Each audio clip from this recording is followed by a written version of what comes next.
for recurrent neural networks. Before jumping into the recurrent neural networks, am I audible? Yes, ma'am, you're audible. Okay, okay, thank you. So I'll have a short introduction about this deep learning before jumping into this recurrent neural network. Since this recurrent neural network is a part of deep learning,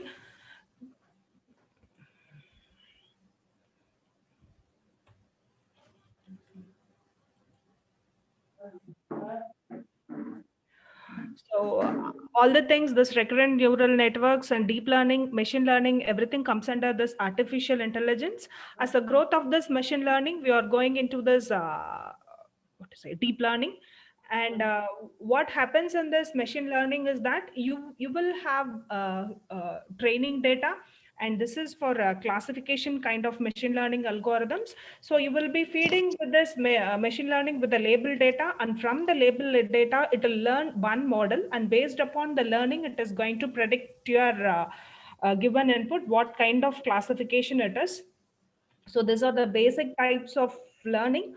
So supervised learning, unsupervised learning, and reinforcement learning. In supervised learning, what we do means we train the models. We train the model with training data set, and after that we give the test data set. So based upon the training, our model works. So that kind of learning, we call it as the supervised learning. Machine learning, part of machine learning algorithms comes under the supervised learnings. And unsupervised learning, it does not have any training. Instead of that, we supply with the data to the algorithms. From that data, it tries to find some patterns with that, and without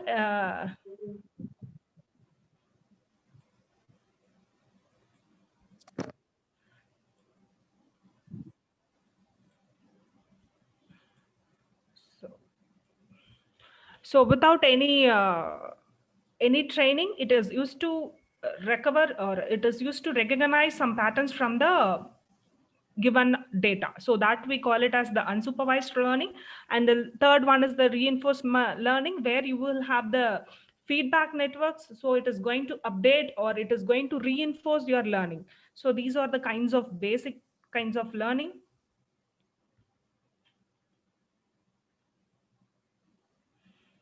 And machine learning algorithms.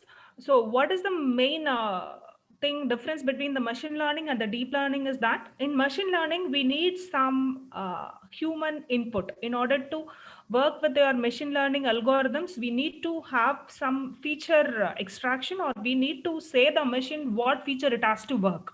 So based upon that user input, the machine learning algorithm works.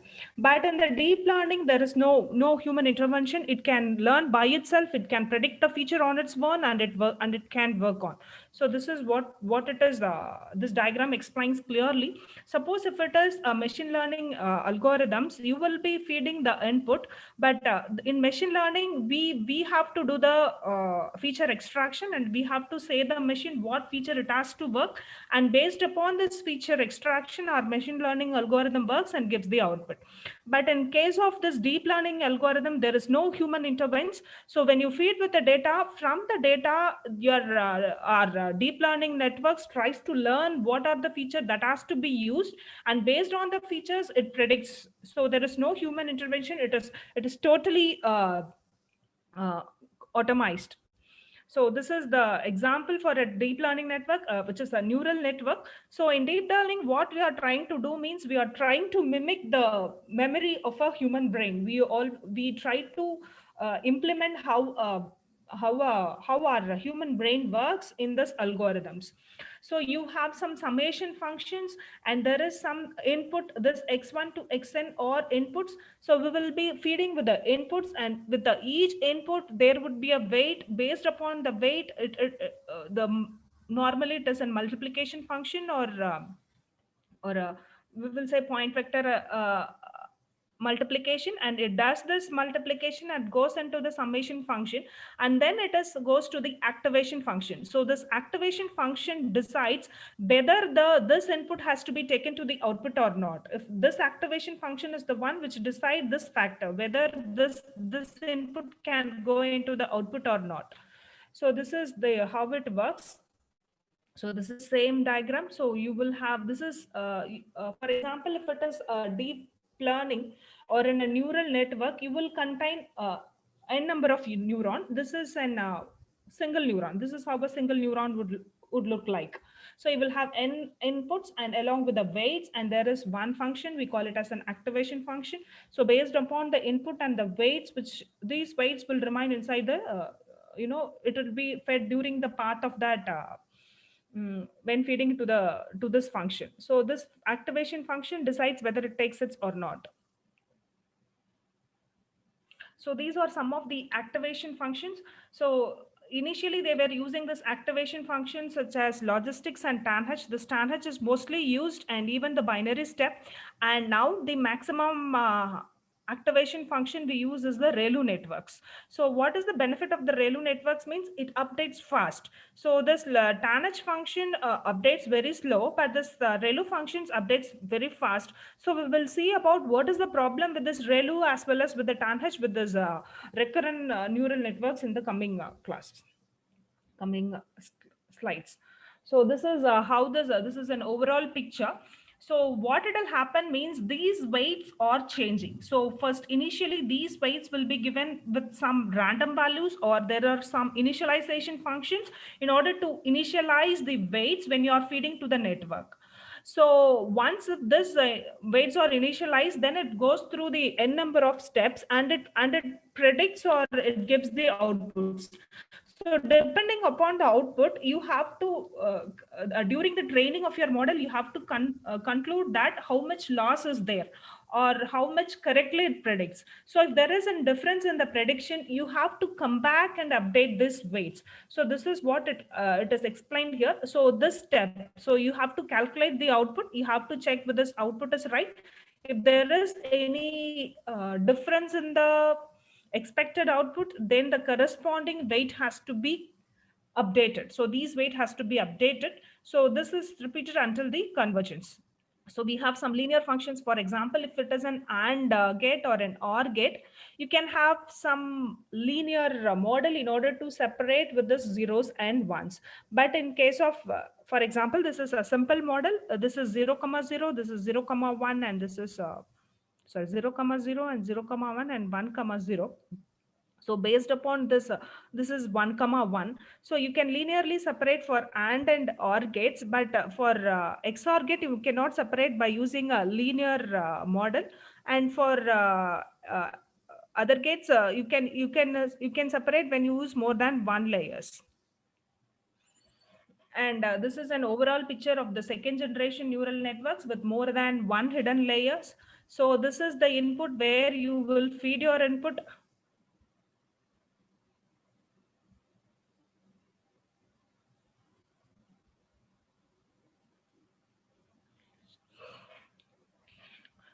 So for example, this is your input. So you have to give your inputs over here. So after giving your input, it is going to the hidden layer. Your operation will happen with this hidden layers. You will have n number of neutrons in each hidden layer, and from one hidden layer it passes to the next hidden layer and gives your output. So based on the output, you have to back propagate and you have to update your weights.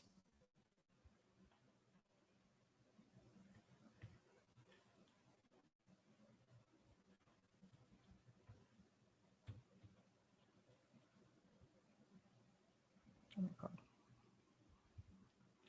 So this is a decision boundary problem. This decision boundary problem cannot be solved by using a linear thing. So you have to have this deep learning algorithms.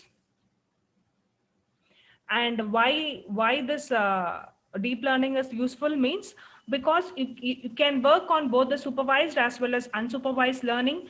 And suppose if it is there any human intervention, then what will happen, we may miss some of the features which are necessary. According to some computation, we may feel that that feature is not necessary for the learning algorithms. But in case of deep learning, so deep learning will automatically or will itself read all the features. So it would be easy. So this is how your deep learning is going through. So it has traditionally there is only the machine learning. Now this deep learning gets its own credits. So this is how your training model works. So first we will have some sample data. Along with that sample data, it is forwarded to the neural networks, and if there is any errors or if there is any problem with that, that corresponding weight is getting updated in the weights by using the backward propagations, and you will keep on updating the weight until you reach with this global minima or until the output converges. And if it is, you will have something called as underfitting or a overfitting. So when you train your model inadequate, then you will come across an underfitting where you cannot classify it correctly. And if it is a overfitting, you may be generating, you will be running more time of iteration, or epochs we call in the deep learning, so that it'll go into an error. We call it as an overfitting. So this is about this introduction about this deep learning.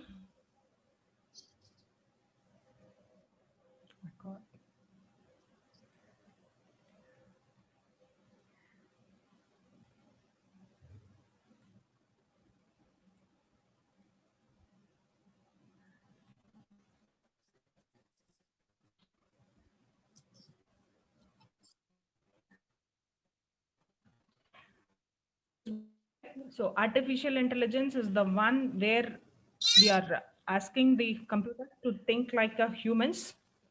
So after that, we have the machine learning and the deep learning. So this is an example for the deep learning. So for example, what this does means, if it is a human written 9 means, it has to be recognized as a 9 by the deep learning algorithms. So each one of us will write this 9 in our own format. So somebody may write 9 like this, and somebody may write 9 like this, or whatever the case. Our deep learning algorithm has to identify the characters which is handwritten now. So what it does means, it has something called as input layer. So this is nothing my input layer. So input layer will have the inputs. For example, here I have 28 cross 28 pixels. So all my 784 pixels are given as this input to the first layer, and then it goes with the number of hidden layers. In each layer, for each layer, there is, we call it as the channels. All these channels are initialized with some weights. So this input is getting multiplied or with this weight, and it passes to uh, this neuron or the hidden layer. In that hidden layer, there would be some summation functions. After the summation functions, and it will go to the next layer. So it works like this. And when it reaches the final layer, there would be, we call it as some function called as an activation functions. And and we have something called as bias.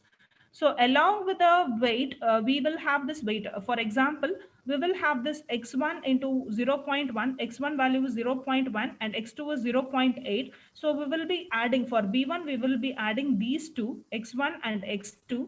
Along with that, there would be a value called as bias value. So this bias value will also be included for calculating the overall value of that corresponding node or the neuron. Then it passes. Once if it comes here, then it goes into an activation function. This activation function will decide whether I can activate the corresponding neuron or not.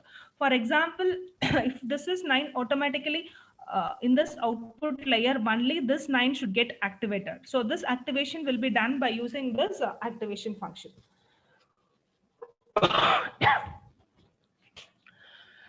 So what is the requirement for this deep learning to work on means, it requires a huge number of data, and also it requires higher computational powers, because it has to run, you can have many number of hidden layers. So in every layer it has to work on many functions, and it has to pause on, and this has to iterate also. So this loop has to keep on iterating in order to update the weights also. So for this, you need to have a higher computational powers, and during the training of the data, it requires lots of time. So the training the time is also one of the most requirements. So these are the major 3 requirements for the deep learning. You need to have a correct data set for a particular problem, or a huge volume of data set for a particular problem, along with a good computational power and and you need to spend more time for training this data. So I'll skip this. And this is another example for how this forward and backward propagation works. So the input is a circle. So our system wants to need to identify whether the given input is a circle or a rectangle or a square or a triangle. So this input, this 28 cross 28 is fed into this input, and each one will have their own weights. And for this b1 function, it takes this x1 as well as this x3, and it adds with the bias, and it finally goes with an activation function. With this activation function, this is not activated, only these four are activated, and finally it goes to the last network and it computes values zero point 0.6. So this is the 0.6, and for circle it says 0.6, and for square it says zero point 0.3 and zero point 0.1. So we have to calculate the loss. So the expected output has to be 1 and these to be 0. So this is nothing but the difference in the weight what we expected. So correspondingly these differences has to be back propagated, and correspondingly it has to be updated into the all the weights in order to get the right input. After some number of trainings or some number of epochs, your weights will get updated, and after the updation of the weights you will get this zero point 0.9. So this is what I want to mention. So whenever you are training your data, only during the training of your data, you are using your training data set in order to update your weights. So you will update your weights so that your model identifies the input or works correctly. Okay, so during the testing of or during the working of deep learning algorithm, it does not require training. So in the training, what it happens means all your weights gets updated so that it correctly works for a given input in the real world. So this I'll go in later, how this works in the Keras. I think before going into this neural network, I can give an introduction how this word embedding works.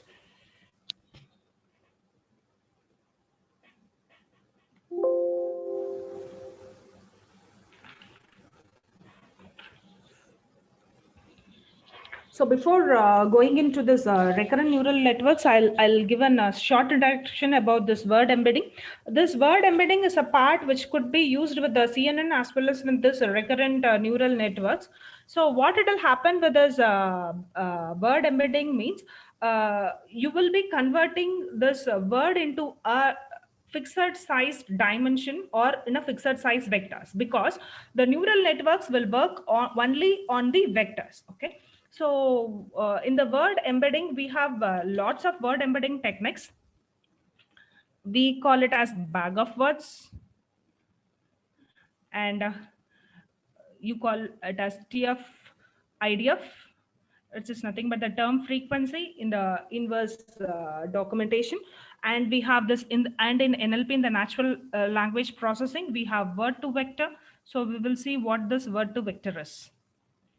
Okay, so for example, if I have a word, say a boy is standing. So actually where this boy is standing, I want to convert into a numeric vector. So how this conversion will happen means one algorithm, we call it as this word to vector. I'll discuss just about short introduction about this word to vector. You will have some dictionaries. Okay, so you want to initialize this dictionaries. For example, if I say my dictionary size is 10,000. So in this dictionary, each word will be indexed. For example, if boy is indexed at say at 10,000, and ease is indexed at 3,000, and standing is indexed at say some 2,500. Okay, so for remembrance, you just think that boy is present as a 10,000th word, and ease is present as a 3,000th word. So when this you want to convert this into a vector. So how this will be converted into a vector means your dimension is going to be 10,000, because I have 10,000 words. So in that 10,000 position, I'm going to mark it as 1, since in order to make this in order to say it as a boy. Okay, so in the 10,000 in the place, I'm putting it as 1, in order to say it is a boy. And in the 3000 place, I have some zeros, and in the 3000 place, I'll put it as 1. So it indicates that it is an ease. It cannot be 25,000 because I have only 10,000. So I'll take it as 100. So in the 2500, I am putting it as 1. So this is nothing but the representation of word in the dictionary. This is going to be a very sparse matrix. So in the 10,000 dimension, I'm going to have only one value in the whole dimension. So the problem with this is that it is a very sparse matrix. So it is very difficult for this deep learning algorithm in order to work with us. So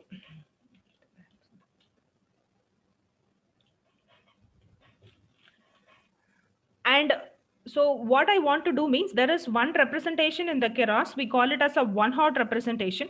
In the one hot representation, what it does means it converts, it takes that value in the list. So this value is taken into the list. So if it is an one hot representation, in the one hot representation, it will have 10,000, 3,000, 2,500. It means that first word is 10,000, the second word is 3,000, another one is nothing but my 2,500. So in order to work with this word embedding algorithms, I want to convert into a vector format where I can work on it. So for that conversions, so each vector is going to be should be of same size. For that, I go with the next step. We call it as, I'll go with the example itself.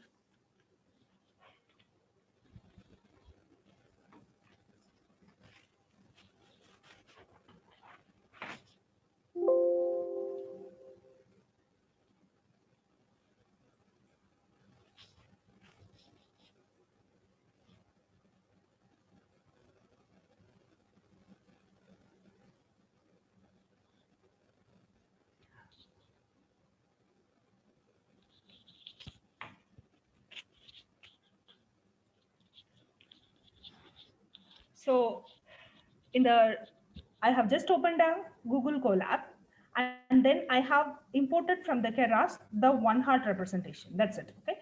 So I have some list of strings which is listed in this sent. And this is nothing but my dictionary size. I say that my dictionary size is 10,000. So my dictionary size is initialized to 10,000, and I am converting this one hot representation of this words in according to this dimension. So according to this 10,000 dimension, these words are converted. So words are nothing but each word which is present in the sent, I am taking it as a word. So this is my sent. So this is going to be my sent.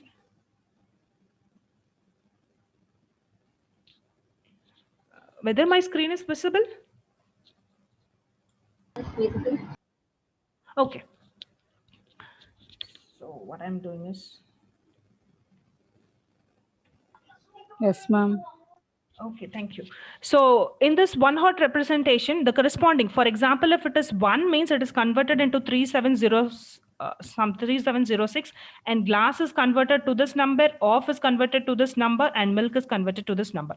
You can see this, I have is here and also is here. So is are the same words, so it is converted into the same thing. And next I'm going to have this word to vector embedding. For that, I'm going to have this import this embedding from this layers of this keras. So just give from tensorflow.keras, you are going to import the library embedding in order to do the word to vector embedding. And next one, what I'm going to work with is nothing but my part sequences. What this part sequences does means, for example, for this conversion of from word to vector, I want all the size to be the same. I want the dimension to be the same. So what I'm going to do means, I'm going to give some length. I'm going to fix my all my sentences of size length 8. So my maximum size length can be only 8. And if I don't have enough words, I'm going to pad with the zeros. So for example, for the first, I have 4 words. So all the remaining things are padded with the zeros. For the next one, all the remaining things are padded with the zeros. So this is this you have converted into a one sequence. Now I want to work with the embedding. So embedding model is a sequential model. So I'm going to import the sequentials. So I'm going to work on the sequential model. So I have imported this sequential model and I am using some number arrays. So in order to work easy with my number arrays, I'm importing this NumPy library. So here my embedding is done. So in my embedding, I'm taking my dictionary size and then the size dimensional 10 dimension with the length 8. So here my embedding is done, which means that this is converted into a form of embedding. So I'll say what it is embedding. I have discarded it. So for example, so when I have some representations, my representation is going to be like this. So even I have something, so my representation with this a dictionary is going to some things, which is going to be a very sparse matrix and there is no relationship one to the another. So I want to have some relationship, or I want to have some feature into involved into it. For example, if I have something called as boy, and if I have something called as girl, and say it is apple and orange. O stands for orange.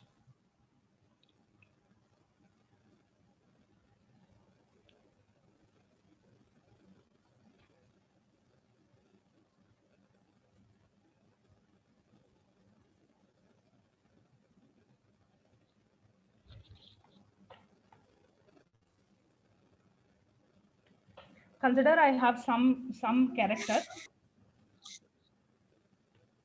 I have called as boy, I have something called as girl, I have apple, and I have orange. So I want to have some features. I want to convert this dictionary into a features. The features what I'm going to consider is that, for example, if I have some features called as gender, I'll have some features called as royal, and I'll have some feature called as age and something. For example, if it is going to be a gender, for boy, it would be something, it is -1, and if it is girl, it is going to be a +1. And if it is an apple or orange, it is not going to have some correct feature. So it is going to give some values. So if it is, if I have something called as king and queen, and for this also it is gender is going to give some 0.9, and for queen it is going to give plus 0.9. And for royal, from boy and girl, I cannot say he belongs to a royal family or not. So I'll have some feature values as 0.1 and 0.2. And for king and queen, it is going to be royal. So it is 1 and 1. And if it is 0.1 and 0.1. So I want to extract some features from this dimension. So in order to extract these features, I'm going to go with this word to vector embedding. So this is going to extract the features from this dimension into some number of features. For extracting that some features, I'm going with this called as embedding. So what this embedding will do means it will convert this dictionary values into some features, and it will assign some values to my features also. So what it does means, if I give the embedding, automatically this will be converted into a 10 dimension, which means that I'm going to, I'm saying that it should have 10 features. I'm asking that neural network to extract 10 features. So it is going to extract 10 features and from this dictionary, and with the I'm going to give the input length of 8. So this is my input length. I'm going to give the input length of the 8, and it is going to extract my features. So when I try to print this model, this will give me the 10 features. So this will have 10 features. The first line will have the 10 features, and the second line will also have the 10 features. So the first one corresponds to my first sentence. So for my first sentence, it is extracting the features based on the model called as word to vector. So based on the embedding model, it is extracting. This algorithm is being implemented in the Keras. You can directly use this embedding model, and you can work on that. And if you want to compile with this for this, if you want to use some optimizers, you can use this optimizer. This optimizer is nothing but an Adam optimizer. You can use any optimizer as well. So you can use just your mod. You have to initialize a model. Here we are using a sequential model. On the model, you can use it as a dot compile, and from that compile you have to give an optimizer, and you have to give the error, what kind of error rate you are using. So you can give just like a mean square error or what, or the other kind of error also. So this is an example of how you can convert your word into an dimensions. Why I'm saying this, whenever we work on any convolution neural networks or in any NLP, your sentence, we are going to work only on the sentences. We want to convert the sentences into a fixed dimensions. Okay, so you can have only the same dimension when you are working, and this, within this dimension you need to have features, you need to extract the features. So this is going to be the first step whenever you are working with any kinds of neural networks, whether it is a convolution neural network or it is an RNN, whatever it is. So you can convert your sentences into this fixed size dimensions by using this word to vector or any algorithm or any other embedding algorithms.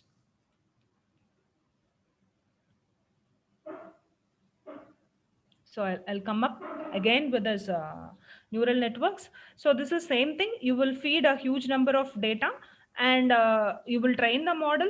And if you feed any when during your testing, if you feed any input, it is going to identify what it is. So before going into that, we need to know what is a simple feed forward network. So neural networks initially it is just a feed forward network, which means that you will have some n number of inputs, and you will have some weights over here, and then you will have some hidden layers. You will have some weights over here, you will have some hidden layers, and based on this hidden layer and activation function, you are going to get the input. So this is the normal feed forward network. So you're going to feed your input from the input layer, it is going to go to the hidden layer. From the hidden layer, it is going to give your output. So this is a normal a chain block. So you're going to give just like one after the another. You will have one input layer, n number of hidden layers. From the n number of hidden layers, you are going to have your output layer. So what are the problems with this feed forward network means it does not handles the sequential data. For example, this recurrent neural networks is mainly for natural language processing. For example, what the best example I could say is that your Google, when you type something in the Google, it predicts the next word. So that is the kind of prediction where this recurrent neural network can be. So for that, what you have to do means you cannot work on an abstract or a single discrete data. You have to work on multiple data. For example, today it is going to rain. It means that from going to itself, it cannot predict it is going to rain. So from you have to take into account all the previous things, or you have to take into account the sequential data or the data with the time. So for the first, what is the first input, what is the second input, and what is the third input? So based upon all your previous input, it is going to decide the next input. So based on not only the single input, it is not going to decide what it is the output. So for that kind of things, this feed forward network won't work properly, because it is not handling any sequential data, and it is not remembering any previous data also. So here what it does, when I give an input data, it processes on the input data and giving me the output. So it is not taking my previous data into account, and it does not have the previous input or pre-calculated values which came for that previous input is not also there. So this is the problem with the feed forward network. So in order to work with that, we come with a sequence of vectors. So instead of working with a single vector, and this we call it as the vector. So the input what we are feeding to this input layer, we call it as the vector. So instead of going on a fixed size vector, we are trying to work with a sequence of vectors. So if I say a boy is running, so I'm not going to work only on this. A boy is running means in in time 1 I will work on boy, and time 2 I will work on is, and time 3 I will work on this running. This is how I'm going to work on the data. So this is the advantage, or this is the reason why we are switching into the recurrent neural networks. So this is when it is introduced, and one form from the recurrent neural networks, it has some shortcomings which is called as variant gradient vanishing gradient problems. In order to overcome that, LSTM, that is long short term memory, is then came into the picture. So why we are going with this recurrent neural network means it can able to handle the sequential data, and it can memorize the previous inputs. So when it produces the output, it considers both the previous as well as the current input in order to give the output. So that is why we are going with this recurrent neural networks. So the main thing is that it is going to handle with this sequential data. How it is going to handle with the sequential data? It is remembering all your previous data. So these are some of the applications. So image captioning is nothing but, suppose if I give some image, it has to create automatically the caption. For example, a dog is trying to catch a ball. If I give a picture, so it has to give that corresponding sentence as the caption. And all kind of time series prediction, wherever you have the time series, then this RNN is going to play a important role. Okay, so if that happens in the previous time, what it will happen in the next. So that kind of predictions. So there comes the stock market predictions, and in the natural language processing, and your language translations, and everything that uses this recurrent neural networks. So this is the feed forward, this is the recurrent neural networks. So in the feed forward network, you have the input, you have the hidden layers, from the hidden layers it goes to the output. So in a simple recurrent neural networks, what it does means it has some feedback loop. So it is going to remember all your previous unit or previous inputs, and it is going to remember your previous input, and from that it is going to give your output. So this is the simple recurrent neural networks, and this is the fully connected. So from the output also it is going to get connected.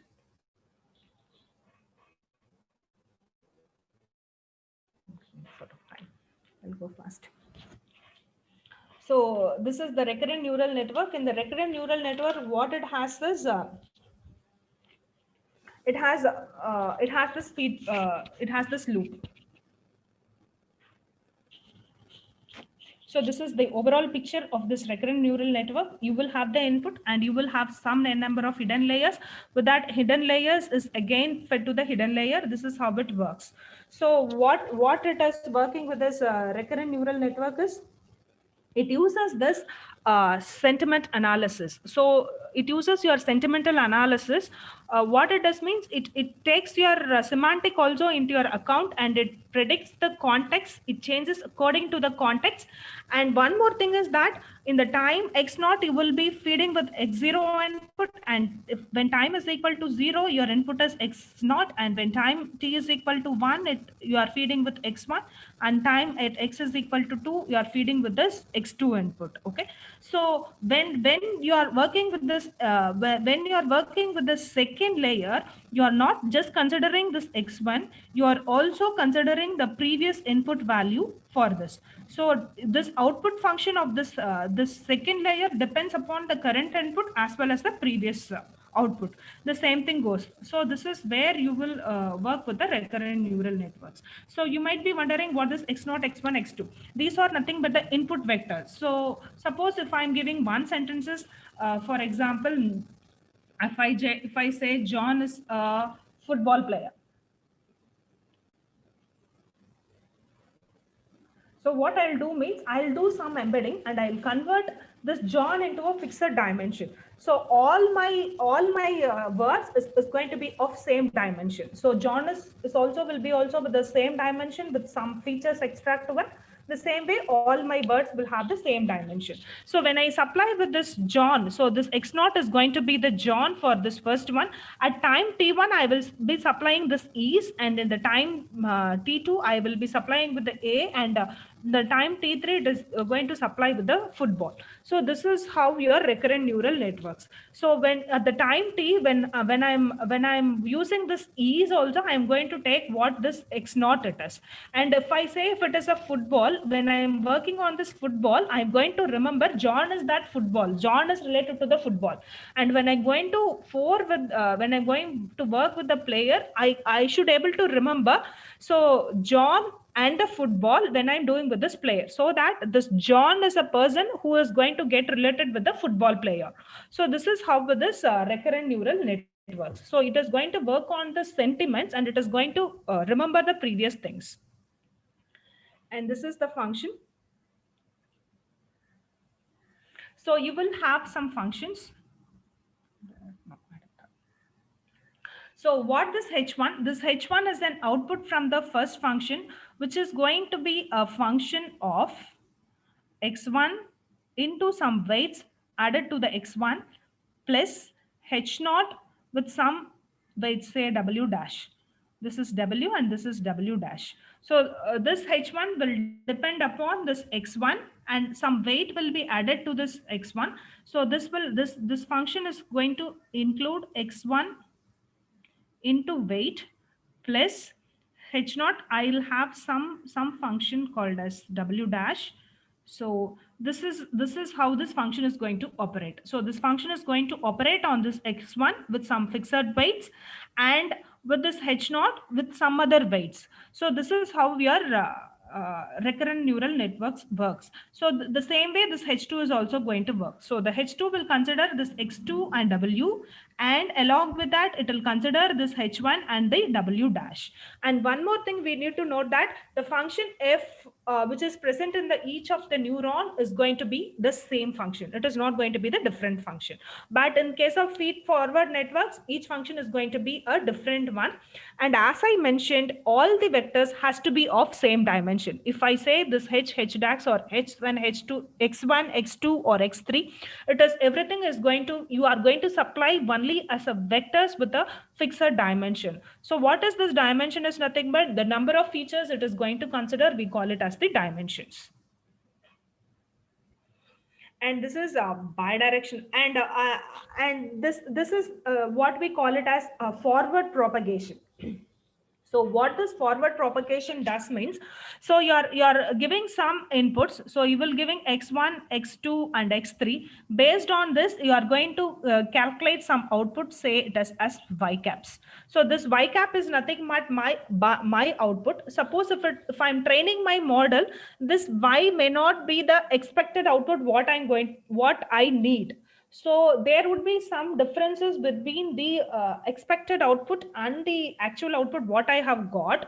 So that is nothing but my loss. So that function I call it as this loss function. So loss function is nothing but y cap minus y. Y cap is the actual output what I have got, and y is the expected output. So I have to minimize this loss function. How can I minimize this loss function? Means I should go for this derivatives. So what derivative I have to do means I have to reduce the loss functions. In order to reduce my loss function, I have to go with the derivative.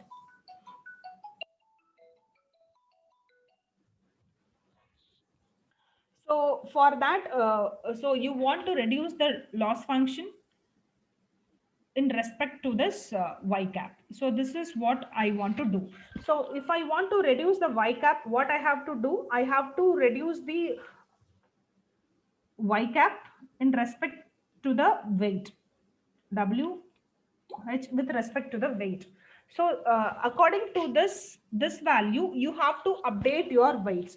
So you have to update your weights in such a way that weight function is equal to weight minus some derivative of this loss corresponding to the weight. So according to this function, you have to update all your weights. I said that here you have some weights and here you have some weights.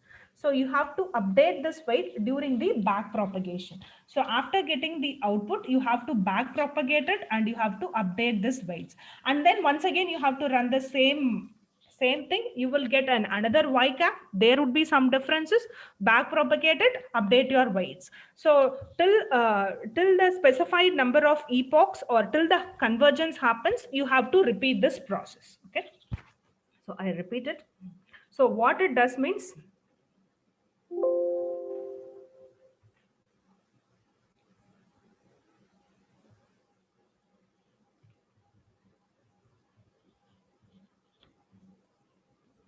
so I have something called as weights over here. So I have some weight and I have some weight called as W dash over here. So this H1 depends upon X1 into W and H0 into W1. So in the same way, it is going to operate it. And finally, I'm going to get some output, say it as Y cap. So during my training, this Y cap is not going to be the expected output, right? So when I'm first time feeding into the network, it is not going to give me an expected output. So it is going to give me some values which is different from my expected output. So what I have to do, I have to train my model in such a way that it gives me the correct output when I give some inputs.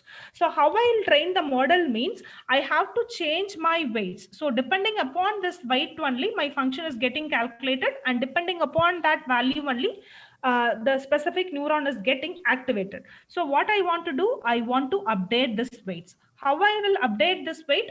This updation of weight depends upon the loss function. So loss is nothing but how much I'm deviated by the expected output. So I have to get my loss function. So based on the derivative of this loss function, I have to update this weight. So the first time after getting my result, what I have to do, I have to back propagate it. It means that I have to go in the back, I have to update all my weights.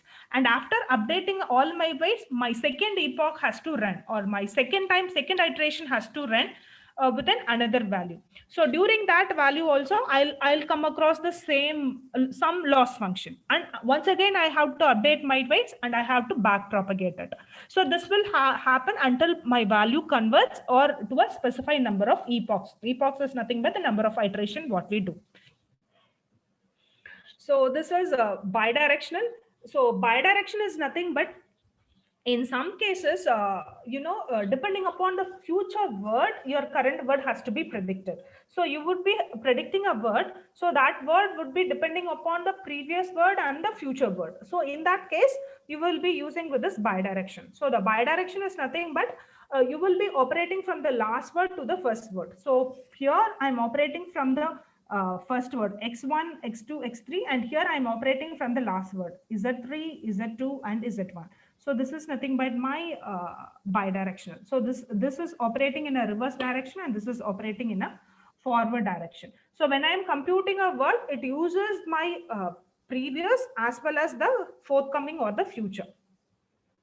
So when I'm computing this F3, so for this F3, what I'm considering means I am considering this X1 output of this F1. I'm considering this as well as the futures. So this Z1 depends upon this F2.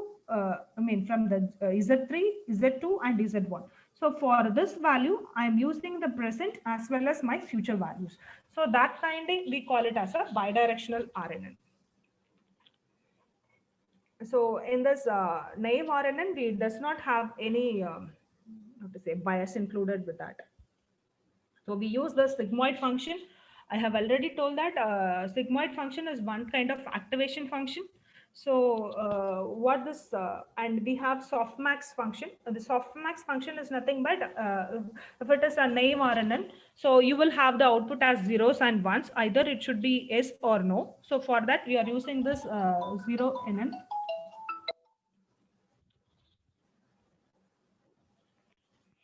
Softmax.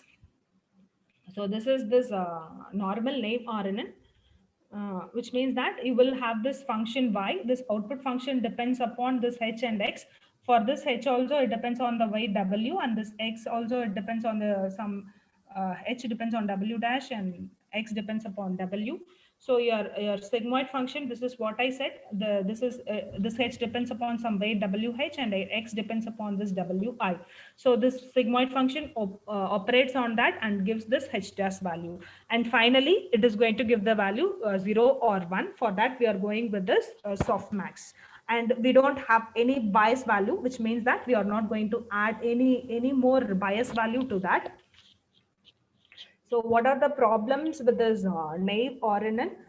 We are coming with a problem called as it does not reaches the global minima. So that is the problem with this RNN.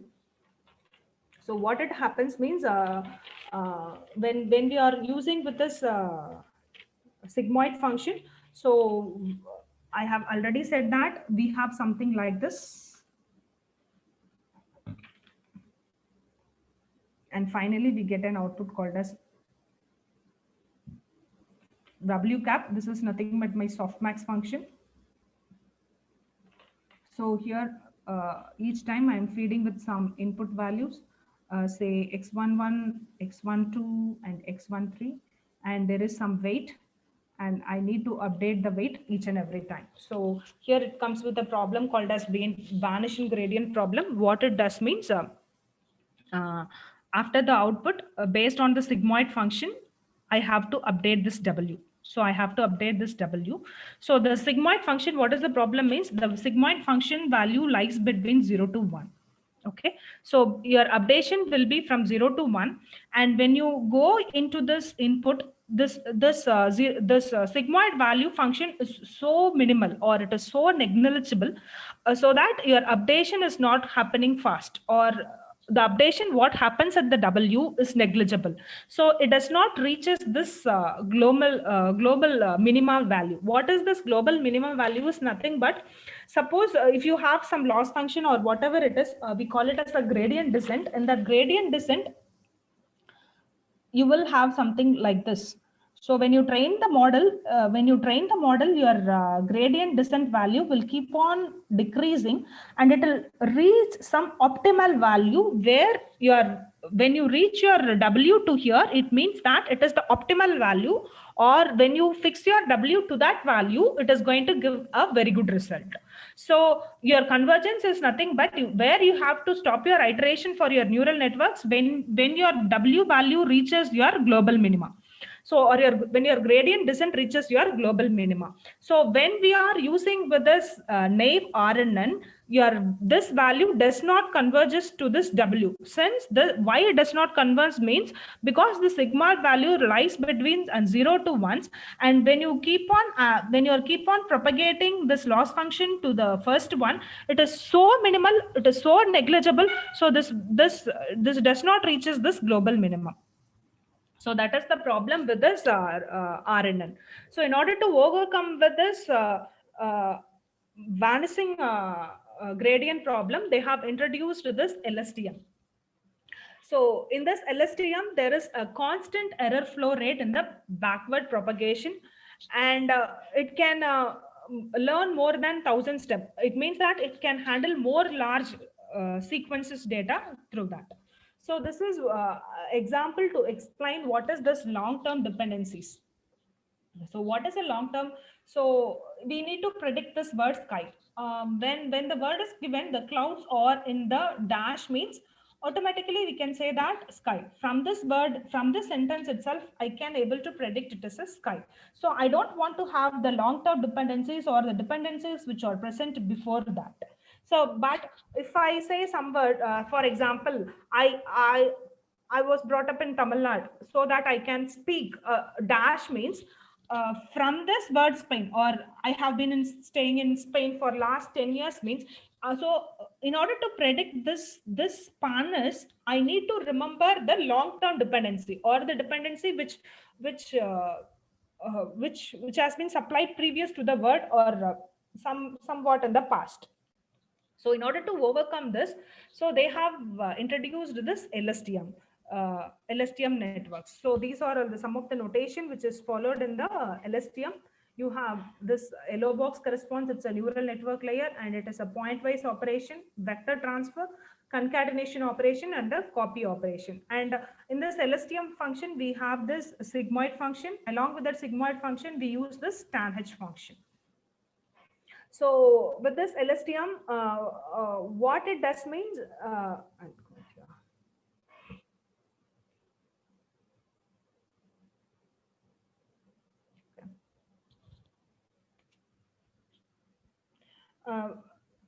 in an LSTM networks, usually when it is an RNN network, you will have only one function called as a tanh function.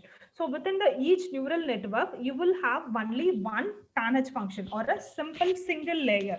So that layer is going to be just a tanh function. So instead of having a single tanh function, we are having four functions. So four interconnected layers are present in this LSTM networks.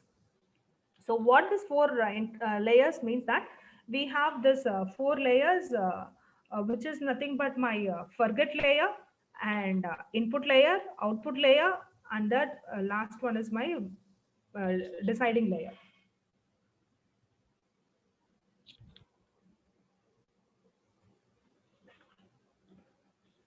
So I'll explain what these four layers are. So the first layer is nothing but my forget layer. Why this forget layer has to work means, for example,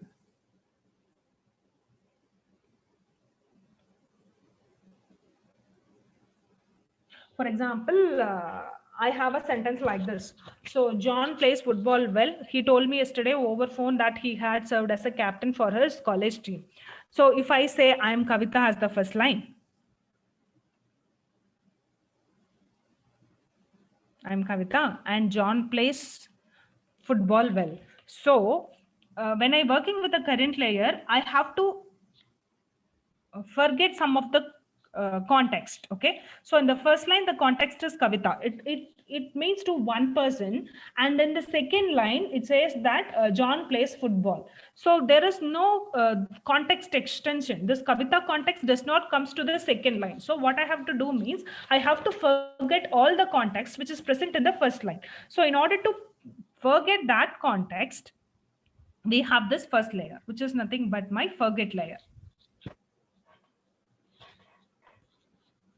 So this one is nothing but my forget get. The first line is nothing but my forget get. And then after that, I need to add some more context to that. For example, in this example, he says that he is a captain of a football team. When I'm working with this captain of the football team, I want to add some more information, or I have to add some more thing to the input, which is nothing but my addition. So I have to give that input in this input layer. This is nothing but my input get. And after that, after adding the input, I have to send that output to the next layer. So I need not send the entire content to the next layer. I want to send only the thing which is needed for the next layer. So that function is controlled by this control layer. And this is nothing but my memory. So I have totally four layers. The first one is my input gate, and this one is, sorry, this is my forget gate, and this is my input gate, and this is my output gate, and this is my memory.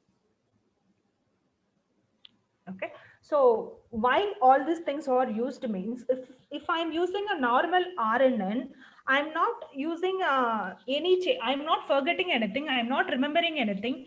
So that is what it is added in this LSTM. So one more thing is that whenever there is any change in the weight, that weight are slowly added to the each level of the input. For example, whenever there is a change, we have this tanh function along with the sigmoid function, which carries the information from the loss function to the weights, so that your weights are getting updated correctly, so that you don't have this vanishing gradient problem.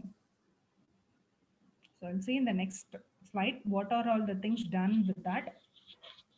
So the first one is the forget function. So what this forget function does means it takes this previous output. So the previous output is nothing but my previous context. So I have said that I am Kavita. I don't want that context. So this will be given as, for example, this would be some vector, say it is 0 1 0 0 0 something, and this xt is my current input, and this would be some vectors with some values. So it goes into the sigmoid function, and with this sigmoid function it decides what are the value that should be forgotten. For example, if I want to forget some middle values, it would provide me with 1001. So this would give me a 1001, and it goes with this pointwise operation. In the pointwise operation, what it does means it gets multiplied. So here it gets multiplied so that values which are 0 will be, what to say, overwritten or will be forgot. Okay, so this is the operation what it happens there.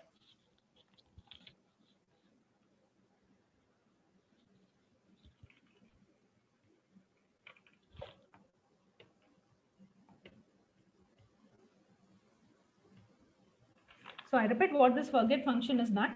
So you will have some inputs and you will have some previous context or some previous input. So you will have some previous input. Based on the previous input, you want to decide what are all the things you should take from the previous input.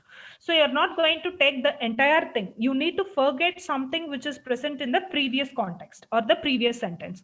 For that, it works on the previous context as well as with the current. It works on the both the vectors and gives an output, and then it goes into a pointwise operation. The pointwise operation is just an multiplication. So when you feed your vector with a value which is near to 0, when you multiply a value with a near to 0, it is going to forget it or it is going to remove that value. So that is what happens in the forget layer. And next one is nothing but your input layer. So this is my input layer. So what does it happens in the input layer is that, so in the input layer, it takes the same thing. Along with that, it computes with this tan h value. So what this tan h value will do means, tan h value will make my value to lie between -1 and +1. So along with that, some bias will be added in the total LSTM networks. So along with that, some bias will be added. So depending upon the value, it is going to do this add function, which means that I'm going to add some more information to the existing context. So this is my memory. So to the memory, from the input, along with some functions happening on the input, I'm going to add some more context to that input. So that is what's happening in the memory cell. And after that, you are going to update it. So that updations will be happen and it will be fed to the next one. So after that, you have to based upon this, you are going to update this memory state, and after that you have to feed that value into the next state. So you have to decide what part of that value have to be fed to the next state. For that operation, once again you are doing this pointwise operation where you will remove some of the values and you will pass only the required values to the next state. So this is what I was trying to say. So if it is a normal RNN network, you will have only one function called as a tanh function, so that your updation is slow. So here what we have means, instead of a single layer, we have the 4 interactive layers. So you will have this layer is nothing but my memory. I have memory. After that, this is my input function where this is my forget network where I'm going to add, where I'm going to delete some of my context by using this pointwise operation. And here I'm going to add some more context to the existing value. And then I'm deciding what should be given to the output. And next one is this peephole optimization. So peephole optimization is nothing but allowing this all this gates to peep into the existing memory. So what we are going to do means, we are going to give this one. So this memory layer is fed into this input gate as well. So this memory layer is once again fed into the output gate itself. So this is nothing but this is one variation of the peephole LSTM.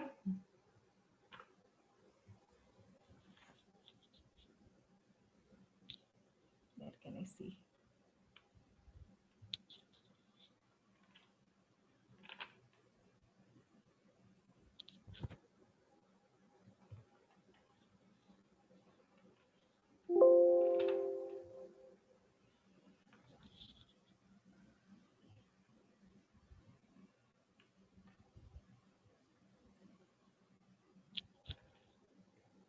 Okay, I'll take the question at the last.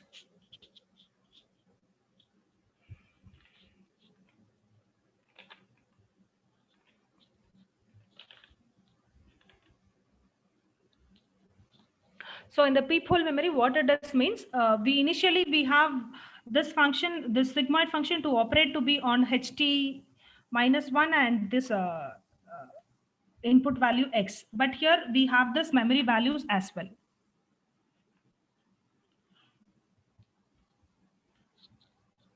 So this is the difference between the name. So you will have this memory component. This memory component will be passing from the one to the next along with this previous inputs. And also on the previous things, we will be doing this forget get input and the output get operation as well. So this changes slowly. So it does not changes faster so that it avoids this vanishing gradient problem. And this is the flow, what I have said. So this is nothing but my, Z is nothing but my output function. Is it is nothing but this function is the Z. So where it works on xt minus 1, along with that it has some weights, and input function weights works on this xt and ht minus 1 along with some weights. The same thing goes for the final function or the output function.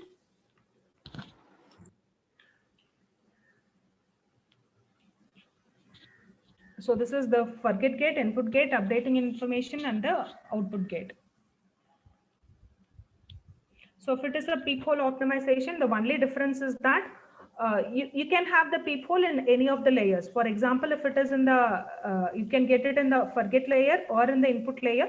Here it is given in the updation layer. So in the updation layer, along with this xt and ht minus 1, we have one more thing called as ct minus 1. So that is an some variation of this what to say, LSTM. So this is the overall information flow. So what happens is that in the forget get, you are getting some information. You are forgetting some information by using this pointwise operation, and then in the input gate, you are trying to add some more information by using this input and the update information value. That is nothing but your update, and you are adding that value to the output. And this last output gate decide what are all the things you have to filter it, and you have to send it to the next layer. So after the filtering, you will send this ht as well as this ct. So you will have the ct as well as the ht. The same operation will get repeated to the n number of times, or depending upon the number of layers you have. So we came into the last, which is feed forward network versus recurrent network. So I said feed forward network. You are not going to do much operation on your feed forward. It is just an input. You will feed some input. You will get some input. You will not work on a sequence of data with this feed forward network. But in case of recurrent neural network, at each time you will be adding some input to the neurons or in the hidden layers, and based upon the current input as well as on the previous input, you are going to do the operations. So this is about the recurrent network. So at each timestamp, you will be adding some more information. So these are the advantages. So when your vanishing gradient problem is solved with this LSTM, since it remembers the long memory or the long context, and it can able to learn from more than 1,000 sequences. So these are the advantages of using this LSTM. And I could show something how you can use in this. I don't have much time, so I'll just quickly go through how you can use in the Google Colab. You can use this Keras. I use Keras. Suppose if you are good with some other thing also, you can PyTorch or something. You can use this. So in the LSTM, we are once again using the model called a sequential model. And for convolution neural networks, you can use this convolution or convert 2D library. And max pooling is one of your thing where you can pull some of your data in the layers. So for that, you can use this max pooling. And in order to convert this two-dimensional data into a single dimension, or if you want to flatten it, you can use this flatten.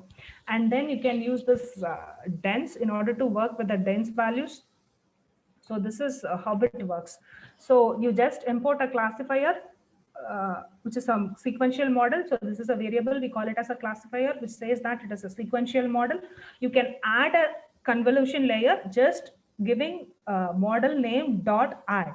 So you can add the convolution layer network with this parameters, and this is nothing but the input input pixels. It is going to be 64 comma 64 comma 3, which means that each pixel is going to have 3 values, and what kind of activation network you want. Here it is given as a ReLU networks. And if you want to add one more layer, you can just keep on adding the number of layers you want. Just you can import the model sequential, you say it as a classifier or any variable, and to that model you can add any number of layers, any number of hidden layers. So here it is a convolution 2D, and then a max polling is added. Then you can work on this. So, and suppose if you are having any, if you have installed that, you can directly use your train dataset as well as the text dataset. I'm using, I'm downloading a training dataset from the Kaggle. Yes. So this is how you can use your Keras library for working with this neural networks. It is so simple that all your functions are implemented with the Keras library. You can just add your functions into that and you can work on it. Thank you.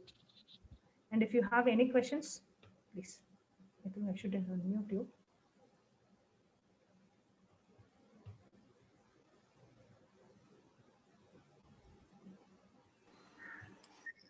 Madam, what is the best resource for learning this this programming, ma'am? Sir, ma'am, understanding LSTM is in one. If you search understanding LSTM, you will have one blog in the Google Colab blog. You can use this. Or one more thing, you can search for videos by Chris Nayak.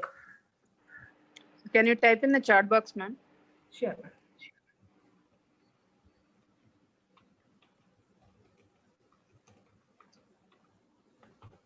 So this, you will have one PDF. If you search understanding LSTM networks,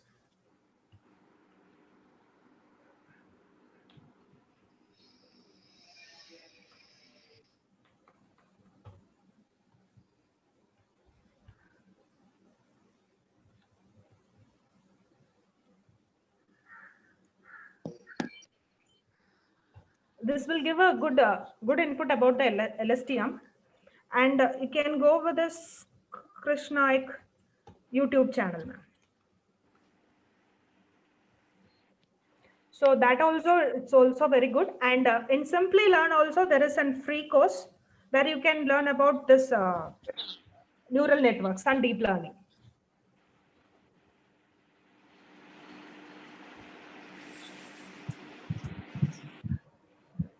Madam, what, ma'am? What is the video name, ma'am? What is the YouTube link, ma'am? Can you type in the chat box, ma'am? You want the link itself? His name is Krishna. Yes. I'll check, ma'am. 1 minute. Okay.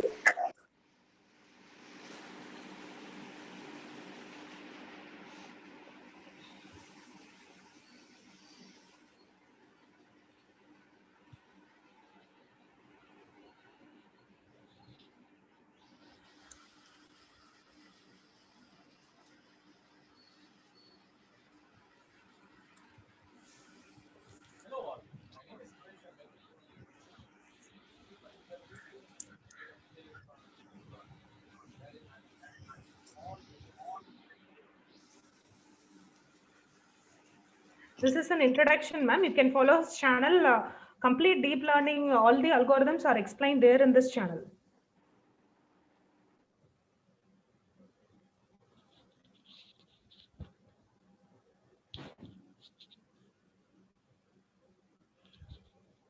And you can always use this GitHub repository where you can find a number of codings for most of the popular algorithms. All the codings would be there in the GitHub. So you can directly run your GitHub into the Colab and you can see the outputs.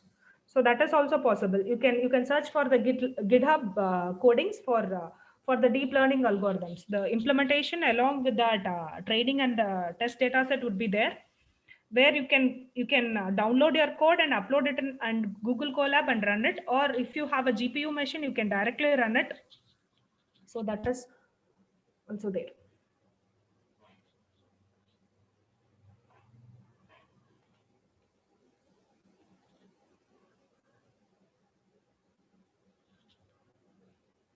And for starting, you just implement a simple code such as a word to vector or some other codes where you will get to know what are the libraries which are present in the Keras or in the PyTorch, whatever you are going to get trained.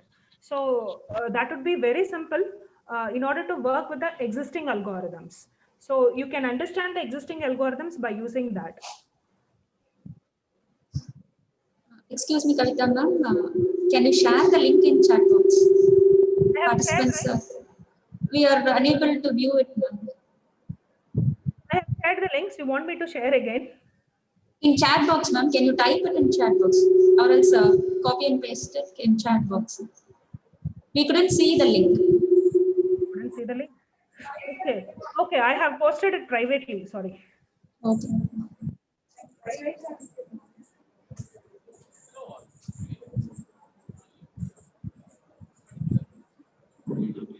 You can use this GitHub link.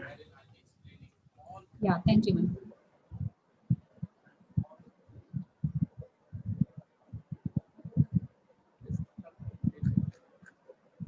For STM, this would be the best one.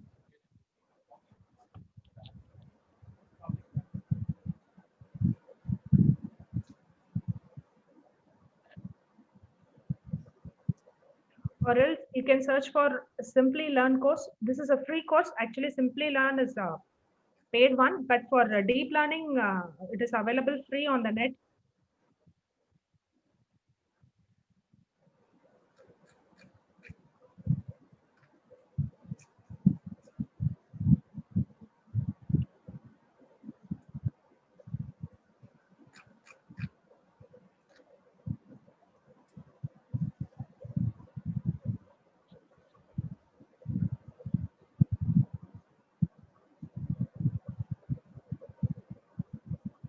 Any more questions?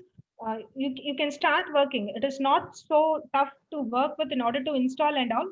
Just go to the Google Colab and follow some of the links, and you can work as simple as that. Yeah. I can download this embed.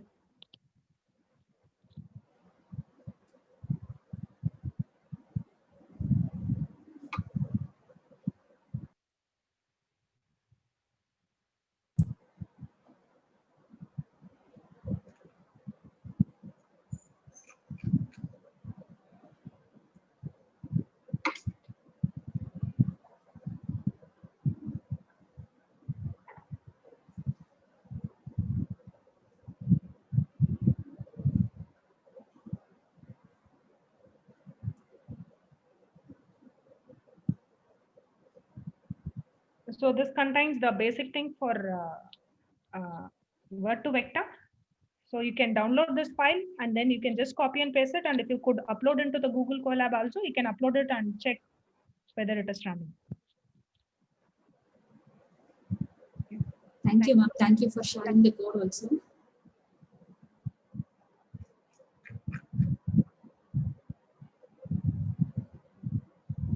Participants, if you are over with the questions, we shall convey our regards to ma'am for this wonderful session. Any questions?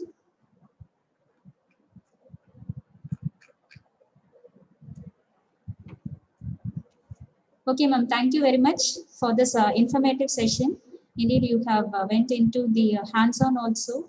This would provide a very great platform for our participants to get in with RNN especially. And thank you very much for your session, ma'am.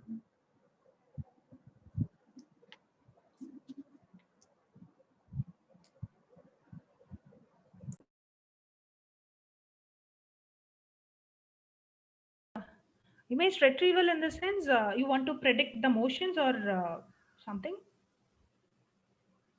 For example, in order to identify the object detection, YOLO performs good. or if it is not deep learning, we can go with this image background subtraction methods.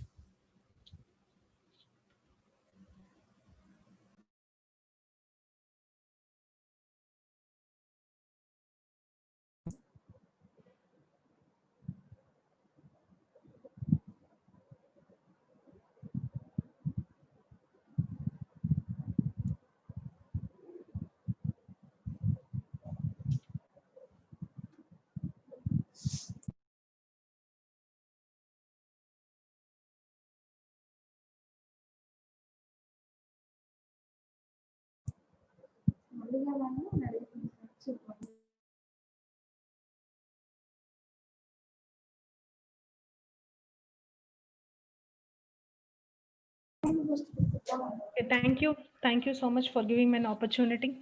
Thank you. Thank you, Kavita ma'am. Thank you for being a part Bye. of this series.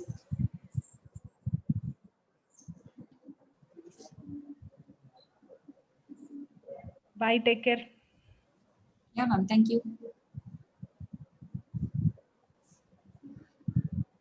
Information to all participants. Let's have a break for 10 minutes and kindly resume at 11:15 so that we will start with second session.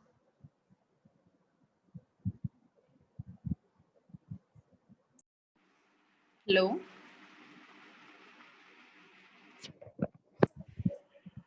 Yes, ma'am. Do we have an attendance, ma'am, for this session? Yeah, sure, ma'am. You will have, but we will be posting it shortly after the session starts. The next session will start at 11:15, ma'am. Okay, ma'am. Okay. Once it starts, you will have the attendance link. Okay, ma'am.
Maliha ma'am.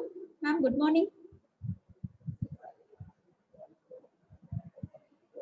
Ma'am, am I audible? Yes, ma'am, you are audible. Ma'am, Shall I make இப்போ okay. இப்ப இருக்கிறது நீங்க share பண்ணி விடுங்களேன். Okay. இன்னொன்னு just வந்து கரெக்டா stream ஆகுதான்னு பாக்குறதுக்காக நான் என்னோட ஆப்ல லாகின் பண்ணிருந்தேன், அவ்வளவுதான். வேற ஒண்ணும் Okay இல்ல. ma'am. Okay. இப்ப இருக்கிறத ஷேர் இப்ப இருக்கிறத வந்து host ஷேர் பண்ணி விடுங்க. Okay ma'am, sure.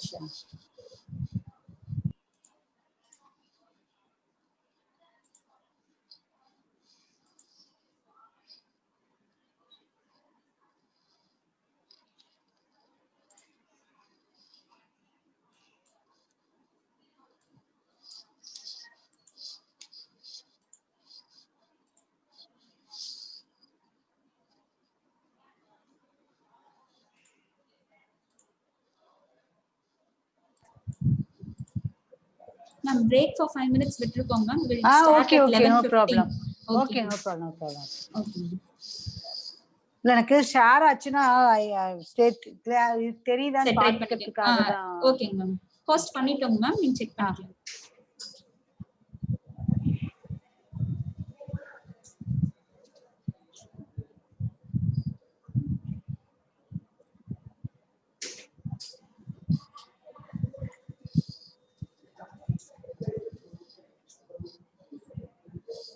I think it should be visible now, ma'am. It is visible. Yes ma'am, it is visible. Yes, okay. Annotated இருக்கு ma'am. Okay ma'am. Okay.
Ma'am, shall we start, ma'am? Malika, ma'am?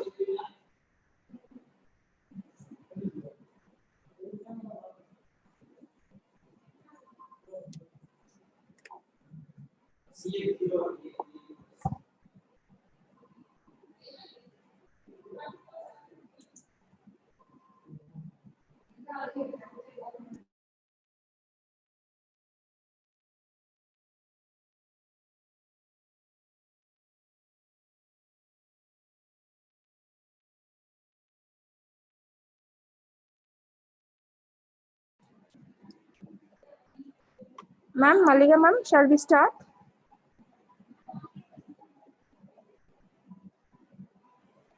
Ma'am, am I audible? Yes, ma'am, you are audible. Audible. Okay. 1 second, ma'am. We will give you a short intro and then we shall start. You Okay. can start. Okay. Okay.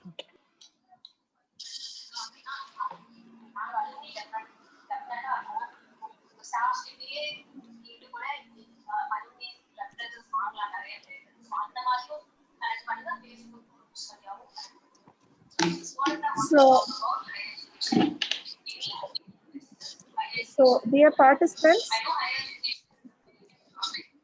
the current session's guest speaker is Dr. Malika, ma'am. Dr. Malika, ma'am, received her PhD from Anna University, Chennai. She is currently working as a professor in Department of Computer Science and Engineering in Kongu Engineering College. Her area of specializations are networks, network security, Internet of Things, and machine learning. She is a member of professional bodies like ISPE and CSI. She has published 42 articles in various international journals, and also she presented 21 papers in national conferences and 25 papers in international conferences. She serviced in 8 consultancy projects, and she delivered more than 30 special lectures at various organizations. Now, I will hand over the session to Malika, ma'am. Ma'am? Yes, ma'am. Thank you. Okay, thank you, ma'am. Thank you. Okay. Good morning, participants. I hope this lecture would give some insight into how image processing could be done using a deep learning model called convolutional neural network. I believe that you have some basics about neural network. I'll try to give, but I cannot fully concentrate on neural networks totally. I'll just give a glimpse of it so that you will get into how really convolutional neural network, simply called as CNN, works for image processing. I'll start with some basics of CNN. Then I'll give you a demo of, or you can, if you have a system with you can do hands-on along with me also, but you can, I'll show demo how to process image using a CNN model for recognizing digits in a data set. Okay, so this is what I have planned for today's session. So first, as I told you, I'll basically tell you what is image processing. There is computer vision, ANN, CNN. Then we'll get into the demo. Okay. So as you know that AI. So before getting into image processing has wide range of applications. It is used in almost all the domains like agriculture, medicine, machine and robot vision, color processing, pattern recognition, and many more applications. Okay, computers today can not only automatically classify photos, but can also describe various elements present in the pictures. And even they will be able to write some short sentences describing each part of the picture with proper grammatical structure also. So that is what the development we have. This is all because of this natural language processing, deep learning, etc. So this sort of description of photos by computer is done with the help of deep learning neural network, which actually learns the patterns that naturally occurs in the photos, and following that pattern will be able to guess what it is. Okay, so some of you might have come across a data set called ImageNet, which is one of the biggest data set of labeled images which contain more than 1,000 images. So generally this ImageNet data set is used for training the neural network model, especially convolutional neural network, using generally graphical processing unit rather than CPU. Because CPU may not be able to support large images, we go for GPU. Okay, so you know the purpose of image processing. So image processing has wide range of applications in many domains. Okay, so coming to AI. So AI is and artificial intelligence, as you all know, it is a simulation of human intelligence. Okay, that is simulating human intelligence by machines, especially computers. So some specific applications of AI include like expert systems, like medical expert systems, and natural language processing, speech recognition, machine vision, etc. And as you all know, machine learning is a subset of or it is an application of artificial intelligence that provides system the ability to automatically learn by itself and enhance from the previous experiences without much involvement from the programmer or from the developer.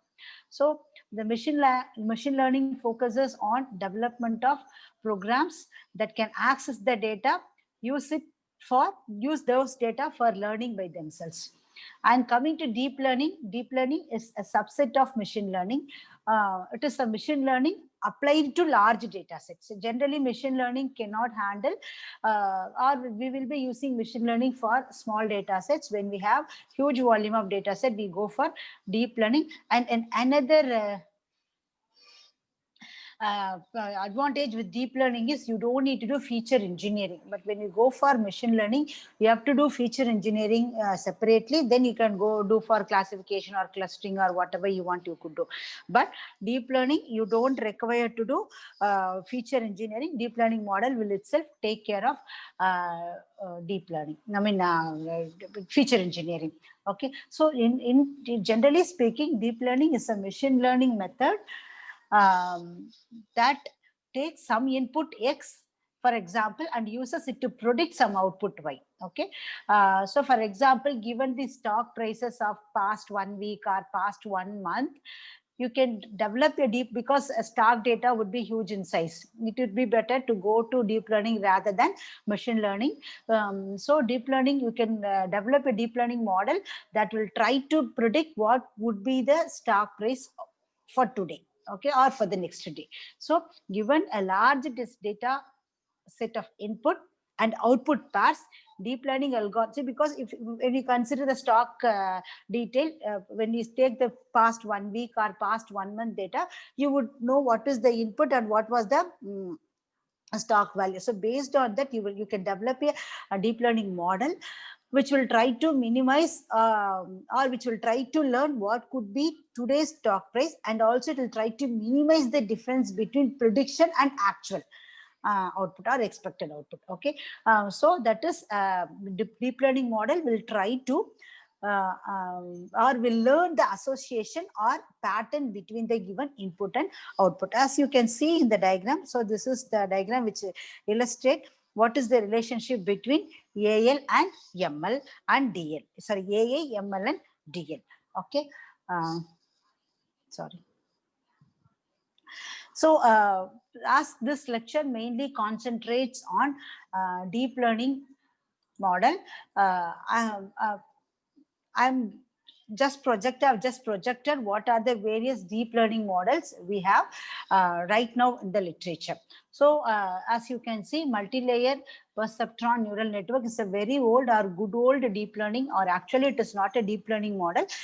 When you have neural network, we don't have deep networks, we have shallow network. but when you get into multiple layers, it may be termed as a deep learning model. So multi-layer perceptron neural model, neural network model, convolutional neural network, recurrent neural network. So I hope in the morning session you would have got a better insight about LSTM, RNN, etc. Then GAN, generative adversarial network, and many more. Okay, so MLP is a feed-forward supervised learning algorithm with two or more hidden layers to generate output from a set of input. So it is a good old neural network model. And coming to CNN is a multi-layer feed-forward neural network that uses perceptrons for supervised learning and to analyze the data. Actually, it is mainly used for visual data such as image classification. Okay, then RNN is designed to recognize data sets of sequential nature. Say, for example, given the previous sentence, what could be the next sentence? So such kind of relations with the previous scenario could be done with the help of RNN. Say, especially it is used for natural language processing. Okay, then coming to LSTM, it is a variation of RNN, but it can store the data in memory for some extended period of time. Okay, so that it will be able to recall what was previous. According to it will be predicting what could be next. Okay, so then GAN is again it is an unsupervised learning technique. Given the set of training data, it will learn or it will discover and learn regularities and patterns, and so that it can learn to generate new data. So, and we have many more like deep belief neural network and so on under the deep learning model. Okay. So coming to so as this lecture mainly concentrates on image processing using CNN, let me get into computer vision. Then we'll go to CNN later. Okay, so as you can see, computer vision is to enable machines or computers or programs to view the world as we, like human being, visualize and apply those knowledge to the tasks such as image classification or image recognition, video recognition, etc. Okay, so this computer vision could be enabled with the advancement in deep learning algorithms, more specifically CNN, then like classification, etc. Just a minute. Just a minute.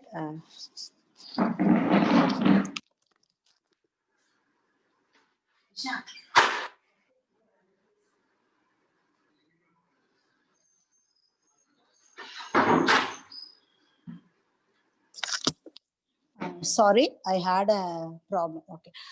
So coming to the image or computer vision task, this could be enabled with various deep learning models, specifically CNN. Say coming to the classification, as you can see, classification is identifying label. Say for example, in the first diagram, you can see in the first picture, you can see a cat. So this is identifying that this is a cat. So, okay, this is what classification is. Okay, so the second one is classification plus localization, which is to localize single instance. Okay, single instance present in the image. Coming to object detection, you will be able to locate various objects present in the image like cat, dog, duck, etc. Then to the maximum extent possible, we can also go for instance segmentation, where you can detect the instance, give category and label, as you can see in the fourth picture. So these are various computer vision tasks. Okay, so these such kind of tasks could be very well implemented using CNN. Okay, as I told you, I'll briefly tell what is and ANN, because DNN is an extension. I mean, deep neural network is an extension of ANN, and it's actually not extension, but you should understand why do we go for DNN from ANN. So I quickly go through what is this. See, as you can see here, it is this is what a neuron, or it is what we call as a basic element of a neural network. It's a neuron which takes inputs, as you can see here, x1, x2, etc., or some inputs which is given to a neuron. So neuron will use some summation function. The purpose of weight is to give importance to the input features which are more important, which play major role in identifying or classification, or what identifying the output. Say, for example, if you want to locate or if you want to identify the price of a house, it plays, say, for example, the location plays a matter, and size plays a matter. So there may be many input, but some of the inputs may play major role than some other inputs. So that role role played by each input is measured by the weights. So initially the weights will be random, but when you keep on training, the weights will be adjusted so that the factors or the input which play major role will have more weight than other inputs. So then we use a transfer function. Generally this transfer function we call as an activation function. So the purpose of the activation function is to break some linearity in the output. We will see shortly. Then we will get the output. Okay, so this output will be given to next neuron. So this central neuron this is one neuron. Likewise, we will have many neuron in any layers. Okay, so as you can see in the next diagram, so as you can see here, so here this is one neuron. So, okay, this is what I am circling. This is one neuron. So as you can see here I have 100 neurons. Okay, so generally ANN will have an input layer followed by one or more hidden layers.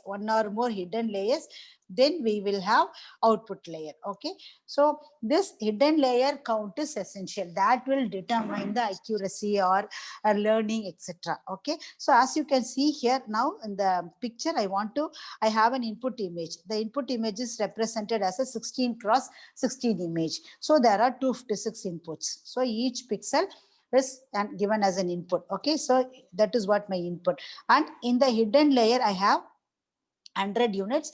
It is again a learnable parameter. I can have 50 units or I can have 1000 units.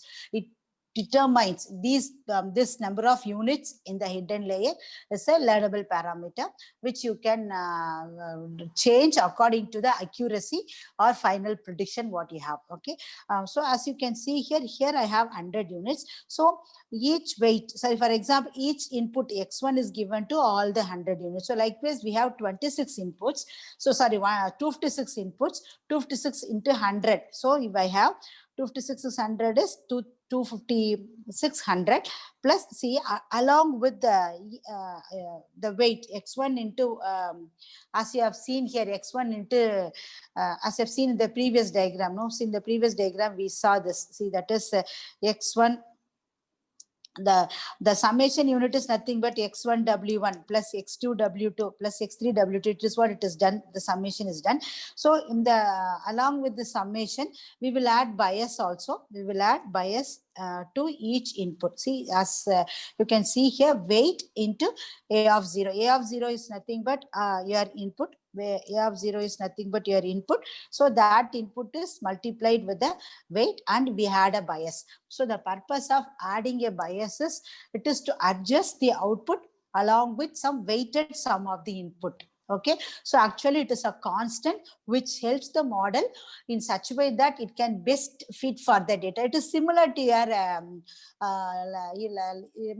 we use y is equal to mx plus c, this formula to find the slope of the line.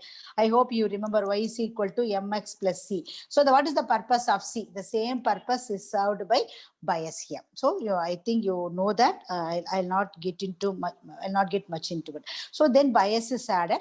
So then the output from each of the neuron in the hidden layer is given to 26 units in the output unit. So here, see, for 256 plus 100 is the learnable parameter in the hidden layer, plus each output from each of the 100 unit is given to 26. So we have 26 plus 100, and these 26 units will have their own bias. Okay, so 26. So totally we have 28,326 parameters for this simple neural network. Okay, so keep this in mind.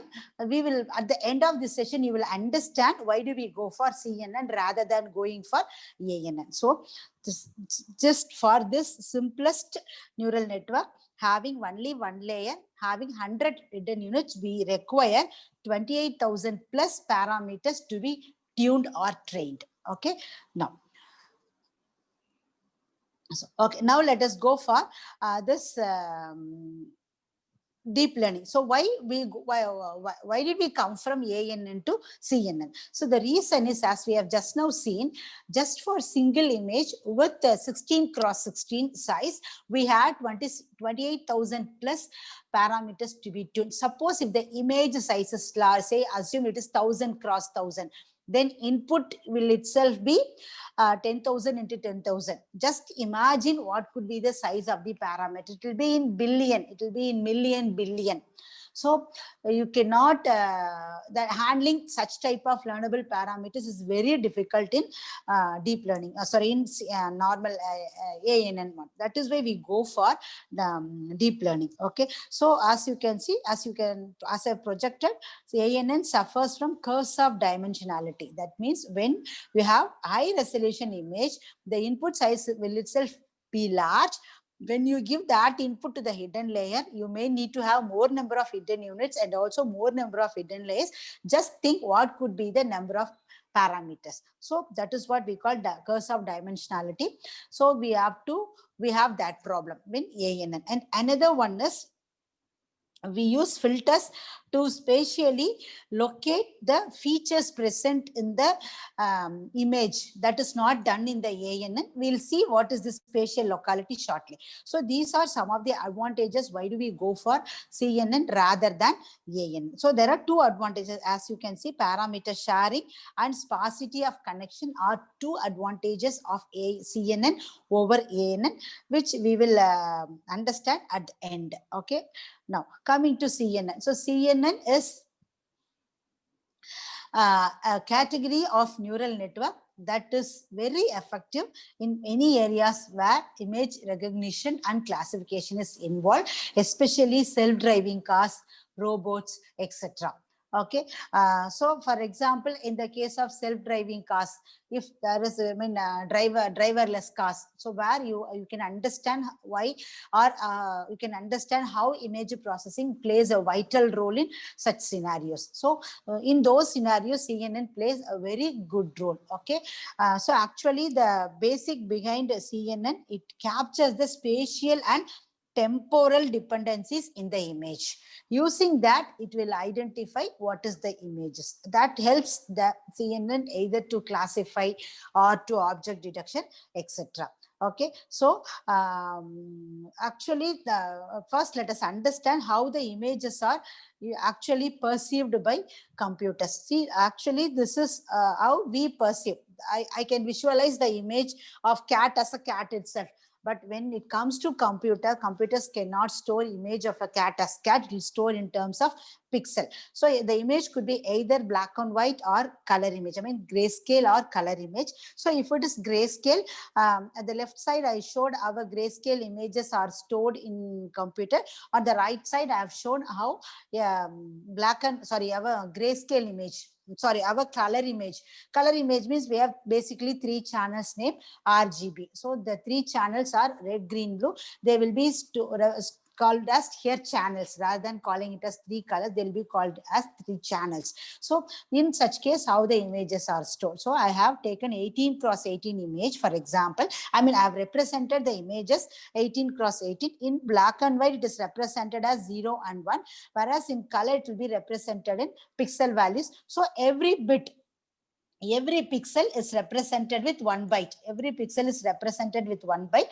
So based on the color, the big byte value will be 0 to 255. Okay, so this is how actually the images are stored in the computer.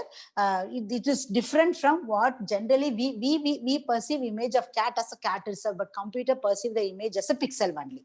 Okay, first understand that point. Okay, now, so now having seen how the images are stored in a computer, and also how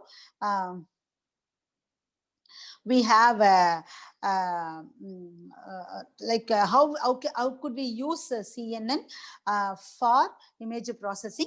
Let us see basically what is a simple convolutional neural network. Then I'll get into the basic operation of it. Okay.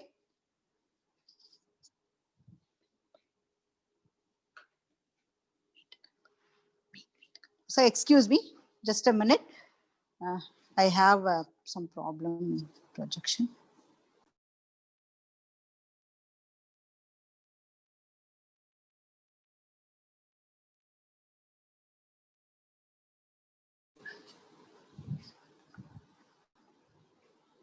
So can you see my screen?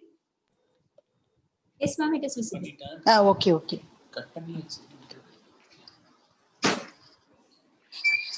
So this is the basic layers or basic operation of a convolutional neural network. There are 4 basic operations in a convolution neural network: convolution, nonlinearity, pooling or subsampling, and classification, which is fully connected layer. I'll explain what each layer is. See, if you follow these 4 operations, there will be no problem in writing programs for CNN. Okay, so I'll try my best to explain each operation with some examples too. Okay, so as you can see, CNN is a type of artificial neural network, and it is used in image recognition and processing. That is especially designed to process pixel data. It will process only pixel data. It will not take image as image. It will take the image as pixel only. Okay, so these 4 operations are fundamental of blocks or basic building blocks of every CNN. Okay, so we should have a better understanding of how these 4 layer works to develop a better understanding of convolution neural network. Okay, so first let us see. So the first step in the convolution neural network is convolution. As you can see, first step is convolution. So to better understand convolution, we will have to understand what is edge deduction. Okay, so convolution basically helps to deduct edges. Okay, so first let us see what is edge deduction. So edge deduction is, see, as you can see in this diagram, suppose, see, actually the convolution is a very fundamental operation. So let us see, using this edge deduction, we will see how the convolution operator works. Actually, in any CNN model, suppose you have multiple layers, say you may have multiple layers of CNN. So earlier part of the layers can deduct only edges. Assume that I have, say, 5 layers. Assume that I have 5 layers. For example, I have 5 layers. Earlier parts, say maybe first and second layer will help me to deduct the edges. Okay, so then maybe third and fourth layer may help me to deduct the parts of the objects. As you can see in this diagram, the first 2 layers, I'm not telling this first 2 layers, but generally earlier layers will help me to deduct the edges, horizontal, vertical or slanting edges present in the image. Then the next part of the, middle part of the layer network will help me to deduct the parts of the image like eyes, nose, mouth, etc. Then later part of the layers will help me, or later part of the network will help me to deduct the pictures clearly. So this is how the CNN works. So initially it will deduct edges, then it will deduct the parts of the image, then it will deduct the image itself. Okay, so let us see how this edge deduction works. Okay, so as you can see in this diagram, suppose I have this image. So this image, you can deduct vertical edge or horizontal edge or slanting edge, etc. I have projected two cases of vertical edge and horizontal edge. See, as you can see here, see here the horizontal edges are deducted, here vertical edges are deducted. So how it is first deducted? So first you have to understand, or these are all the foundations for convolution. That is first operation of a CNN model. Okay, so let us see how the convolution helps us to deduct the edges. Okay, so assume that this is an image. Okay, this is the image. I mean, this is not image, representation of image inside the computer. Okay, that is the first pixel. This the value is 3. See, I'm just taking a simple example. So okay, the value will be 0 to 255 for the color image, or even if for the black and white image based on the grayscale. So maybe black, white, in between we have some moving from black to white, we will have some grayscale. So that could also be represented. So in order to make simple, I've just taken some random values. Okay, so this is, suppose this is the image. Assume that this image I want to find. Assume this is the image of a cat or dog or whatever it is. Don't worry about the image. I'm just explaining you how the convolution is performed. Okay, so let us look at an example. So suppose this is an image. Okay, I told you this is an image. Now the basic convolution operation involves a filter. Those who have done image processing, those who have worked out on image processing might be knowing the purpose of the filter. The filter purpose is to extract features. Okay, especially those who have studied this digital image processing will be knowing, or will be will definitely know what is the use of this filter. But the purpose of the filter is to extract the image. See here, I have 6 cross 6. Actually, if it is a 2D image, that is, if it's a grayscale image, it will have only 2 dimension. If it is a color image, I have 6 cross 6 cross 3. So okay, here in order to make it simple, I've just taken it as a grayscale image. Later I'll tell you how to do for color images. Okay, so suppose this is the image, this is the filter. See, what is convolution? Steadily the convolution is represented with star. Okay, the convolution operation is represented by this star. Okay, by the star. So how this convolution is done? No, you just keep the filter over the image. Okay, so this keep the filter 1 0 minus 1 1 0 minus 1 0 minus 1 over the first part, which is what I have shown now, and perform element wise multiplication. Actually, we don't perform anything like whatever framework, either Python or Keras or whatever framework we take, that will do for us. But you need to understand. So you have to perform element wise multiplication. That means element wise multiplication means 3 into 1, 3 into 1 plus 0 into 0 plus minus 1 into 1 plus, then coming to the next row, 1 into 1, then 5 into 0, then 8 into minus 1, then finally plus 2 into 1 plus 7 into 0 plus 2 into minus 1. So you do, this is what we call element wise multiplication. Perform this element wise multiplication, you will get this minus 5. So that is what I am circling now. Okay, this is what minus 5.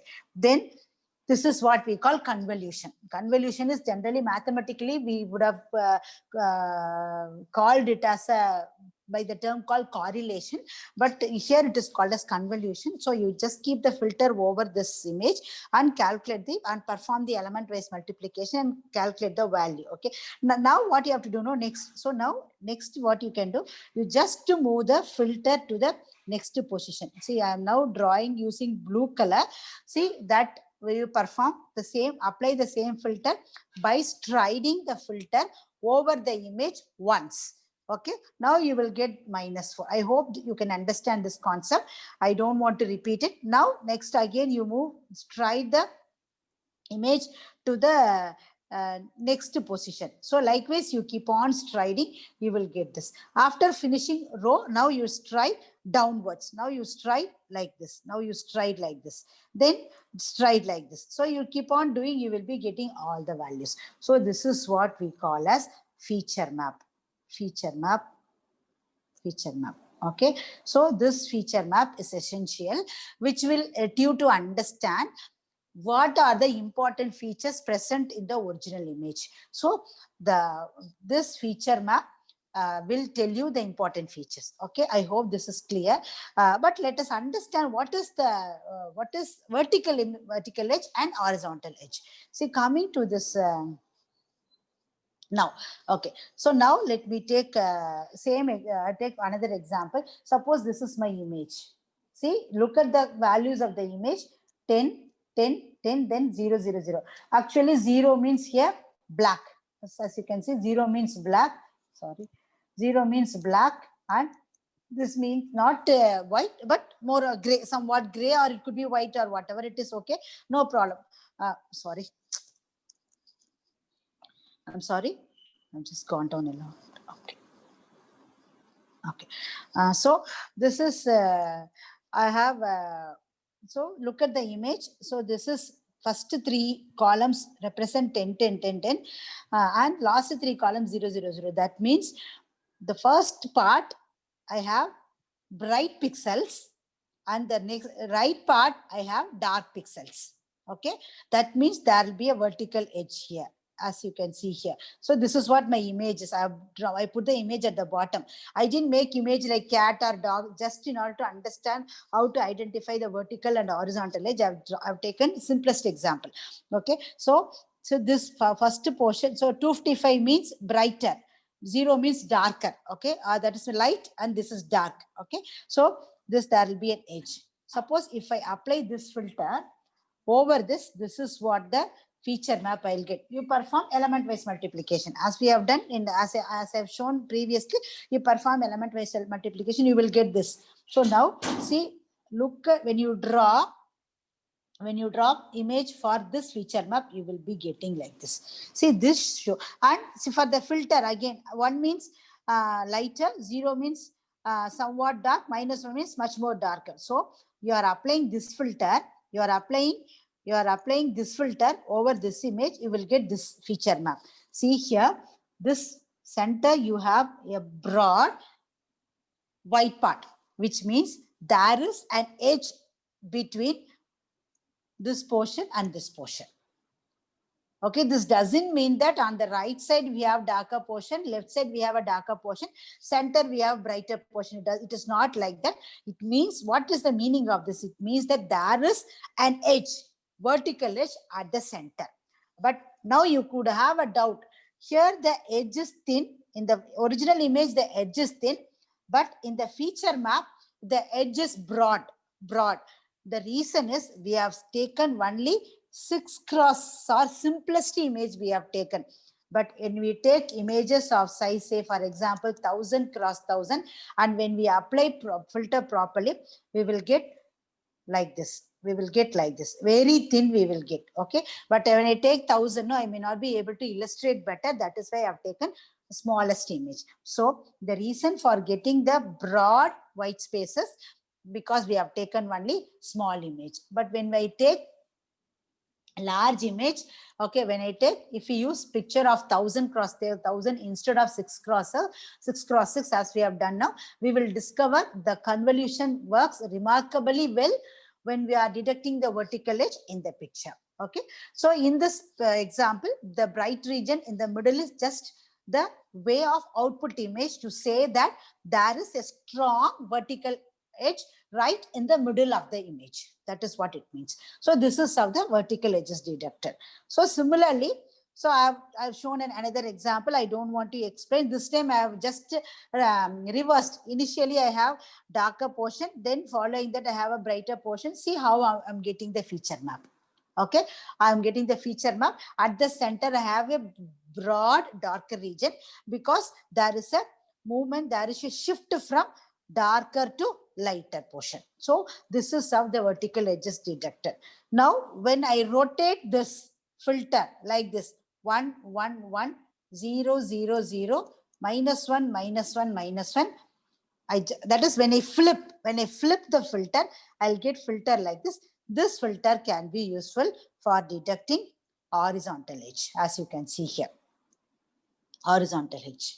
Okay, so when it is horizontal, now you will be having images like this. You will have brighter portion like this, for example, and here. So this is how the horizontal edge is detected. I hope this is clear. If you have any query, you can ask me. I hope this could have been understandable. Yes. Then, so likewise, we have many filters like Sobel filter or Scar filter. See, now you may have a question: how do I choose the filter? Okay, I have to choose this filter. These are all some standard filters which are already experimented by the researchers and proposed. Okay, so these filters will work for vertical and horizontal edge detection. Okay, so or you could even start with some random values. See, as you can see here, here in this diagram, I have just given W1, sorry, it should be W1, W2, W3, sorry, W4, W5, just make it as W4, sorry, it is okay. So instead of W1, W1, W1, may consider it as W2, W3, W4, W5, W6, and you will have up to W1 to W9. So this is what weights. So see, this weights could be randomly chosen. Over the period of training, you could arrive at a proper value also, but it is better to go with some standard filters, then we can change those filters. Okay, so this is how the filters will work. Filters will help us to detect the vertical edge and horizontal edge. So the first part is over. That is, convolution operator help us to detect vertical and horizontal edge. Okay, now so as you can see, how this is how we can learn the features such as edge robustly than even computer researchers will be able to code up these things by hand. When we do by hand, you cannot achieve this much resolution, this much we cannot learn this much amount of features. So this operation, this convolution with proper filter will help us to learn the features better. Okay, then so this is the first part. So the second operation is padding. So convolution is applying filter over the image, element wise perform element wise multiplication, we will arrive at a feature map. Okay, now coming to the next operation is padding. So the padding is it's an operation which will help us to sort out two problems involved in convolution. One is called shrinkage and other one is called less consideration given to corner pixel. I hope this you could have understood this. Say for example, say you in this case, we have taken 6x6 image. When I apply 3x3 filter, I got 4x4 image. So automatically the image size has shrunken from 6x6 to 4x4. This is for one layer. Suppose if I repeat the same operation again on 4x4 with 3x3 filter, I will be getting say 2x2 image only. So the image gets shrunken when we go more number of layers. So that you may lose some features. In order to avoid this, we go for padding. This is one reason. And another reason is when we use filter over, when I apply filter over the image, see, as you can see here, first you will apply over this, then you will stride, you will be moving like this. See, when you stride over, just think how many times you will be considering the pixels which are in corner, Say I'm just shading or just drawing lines over the corner pixel green in color. We will consider those two pixels only once, but we will consider the center pixels twice or thrice depending upon the stride. So this is what the another we don't give importance to the pixel at the corner. Sometimes the corner pixels may also play a vital role in determining the image for the image classification. So we to avoid these two problems, we go for padding. Okay, so what is padding? Is there any problem? Somebody has unmuted your mic. Any doubt? No?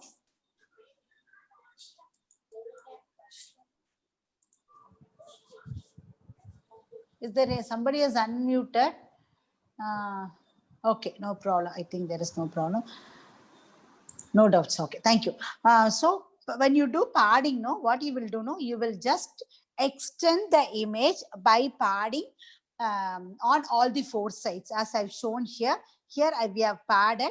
We will always pad 0 because 0 means no value. That is black, because we cannot pad any other color. That means that may change the features of the image. So we just pad 0 along with all the four sides. So here padding 1 means we will pad 1 row on all the four sides. Okay. Now you apply convolution. After padding, you apply convolution. See, now this is, as I've shown, blue in color. When you apply this filter over the first part of the image, I'll get -10. Now you stride the filter over the image once. That is, I'll draw it in some green color. So I'll stride like, or I'll draw in some other color so that it will be clear. See this, sorry. See, I'll stride like this. Now next I'll be striding like this. See here, the corner pixel with the corner pixels like 3, 3, 4, 4, 7, 3, 9, 6, they're all now considered twice. But since we have appended 0, 0, 0, 0 along four sides, those pixels are taken only once because they are just padded. They don't play any role. See this, now we are giving the corner pixel importance twice. So that is what we call padding. So when you do padding, no, the original image 6x6 becomes now 8x8. And when you perform convolution with 3x3 filter, you will get image 6x. That means original size is preserved. Original size is preserved. So this is what the purpose of padding. So padding is done to preserve the size of the image and also to give importance to the corner pixel. Okay, so this P we call as padding amount. P0 means we don't do any pad. P2 means we will add 2 rows of zeros on all the four corners, all the four sides. So all the four edges. So this is what padding is. Okay, then. See, then now we have these parameters. We will be understand what is convolution, what is valid same convolution. These we will be using when we do programs. Okay, so in valid convolution, which means that basically we don't pad. When we don't pad, that is padding amount 0 means, which is called as valid convolution. So when you take 6x6 and when you apply 3x6, you will get 4x4. So this is the formula. You just keep this formula in your mind. My n means the size of the image, f means the size of the filter. One is, it is derived after many experiments. Cross, this is what n minus f cross 1 is. N minus f plus 1 is the size. So when you apply this formula, n is 3, my f is filter size, sorry, n is 6, filter size is 3, plus 1, you will get 4x4. So this is what we call valid convolution, where we don't pad any values.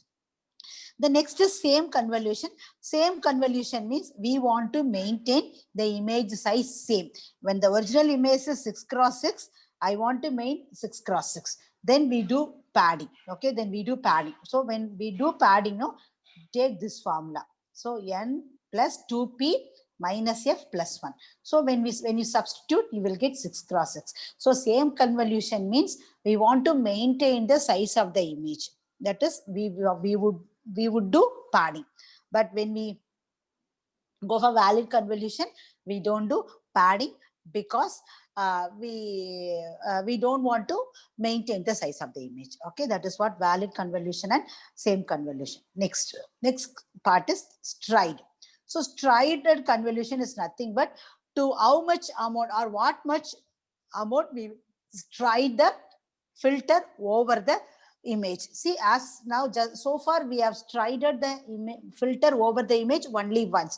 That is, we have taken, initially we have taken this 3x3, then we have moved once. then once. Okay, then once. This is what we call stride. But stride could be any value. It could be even stride value. When you can even stride to. Suppose when you stride to, no, I'll do it in some other color so that it may be clear. So when you do stride, suppose when you do stride to, then we will skip two columns. We'll skip two columns like this. Okay, we will skip two columns like this. Okay, so this is what stride value. Stride could be 1 to anything. So when you include stride, the formula changes like this. That means when just think, when you have stride is equal to 2. Here with stride 2 it is shown. So what happens when you stride with 2? When you stride with 2, you'll be getting only 3 cross 3 image. Okay, because you will be jumping over two columns every time. So it will automatically reduce the size of the image. So when you use stride, the formula becomes a little bit changed. As you can see here, this is the formula you will be using to find what would be the size of the image. So you apply some padding, then you apply some stride, then finally you will get the size of the image. Okay, so this is how the original size is changed by using stride and padding. Okay, then coming to, so far I was telling you about black and white or grayscale image, but you could also do with CNN with color images also. Okay, so the RGB image with the corresponding filters I have projected here. The third dimension is nothing but the number of channels, which is 3, because we have 3 channels RGB. Okay, so when you have 3 cross 3 image, so for example 6 cross 6, and I have 3 channels, then filter will also be 3 channel filter. Keep that in mind. If it is a 2D image, the filter will be, suppose if it is a 6 cross image, the filter will be 3 cross 3 or 5 cross 5, anything, but it will be having only 2 dimension. But when the image is 3 dimension and the third dimension is channel, that is color, 3 channel, then the image would also be a 3 channel image. Okay, keep that in mind, because we have to apply. See, as you can see here, I have an example. As you can see here I have shown, see, I have 3 cross 3 image. So how do you project? So as you can see here, I have a 3 cross 3, 3. So that is this yellow, first yellow filter will be applied over the red part, okay, over the red portion. Then the next, that is the next channel, that is this green channel. This is green, this is red, and this is blue. The green channel would be applied on this green channel, okay, on this green channel, and blue channel filter will be applied on this blue channel. Okay, so we need to have 3 channel filter. Anyway, you will get only, see, now you have to do, how do you do the convolution? You take first channel of the filter, apply with red portion, then take green channel, apply with green portion. With the same, here we have, with the images, we don't have green portion or red portion, we will have only pixel. You apply the green channel value on the image at the specified portion. Then you sum up all, where we had sum up only one filter with the image. Now we will sum up all 3 filters, not 3 filters, filters with 3 channel on the same portion of the image. We will get single value over here. So you will get 4 cross 4 image again. Okay. Now, so as you can see here, I have just again shown a better image to understand. So you can project like this. It is a 3D image, or it's a 3D filter. Okay. So this is how the image is. So now better clarification. I have one more example. See here. See, this is, I want to take only the red color value. Okay, red color value. Then you can give the red color filter like this. Other filters can be kept 0. And suppose I want to do for all, then I can give filters like this so that I can get the image. So suppose if I want to have only green, I want to capture the green portion alone, or the green part present in the image, I can give the filters accordingly. Okay, so these are all learnable and tunable parameters. Okay, so as you can see here, see, likewise, now, so far we were applying only one filter. See, if it is a 6 cross 6 image, I mean 2D image, we have one 2D filters. If it is 6 cross 6 cross 3, we had 3 cross 3 cross 3. This is one filter. Don't take it as a 3 filter. It is one filter with 3 channel. Now I am using 3 filters. The purpose of using multiple filters is to extract more features, or better features. Okay, so likewise I can see, for example, I want to extract both vertical and horizontal image. I can go for 2 filters like this. Okay, now by doing this portion I will get one feature map, and when I do with the second horizontal edge I will get another feature map. Now what is totally, I will have 4 cross 4 cross 2 4 cross 4 feature map I will be getting, one based on one filter which is for extracting vertical edge, and another one is for horizontal edge. Okay, so this is how the multiple filters would be more useful than single filter. Okay, so now I've shown an example which I've given. Later on I will give you this presentation. You can go and see this link. This link will show how this feature map is extracted. See, I've used 2 filters here. So this diagram shows 2 filters. See, now you can understand the difference between the images. Wow, what one filter produces as feature map and another filter produces. So by using multiple filters, you can extract different features, which could help us to classify better.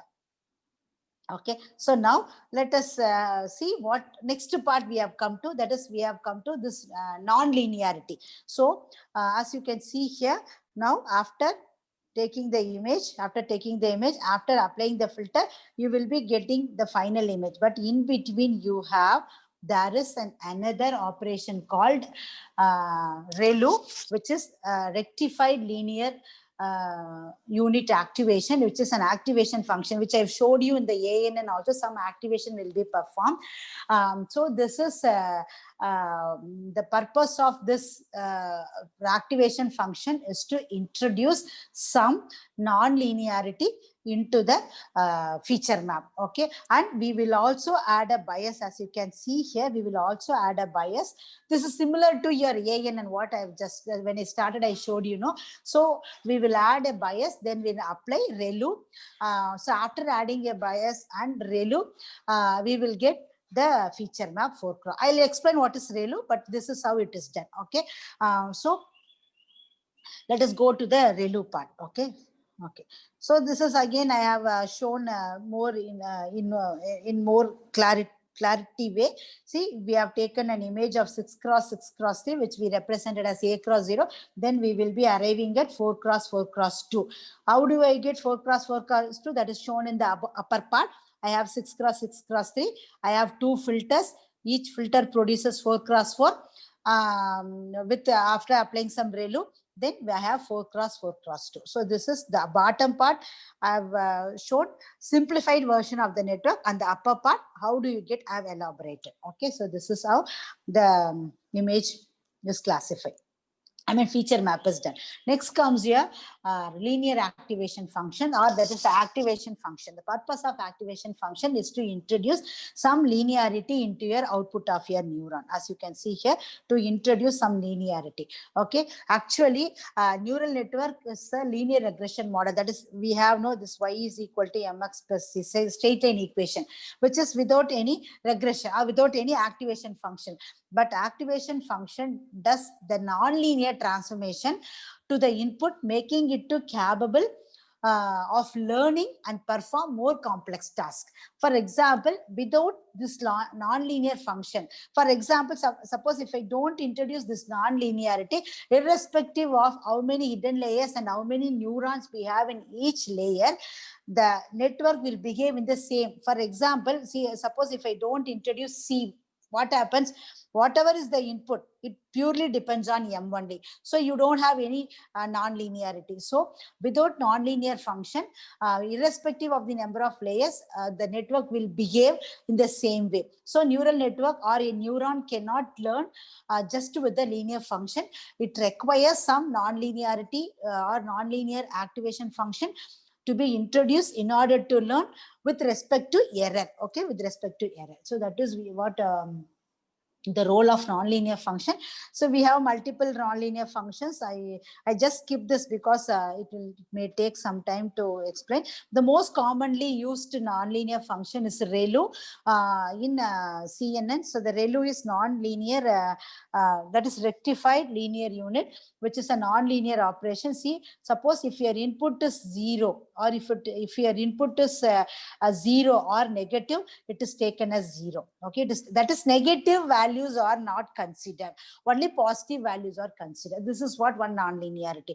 Then if it is a positive value is taken as it is shown here, but all negative and 0 values are taken only as 0 only. Okay, so this rectifier, this ReLU serves to break up some linearity in order to make up for the linearity which we might impose on the image. Okay, see, for example, as you can see in the picture shown here, see the changes that happens when it undergoes some convolution operation.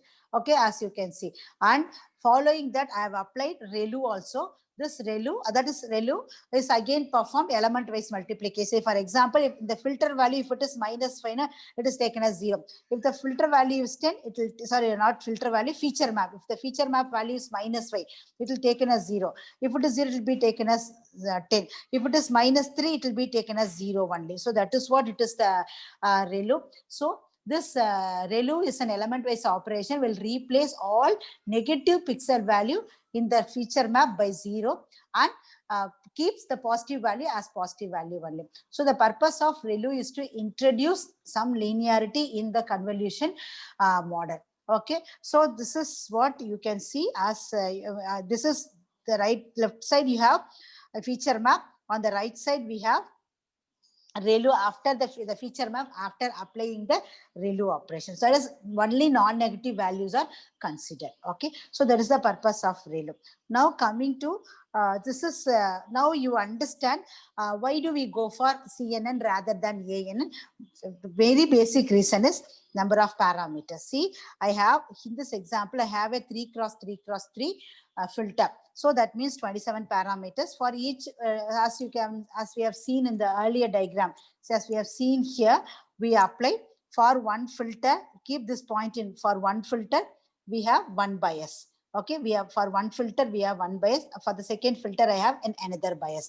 So as you can see here, here I have 10 filters. That means for each filter, 3x3x3 into plus one bias. So totally 28 parameters for one filter. Suppose I have 10 filters, then I will have only 280 parameters. So keep this point, 280 parameters. But suppose if I do it in ANN, which will require millions of parameters. Okay, see, I'll show that shortly. Before that, you understand this. So suppose I have taken 39, I've taken little bit larger image, 39x39 color image. Okay, so I have here filtered 3x3. 3x3 is stride 1. S means stride 1. See this, sorry.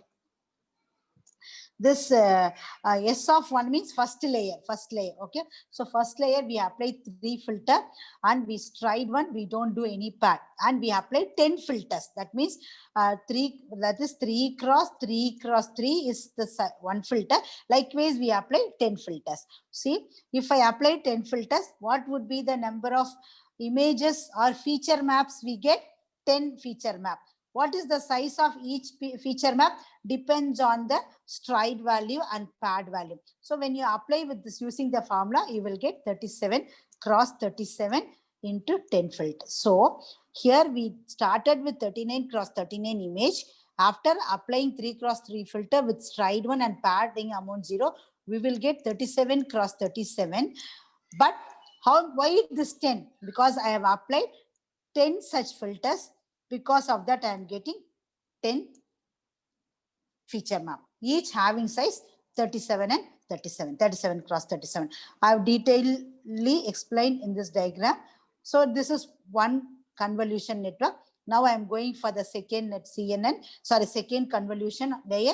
Then I have gone for third convolution. See, this is first one, second one, third one. So you can keep on doing. So when we move towards deeper and deeper, no, we will be increasing the number of filters. Here I have only, as you can see here I have only 10 filters, then I have 20 filters, then I have 40 filters. This is to extract more features, or as I told you, earlier part will extract only edges, center part, middle part will extract parts of the image, later part will extract more features. I mean, will extract original object or images. So for that you need more filters. Okay, so this is how it is done. Then the last operation is pooling. So pooling is it is another operation. As you can see here, see, suppose when you teach a child that this is a cheetah, that this is a cheetah, but when you rotate the image and when you show the same rotated image to the child will say that it is also a cheetah image. Similarly, when you squeeze it and show, it will be able to say, because it is able to understand, the child is able to understand or able to relate the translational invariance. That is, we have rotated the image, we have squeezed the image, so but the child is able to relate that whether we squeeze it or whether we enlarge or whether we flip it, it will be able to understand that it is a cheetah. So to introduce that kind of learning or knowledge into the CNN, we do this stage. So this space, this is called, we have to introduce translational invariance, or translational invariance needs to be preserved. So that is what pooling. So how it is done? Pooling is done. So this is what pooling. So pooling is, there are two types of pooling generally, average pooling and max pooling. I have taken a simple example. Suppose this is a feature map. Suppose this is a, suppose this is a feature map. After applying ReLU, we are getting, what is pooling now? You have to take 2 cross 2. Generally 2 cross 2 is taken. You find in this part of the image, which is the maximum value, that is 9. So that will be 9. Then move stride. Here we use stride by 2. We generally stride not 1, will be stride by 2 or 3 or whatever it is, depending on the features. Now you stride is 2. Now you go to the next part in this square, which is the large value 2, and then bottom we have 6, and this top right, bottom right, we have 3. So this is what we call as the result of feature map after max pooling. Okay, max pooling.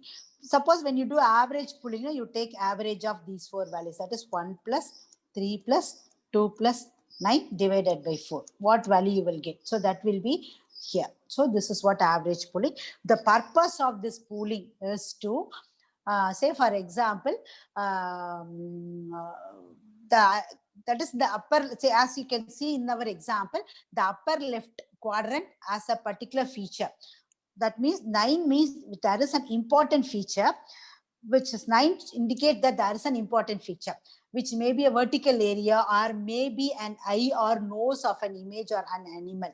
So clearly that feature, that 9 indicates that feature exists in the upper left hand quadrant of the image, which may be, as I told you, it's a cat's eye.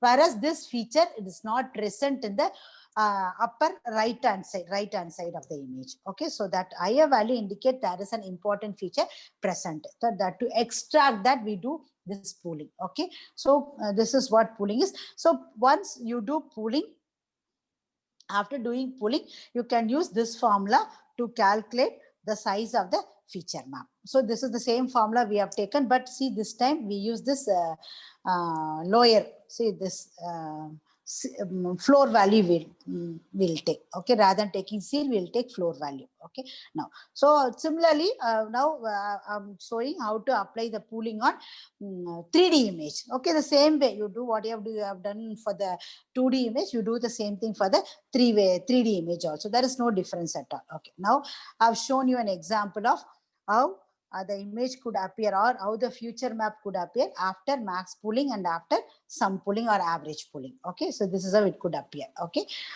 then. So now we'll get into an example of image classification. See, I have 7, which is represented as a 32 cross 32 cross 3. What it has to be classified as 7. How it is done. Okay, so I am using filter this size so that the images image got reduced like this and so on. Okay, so I'll go for the detailed illustration. So as you can see here, so now we have finished explaining this portion. So convolution followed by within convolution we had pooling, then we had ReLU, then we had following that we will have multiple convolution layer. Finally, we have fully connected layer. So as I told you initially, we had 4 major operation: convolution, pooling. Then the second operation is what? We have this we have done padding, padding, convolution, padding, pooling, visa, then ReLU visa, finally fully connected operation. So the fully connected operation I'll explain. So the fully connected, before fully connected layer, okay, fully connected projected here. See, fully connected layer is the last part. Okay, so we are getting finally we are getting 5x5x16 feature map. That is 5x5 image, 16 such image, which is flattened. That is, you have converted, which is when you flatten, you will get 400. So the flattening means just flatten it as a single one-dimensional array. So you will get 4x4, sorry, 400 neurons in it. Now you can have as many fully connected layers as you want, depending upon accuracy, etc. Here I have the next fully connected layer. I have 120 neurons, and the third fully connected layer I have 84 neurons. Just it's an example. Then finally I have a softmax classification. See, softmax generally we use for multi-class classification. You know that multi-class classification is, in our example, I am going to classify the digits 0, 1 up to 9 into up to 9. So it is multi-class. The digit can be 0 or 1 or 2 or anything up to 9. So there are 10 classes. So I'm using softmax classification. If it is just yes or no, 1 or 0, you can go for binary classification. Okay, so here I have a softmax function because I have multi-class classification. So as you can see in this slide, see how many parameters you are supposed to learn in each phase. Okay, so this may be, so initially we have taken 32 cross 32 cross 7. So when you multiply, you will get this. Okay, here we don't learn any parameter because it is an input size. But when you come to the filter size, see, I have taken filter of size 5x5, 5x5, 3 channel with 8 filters I have taken, 8 filters I have taken. Then for 8 filters, I have 8 biases. Some example I have taken. This is just to show why it is then. See, for example, now you can understand ANN versus CNN. When I take ANN, you just take ANN. When you multiply this 32 cross 32 cross 3, you will get 3072. Okay, 3072. So that means 3072 input parameters are given here. Okay, 3072 input parameters are given here. See, I have 4704 nodes in the hidden layer. That means every input is given to every neuron in the hidden layer.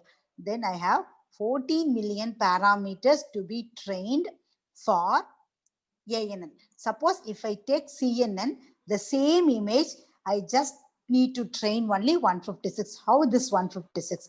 I have taken 5 filters. Sorry, I have taken 5x5 filters. Okay, I have taken 5x5 filters, 6 filters. So 5x5, okay, into, it is a 3x3. I have 3. This 3 I didn't consider. I've taken it as a black and white image. Okay, 1. Okay, 1. It is so okay. If it is 3 now, then I have to have 5x5x3. Okay, plus 3 because sorry, not 3. 5x5x3. This is not correct. I'll just do it now. 5x5x3 into 6. So 5x5x3, one image into 6 plus 6. 6 means 6 bias for 6 filters. What's this value? Say 25 into 3, 75. 75 into 6 is 3 6 are 30, 0, 42, 450 plus. So totally I require only 456 parameters, but you take ANN, I need to train 14 million parameters. Just imagine how big or how large, how huge the number of parameters to be trained in ANN when compared to CNN. So that is the main reason why do we go for CNN. Okay, I hope this is clear. Now, I told you when I started, there are two advantages of CNN over ANN, which are parameter sharing and sparsity. I'll explain what is this parameter sharing. Just nothing but, see, I use the same filter. See, suppose I take this filter is applied over this portion, then over this portion, then over, that means the same parameters we are using over the image by striding again and again. So we share the parameter. That is what the first advantage. Next one is sparsity of connection means, say for example, here this 0, or you take, I'll do it in some other color so that it may be clear. So this 0 is obtained only based on the bottom left quadrant. So this as 0, this value of this 0 only because of this, not because of any other point. Okay, only because of this, not because of any other point. That is what we mean sparsity of connection. So these are the two advantages of CNN over ANN. Okay, so just to summarize, we have seen, or I have just summarized whatever the operations we have done. Now I'll get into an example. Before an example, we have many CNN architecture like LeanNet, AlexNet. They are all various models, variants of CNN which have come over starting from 2012. So these classical CNN models are LeanNet, AlexNet, etc. Nowadays we have this Inception, ResNext, and DenseNet, etc. So they will be having more CNN deeper and deeper, so that they will be able to classify more images, etc. Okay, so then. So I have taken, as I told you, I have taken an example of recognition of digits. I'll let me go to the demo. Okay, I'll just switch over to my laptop. So far, I was presenting with my iPad, so that I wanted to mark and show. Now let me switch over to the laptop. Just give me a minute, so that. Say, organizer, please. I'll just quit this Zoom. I'll join using some other. I'll join using my laptop. So you just give permission to share my laptop.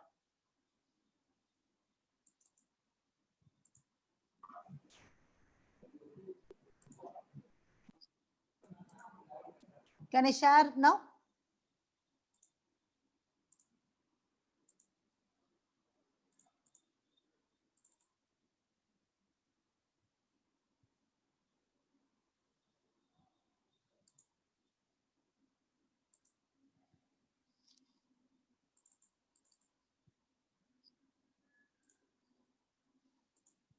So please permit me to share.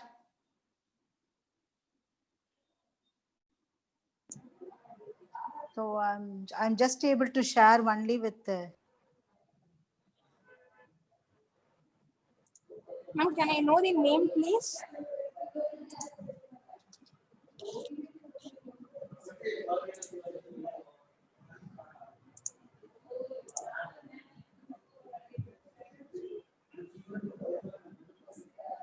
Ma'am, I have made you a host, ma'am.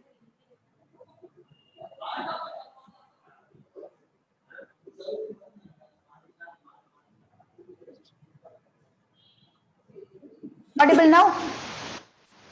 Yes, ma'am, it is audible, and I have made you the host. Okay, thank you. Okay, thank you. Can you see my collab screen? Yes, ma'am, it is visible. It is visible. Okay, thank you. So here, what I wanted to show you is how to implement CNN using Keras. Okay, Keras, PyTorch, and TensorFlow, or some of the CNNs or any other like RNN, etc. I have taken Keras. See, actually, Keras runs on the top of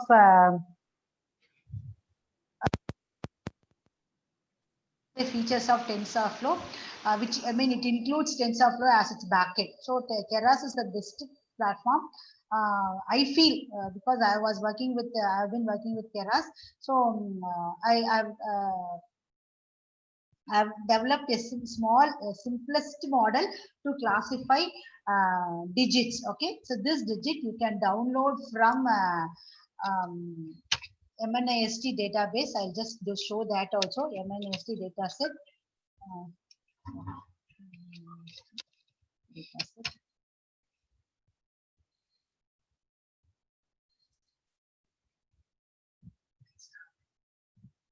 See, this is where you can download the data set. There are 60,000 training set is available, a huge data set, and 10,000 tested set is available here. I've taken this data set to develop a CNN model for classifying a given image into one of the 10 digits. Okay. I've taken that. So initially you have to import some of the modules and packages which could help us to develop the model.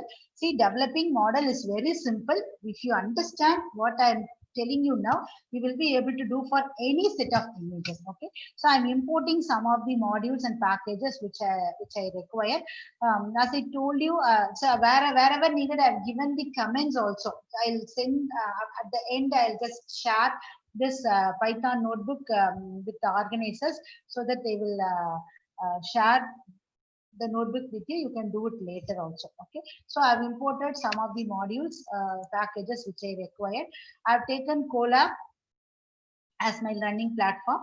Okay, so now see what I'm trying to do is first I'm trying to download the data set. Okay, see here what I've done now, I've taken batch size as 128. The meaning of this batch size is, see, as we have seen, we have 60,000 images. So I want to train these 60,000 images in batches of 128. It could be any value, tunable. It is not a tunable or learning parameter. It is simply a parameter which we could adjust. Okay. Then I have num classes is equal to 10, which means we want to classify the digits into one of the 10 classes, 0, 1, etc. up to 10, up to 9. Then the input dimension is I've taken as 28 cross 28. Actually, the images here are stored as when you just go through this description, you can find that it is stored as a 28 cross 28 image. So that is why I've taken as, I've assigned two variables, image rows and image column as 28 cross 28. See, now this step is important. Here, I am just downloading the data set from MNIST using load data method. See, as you can see here, I have imported the MNIST module. So that module that contains a method called load dataset, which will load the dataset from MNIST website and will divide that into train and test. So train dataset will contain 60,000 image. Text dataset will contain 10,000 image, and of which X-train will contain the pixel value, that is 28 cross 28, and Y-train will have what is the corresponding digit. I'll show this also. See, we'll just run this. Okay, see it is downloading. As you can see, it is downloading the data and it is downloaded. It is all done. Now, I just wanted you image looks, it is a grayscale image only. I have not taken color image. So I am show these are all the PyLab plot is a module which contains it's a package which contains methods for displaying the images. So I've used image show method, and see contains, as you can, when you keep the mouse over it, you can see that there are 60,000 image with each having size 28 cross 28. As I told you, 1:2 means I want to see the image with the index 1. 2 means 1 less than 2. That is 1:1. That is, I want to show what is the image stored in 1:. See, you can even say it is an image of 0, or I can even show, say, for example, I show 34. 35 means I want to show the image 34, which is again 0. I'll take some more. 35. Sorry. 35:36. That means I want to show only one image. So which is 5. Okay, which is 5. Okay, I'll take just Z1:2. Okay, so this is the image. This is how the image. So this is what I perceive or what we perceive. But actually, this is not how a computer or our CNN perceive. For CNN, it has to be converted into pixel values. So that is what we are doing here. See, here I am just printing. I have many print statement for debugging, so that which will help you to understand better how the program works. So I just print the shape of the image. See, as you can see here, the shape is 60,000 28 cross 28, and white train is it is 60,000 rows with only one column, because that column will say what type of image. For example, in our case it is 0, it will having the value 0. Okay, so that is I'm just printing, but this is not actually needed. As we have seen in the convolution, we want to convert it into whether it is a RGB image or whether it is a grayscale image. We have to convert it into appropriate channels. Here I have only one channel, which is gray, so I'm using this method, image data format method of K. K is nothing but the Keras backend, which we have just imported, Keras backend. So which contains a method called image data format, which will let me to understand how the image is stored, whether my image is stored as a 28 cross 28 cross 1 or 1 cross 28 cross 28. Sometimes the channel may be stored in first also, 1 cross 28 cross 28 also. So if it is channel first, it will be stored as, see, image is 1, training shape is 68,000 with 1, 28 cross 28. If it is channel last, then the image would be 60,000, totally 60,000 image. Each image is 28 cross 28 cross 1. So that is what I am doing here. Okay, I'm just getting the shape of it. So after I'm doing that reshape method will reshape the image from its original shape to the shape in which the CNN requires. See, after reshaping, see how the image is. See, as I have run it already, I'll just run it again, so that I'll be getting correctly. See, original image is 60,000 28 28. After reshaping, because it is stored in the channel last format, so 28 cross 28 cross 1. Okay, this is important for understanding the filter size and all. Okay, so X train, and I have taken X test, because I told you know in the training set we have 60,000 image, in the test set we have 10,000 image. So that is a 10,000 28 cross 28 cross 1. Okay, then next one is, I just wanted you to understand how, okay, before that, I have many print statement to understand what image is. Okay, I'll just show how actually the image is stored. Okay, this is class level 0. Okay, I'll just run this again. Hello, ma'am. Yes, ma'am.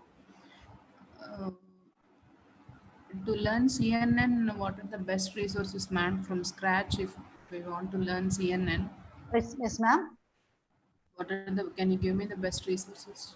Ma'am, you can go to, you want to learn programming or you want to learn theory part of, I mean, Both, ma'am. So if you want to learn, CNN part, okay, you can go to this Geeks for Geeks, ma'am. It is a very better tool, and even GitHub will give you a lot of materials. Okay? Geeks for Geeks, ma'am. Geeks for Geeks. Okay. Then if it is for the programming part, you can do this Keras documentation itself will give you a better idea on Keras documentation. Keras, ma'am. Keras, just type in Google Keras documentation. Keras documentation. Keras. Just give Keras. Okay, just give Google. Just give Keras documentation. You just go there. It will help you. It will tell you all the methods present in it. So you have many documents, you can go through this now. Okay, ma'am? Ma'am, in this program, you have Yes. used TensorFlow or not, ma'am? Actually, you can use only TensorFlow, but actually Keras is built on the top of TensorFlow. So, see, I've given even a comment for you to better understand. See here, this part. The Keras learning phase is accessible. Actually, TensorFlow is accessible via Keras backend. Actually, Keras runs, it's a higher level neural library which runs on the top of TensorFlow. It uses TensorFlow as its backend. When we are using Keras means backend, TensorFlow is working. TensorFlow is used. By default, the framework itself is built like that. Okay, ma'am. So what is the alternative for Keras, ma'am? You can go for this PyTorch. Okay. PyTorch is an alternative for Keras, ma'am. But I feel if you want to do better on CNN, do with the CNN, Keras rather than PyTorch or any other platform. Okay, Because it has got many libraries and modules. okay, ma'am. So can you give me the best resources for learning the programming, ma'am? This program. These programs, you just type it in Google that CNN, or I'll do one thing. While completing, I'll put some links which I've referred. Okay, in the chat box. After completing this, Please type in the chat box, ma'am. I'll put it in the chat box after completing the presentation. The demo. Okay. Okay. Okay. Okay. Then, so we are after reshape. Okay. I'll just do it because once I run, the size of the image would get changed in the variable. So I need to run it again so that I'll be getting properly. Okay. So now, as you can see here, see now you understand what it is displaying. See, I have the original shape of the. Sorry.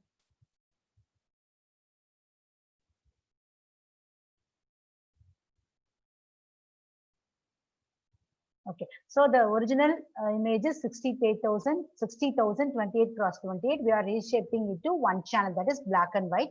See, I have just projected you how each sample is stored. See, this is the sample number 1. Sample 0, 1 up to 59,999, totally 60,000 images.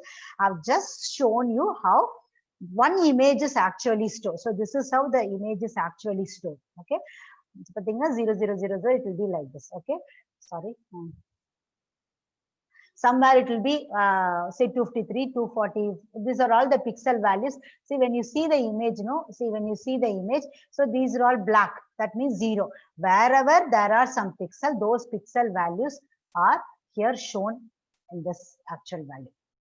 I think this will give you better visualization how the image is actually stored inside the system, actually CNN stores. Okay, so that is what I projected. Now what you have to do actually when you handle this image, 32-bit precision is commonly used while training a neural network. So we have to convert that into 32 into float value. Actually here we saw only integer. See, you can see only integer values.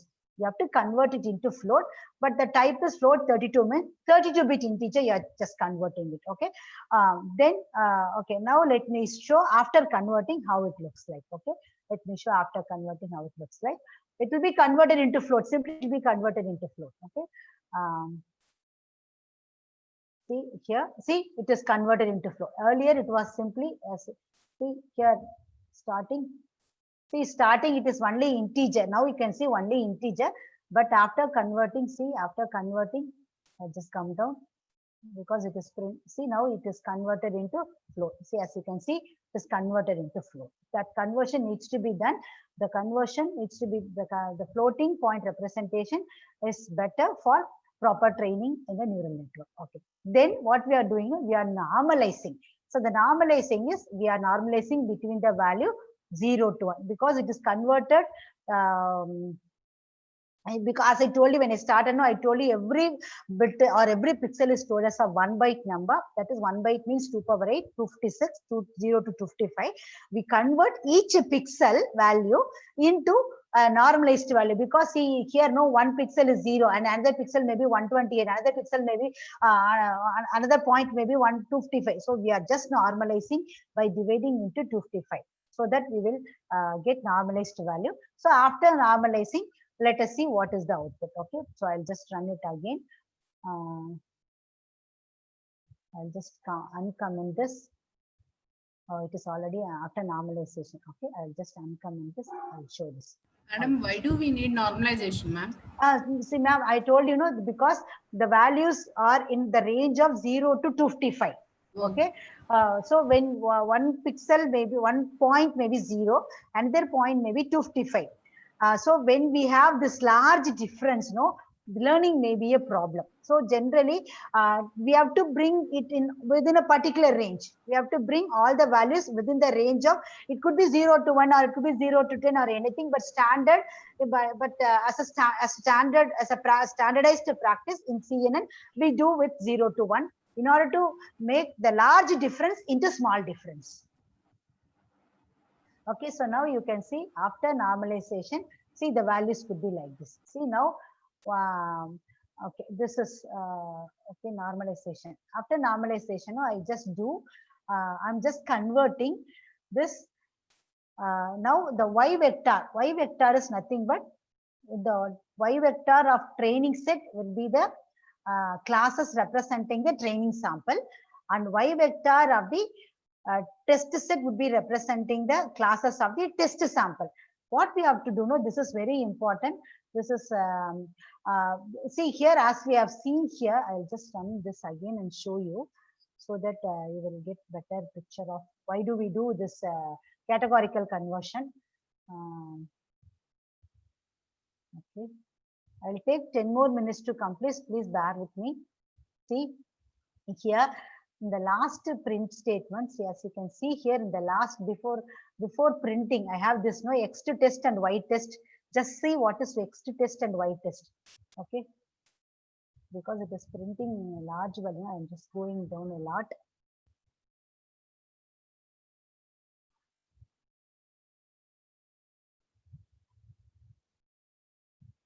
So this is how the X test and Y test values are stored. We have converted into float and we have normalized to by dividing 255, by dividing into 255.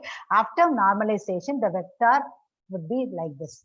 Okay, but that is every image, whether it is in the train or test set, would be represented as a 28 cross 28. And even the Y test, see, Y test is represented like this. Y test is, see, it is 721, means that is the classification of each image present in the X test. Okay, now what we are trying to do now, this every image or every class is converted into a categorical classes of 10 categorical classes into 10. See what I'm trying to do now, Y train. See, actually Y train is, as I showed you, it is stored as a 28 cross 28 is the original image, which 60,000 image, and in the Y train we have take 60,000 into 1. Into 1 means that class name, 7, 8 or 1. We have to convert that class into a vector.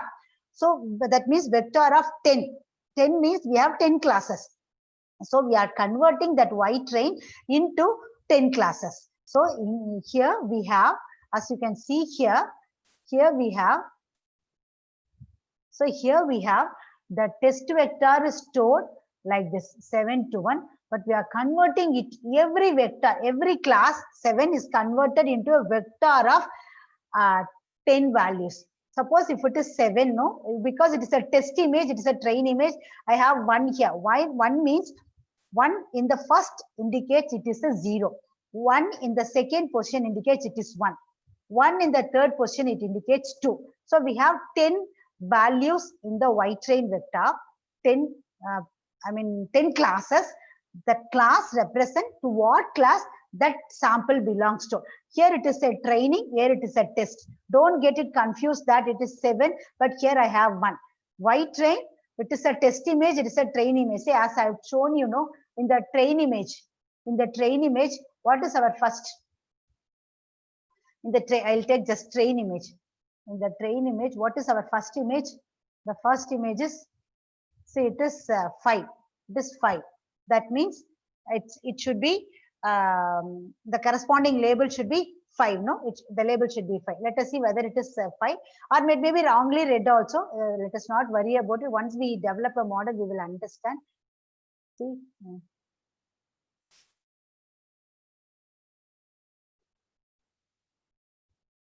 See, it is showing train image. It is showing. See, what is the first image?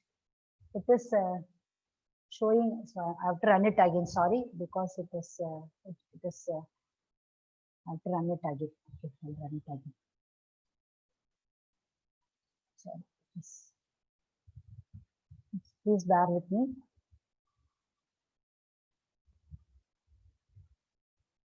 So I'm just printing, or I'll just do with the 6 set. I'll just do with the.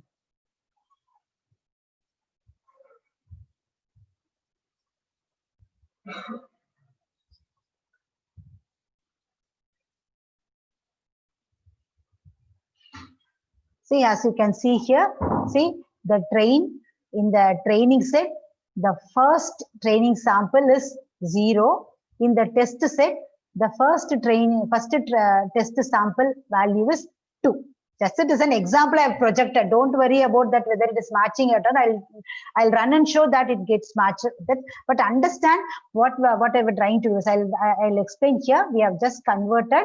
We have just reshaped the image into 28 cross 28 cross 1 based on the number of channel, and we have just converted into float type in order to help the neural network to handle 32-bit precision. Then we do normalization so that the large difference is reduced to 0 to 1. So after that, we are just converting that Y train into number of classes. When you do this, two categorical is a method which will convert the vector into binary class. That is, we have seen the binary class in the sense, if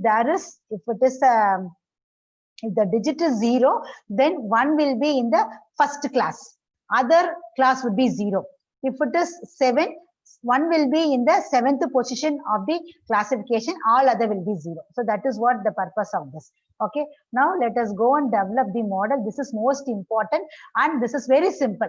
Whatever I have explained in the theory part, all are done here simply. See, we have to create a model. It is a sequential. Sequential means layer by layer we will be doing. So I have shown you multiple convolution layer. We can have any number of layers. So it is we do sequential. That is layer after layer means it is sequential. Because I have taken 2D image, I am invoking a method called 2D. This 32 means I have 32 filters. 32 filters. This is very important. This filters will decide the accuracy and also the number of epochs you need. And kernel size means filter size. Kernel size is a parameter which will decide on what is the size of your filter. I have 3 cross test filter. As I told you, we will use normally ReLU as the activation function. Input size is nothing but input shape. This is the input shape which we have decided here. See the input shape as we have got here. We got here input shape. The input shape is nothing but 1 cross 28 cross 28 cross or 28 cross 28 cross 1 depending upon the color of the image, because we have only grayscale. Our image size is 28 cross 28 cross 1. So that is what we are giving here as input. These are all parameters. Kernel size, activation, input shape are all arguments to the Con2D method. Okay. So if you omit, default values would be taken. Okay. So here I have one convolution layer and I go for another convolution layer, second convolution layer with 64 filters. Filter size is 3 cross 3. Activation ReLU. Here I should not include input shape because this is not the first convolution layer.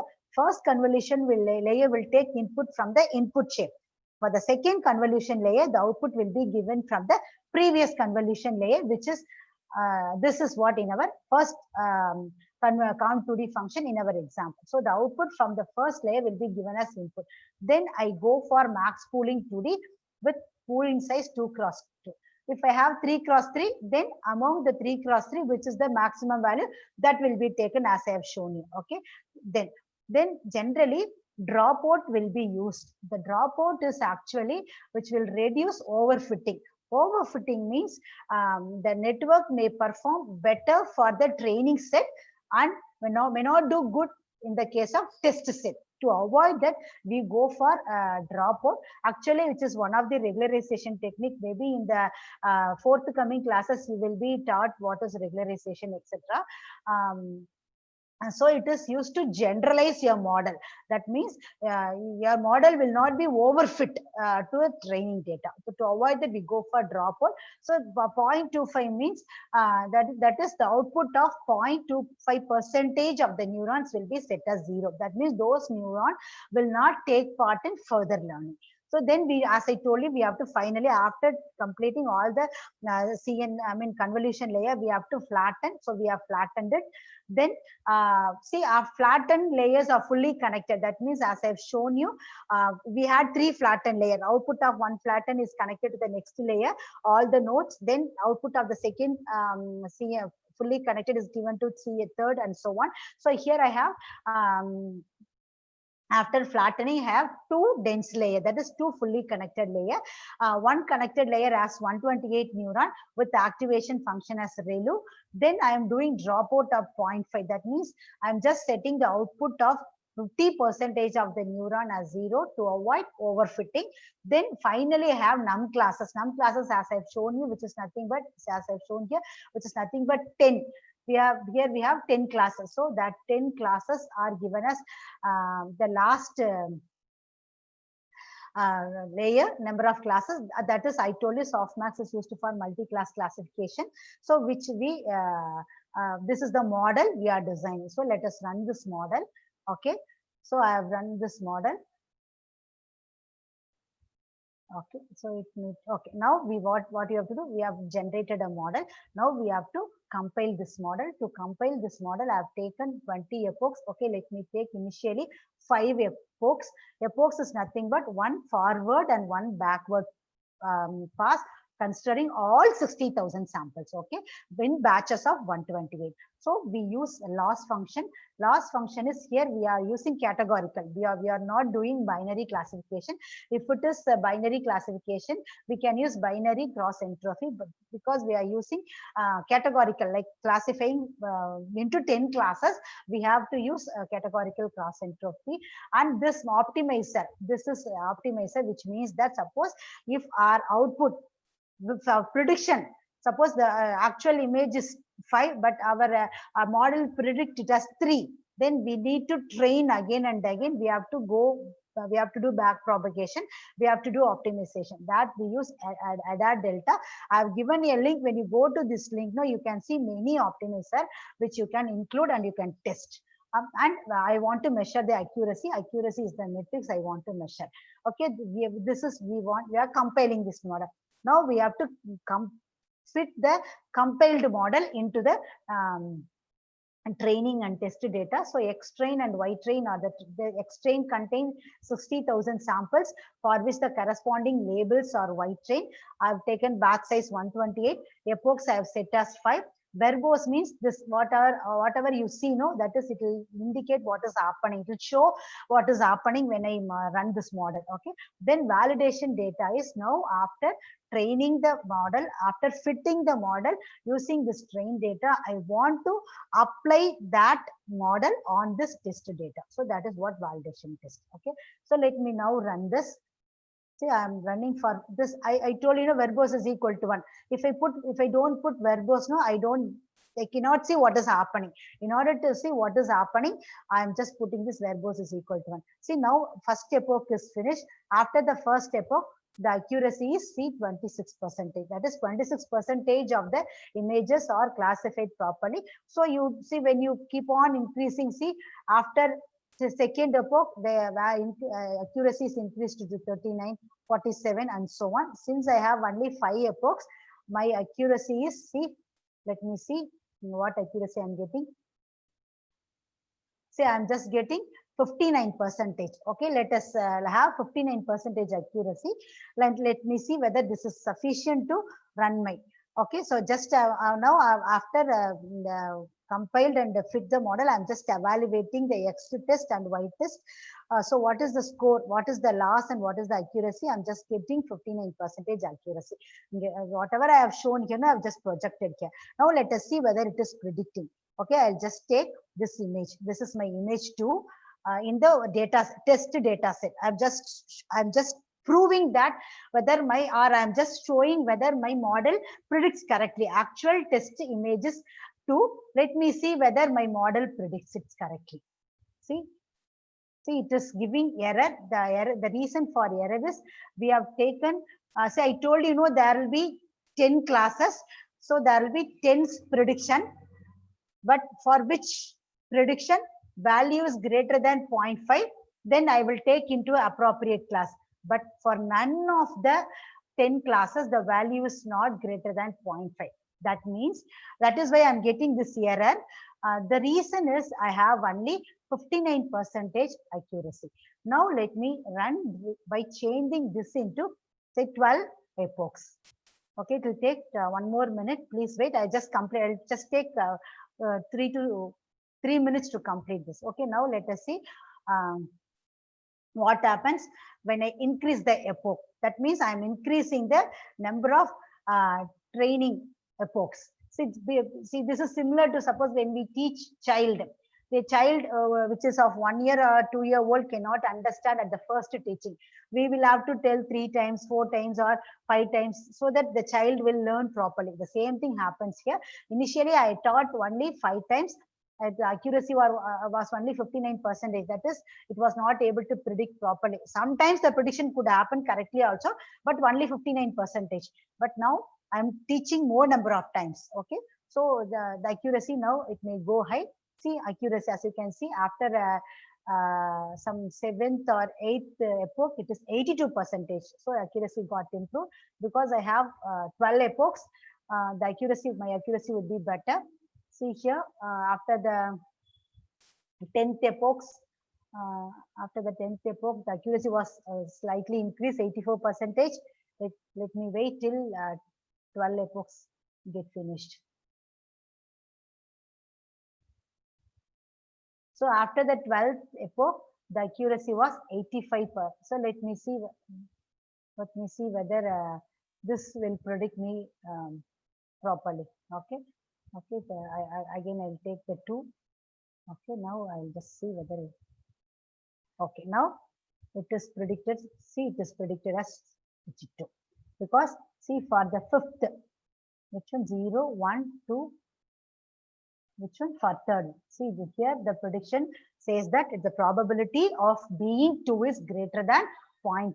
So the predicted digit is 2 because the original digit is, the test, what the actual image is 2. My prediction is also 2 because I've trained the model for more accuracy by increasing the number of epochs. So now I'm able to predict. So I can test with some more.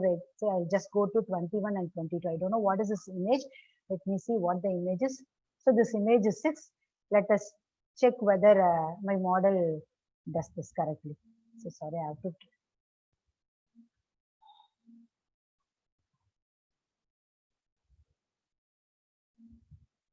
Sorry, here I have to change. So 11. Okay. So it is not predicting correctly because the accuracy is only 85%. So there may be failure also. Okay. So this could happen. So in such case, what I can do, I can go for some, because only the accuracy 85%, I can increase it to 20. So because it may take long time. So by increasing the number of epochs, or what you can do, you can even add one more layer also. Say for example, I can add one more layer. See, I can add one more layer with the same number of, say, let me say with some epochs. I could do this optimization so that I can improve the accuracy of classification. So after that, if you want, you can even plot the accuracy, what is the accuracy. See, initial for the training set, the accuracy is somewhat, it is around the 60, 70, and for the test set accuracy is more. And loss, that is loss means the error in prediction goes down as we go for more number of epochs. So, and as we go for more number of epochs, accuracy increases, a loss decreases. That is, error in prediction gets decreased. I hope this program could have been clear to you. Once you run and see, you will be able to understand how the model works. So with this, I'll stop. I've taken more than 15 minutes. Please don't mistake me and pardon me for taking your extra time. If you have any query, you can ask me now. I'm here for the query. And I hope that this would have given some insight about how CNN works and how to write simple or how to develop a CNN model to classify simple images. So same thing you could extend for color images also, or for any number of images or any type of images. So with this, I'll stop sharing. If you have any query, I'll be happy to answer those queries. I'll just put shortly. I'll just put the link. I'll put the link in the. Ma'am, excuse me.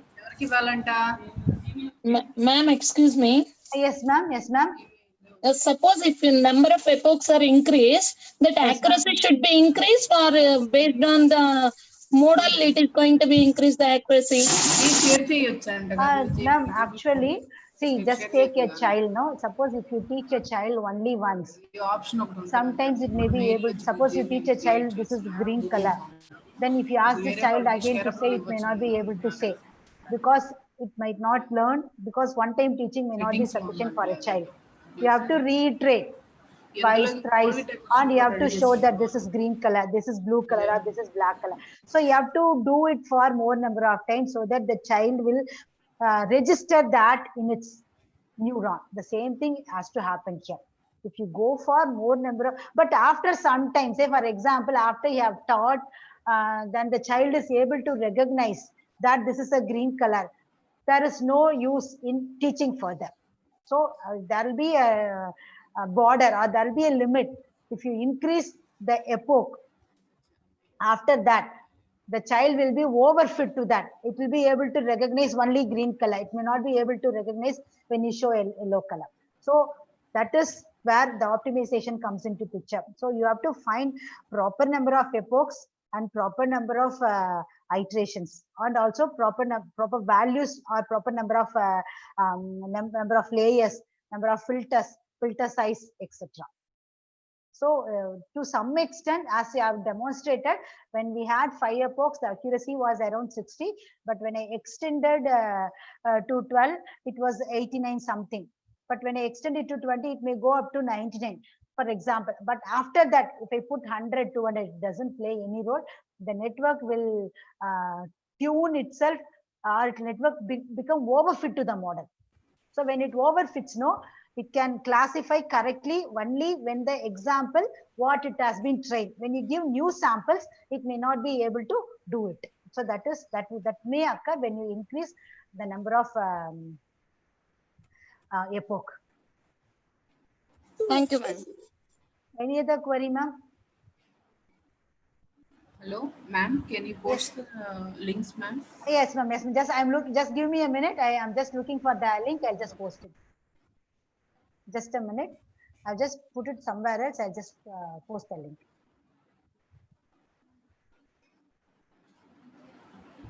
Meanwhile, if you have any query, you can ask me.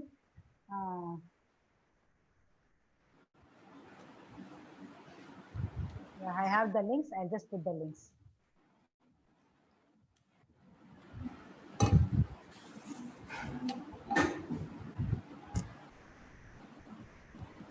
Participants, if you have any queries, you can post it in the chat box.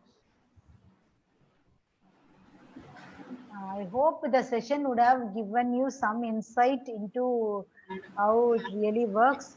Please post the. This is one of the link which I referred. Then I have one more GitHub. From scratch, how to learn CNN and all. Yes, ma'am. Yes, ma'am. I have a very good guide. I have. I'll just put it.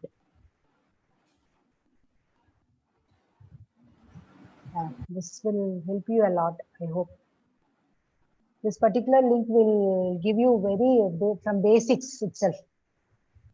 Intuitive explanation concepts. Okay, you can. And most probably this towards datascience.com. No, that will also give you. Which one, ma'am? So I will have two more links. Okay, I just give these two more links. So these two links will this towards data science, and I told geeks for geeks. So these four links will help you to learn from the scratch.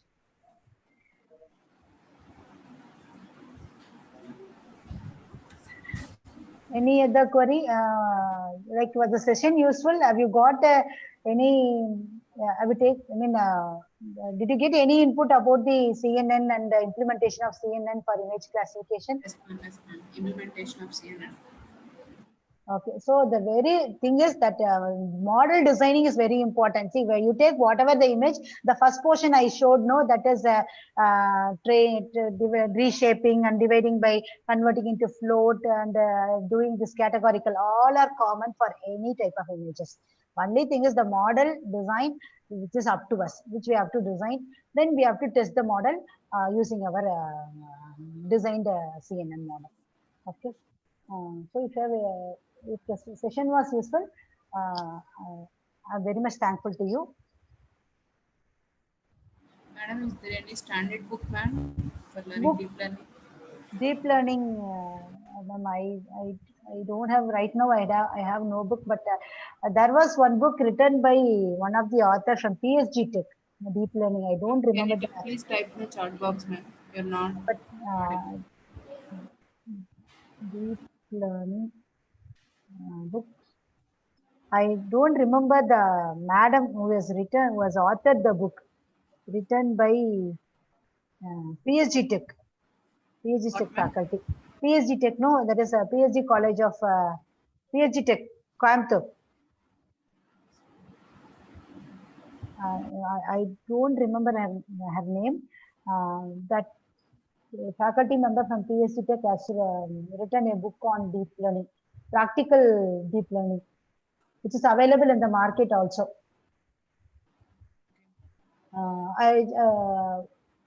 Right now I am not able to locate what it is. Once I locate, I'll share it with your organizer. I'll tell them to share with you so that you can get the details about the book. This is right now. This is I'm just able to. I mean, only these things. The deep learning book written by the PhD Tech faculty member, but I'm not able to recollect the author name and publishers and all. Okay. Can you type the other name, ma'am? Yeah, that's why I'm telling. I'm not able to recollect the author name. The author name. Publisher, ma'am. Publisher. That was the publishers and author name. I'm not able to recollect. I'll share with your organizer. Okay. I'll share the organizers so that they will share with you.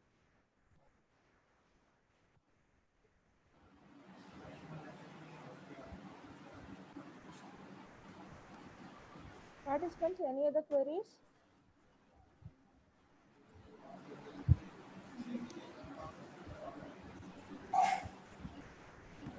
Ma'am, we are thankful for the time and effort you took to share your knowledge on CNN, ma'am. Okay, ma'am. Thank you so much. Thank you so much for the session, ma'am. Thank you, ma'am. Shall we end the session, ma'am? Yes, ma'am. Yes, ma'am. If the participants have no doubt, then we can leave. We can leave the session. And thanks for the participant, and thanks for. And I would like to thank the participant who have patiently watched, and actually I've exceeded their time. I've taken their time, and also, and I thank the organizer for having given me an opportunity to talk in this lecture. Can you share your PPT, ma'am? Ma'am, I couldn't get you. Ma'am, yes, ma'am. PPTs will be shared. For all the sessions, PPTs will be shared. Okay, I'll just share the PPT and also the Python code to your organizers. I hope they will share to you. Yeah, ma'am, we will do. Okay. Thank you very much, ma'am, for joining us with this STTP3. Thank you. Thank you for Thank you, ma'am. the We shall, opportunity. yeah, ma'am, we shall leave now. Okay. Okay, ma'am. Thank you very much. Thank you. Information to all participants. We shall have lunch break for half an hour due to shortage of time. I hope you can join within half an hour. We shall start the session by 1:45 or 1:50. Thank you all.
Dasu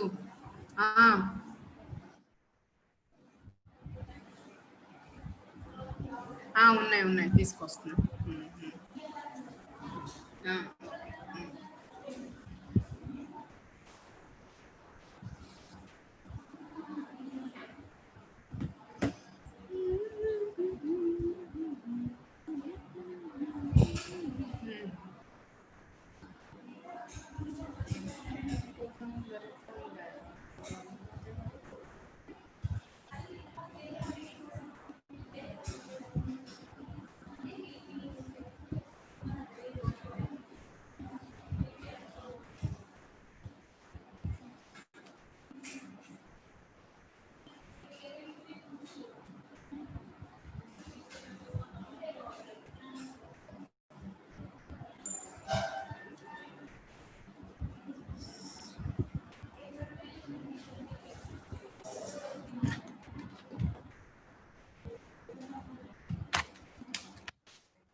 Hello, Rajendran sir.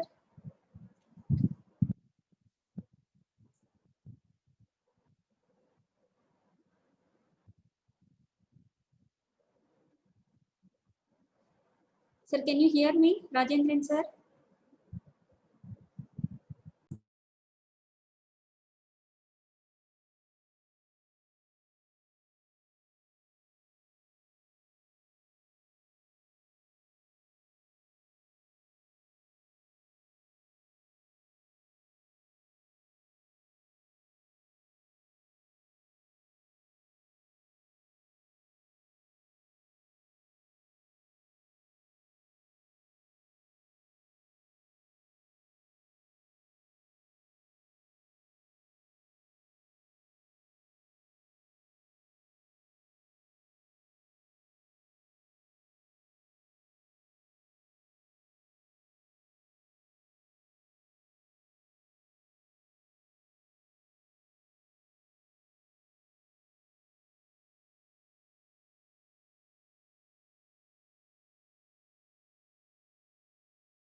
Ah.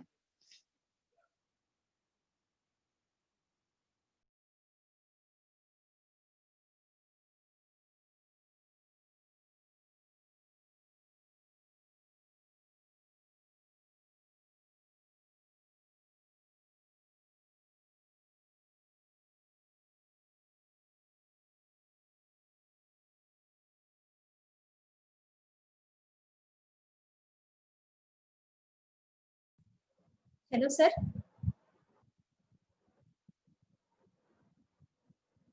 Rajendran sir, can you hear me?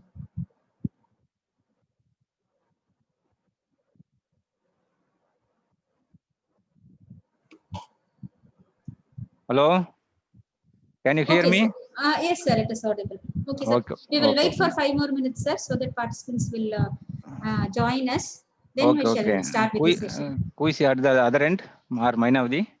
Yes, sir. Yes. Oh, okay, okay, Okay, sir. Thank you. okay.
Welcome back, participants.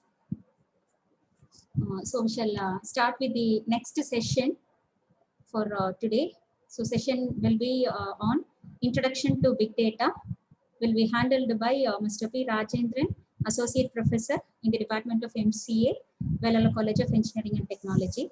So before getting into the session, let us have a quick intro to our session speaker. Mr. Rajendran has got 18 years of experience in teaching field.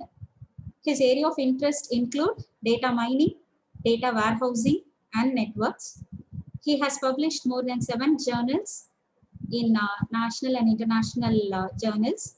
He has also attended more than 15 national and international conferences. He has guided many projects in the area of data mining and warehousing. He is a ISTE lifetime member, and I request Mr. P. Rajendran sir to take over the session now.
Supaka, kudrika supaka.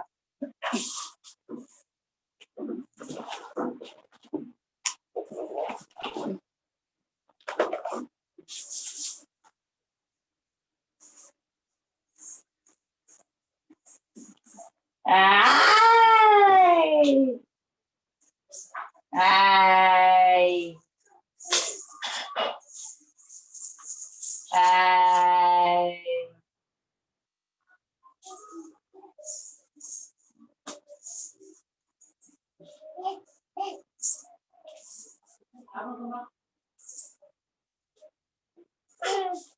இதுதான் அதுக்கு சண்டை எப்படி எனக்கு அனுக்கு பவே ஆக ஆகல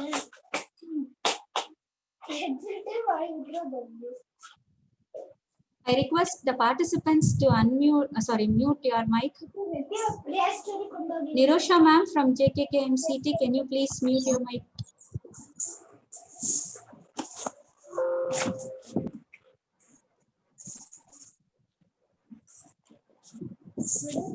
Participants, kindly mute yourself.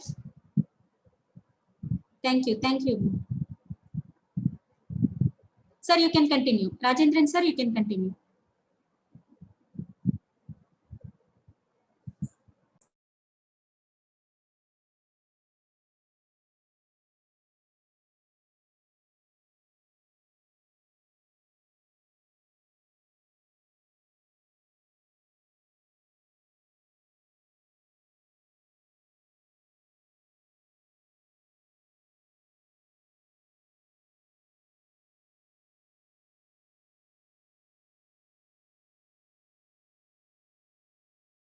இல்லையா? சரி, okay okay.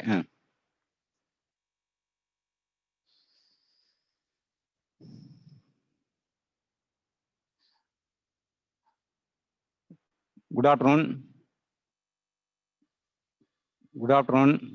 Welcome to all participants.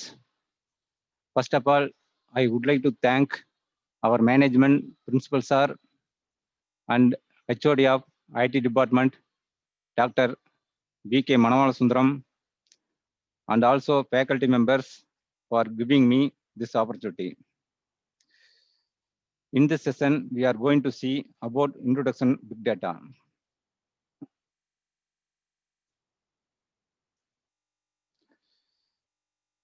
Before introducing big data, the topics focused here are introduction, big data and its characteristics, why we go for big data sources, tools and applications, benefits, and the future of big data. Before introducing big data, let us consider a day in our daily life.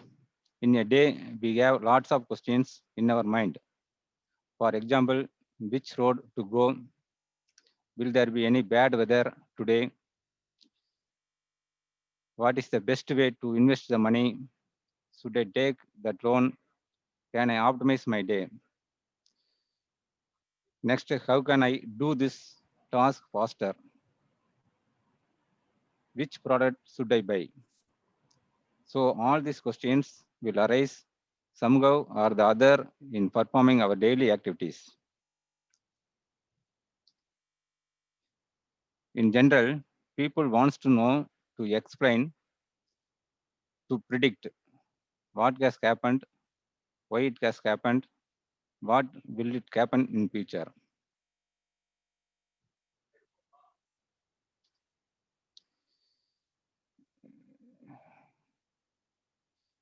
For answering all these questions, earlier we had many approaches in the form of magics and astrology,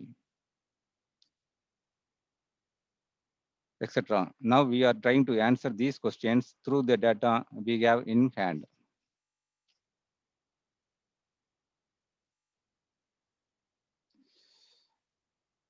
Next, prospecies of our time. The prediction over time enables many things such as weather prediction,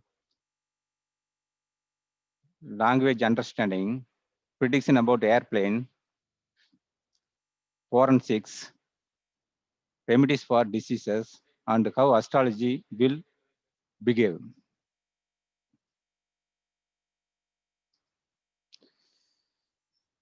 All the above said prediction can be done through lots of data that is available in our hand. Big data is the data that is available over internet in huge volume. In today's in today's world, we have advanced volume. In today's world, we have advanced computing power and technologies for making predictions with these advancements. We will be answering to know, explain, and predict the happenings in our daily life.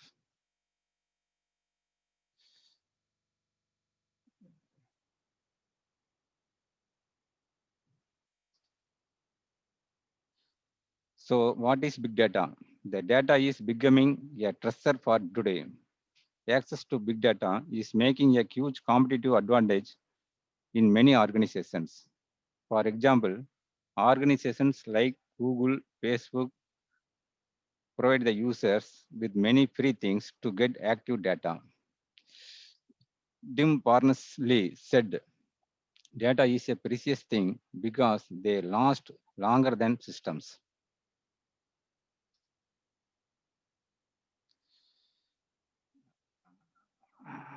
With the big data in hand, we have more processing opportunities. In the given slide, more of the real-world applications invest huge amount in processing the data and thereby acquire huge profit. Research fields also record big data for current trends. We see big data everywhere. Many technologies provide big data through their applications. For example, web data, purchases at department, banking transactions, and social network collect lots of data and store the same in a warehouse.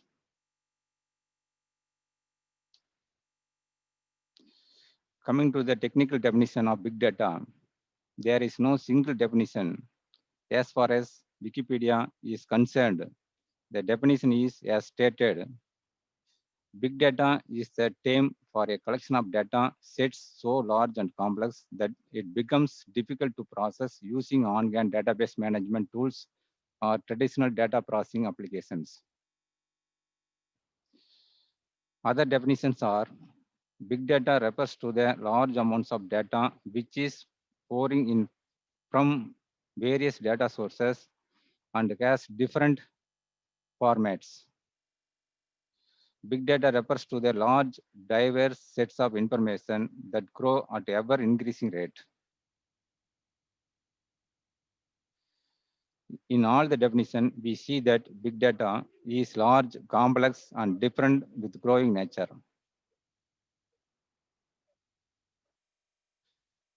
Next one is evolution of big data.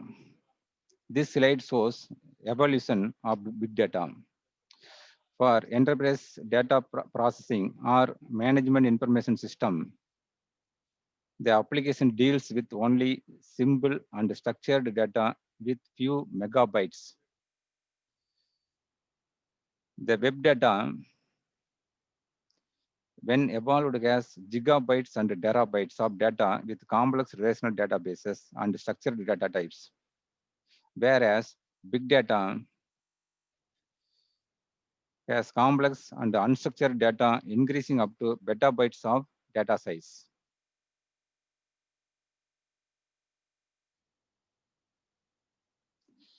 Next one is about big data characteristics. Normally, there are three main characteristics, namely volume, variety, and velocity. Added to this, we also have value,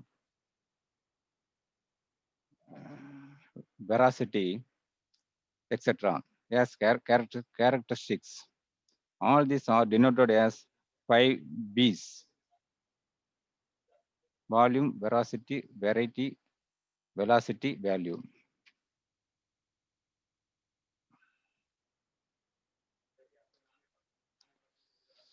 Coming to volume, big data increases exponentially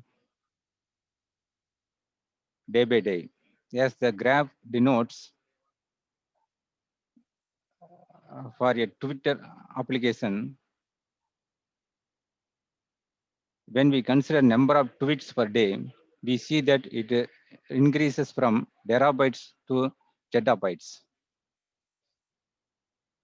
When considered from the year 2009 to 2020, there is a multiple of 44 increase in data volume. Next, coming to variety, big data has various formats, types, and structures. There are text data,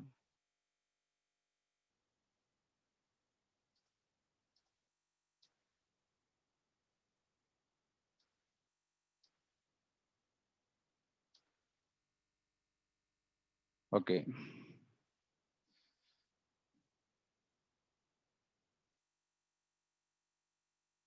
Numerical data, images, audio, video, multi-dimensional numerical data, multi-dimensional array, social media data, etc. For extracting knowledge, the variety of data need to be linked together.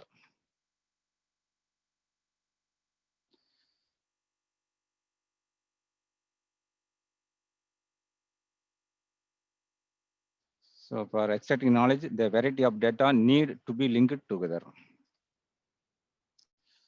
The next important characteristic is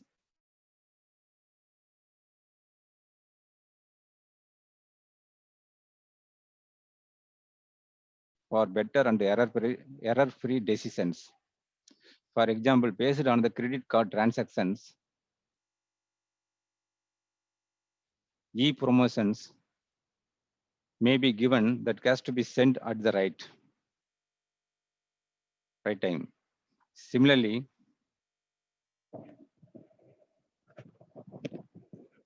dear participants, kindly wait for 2 minutes.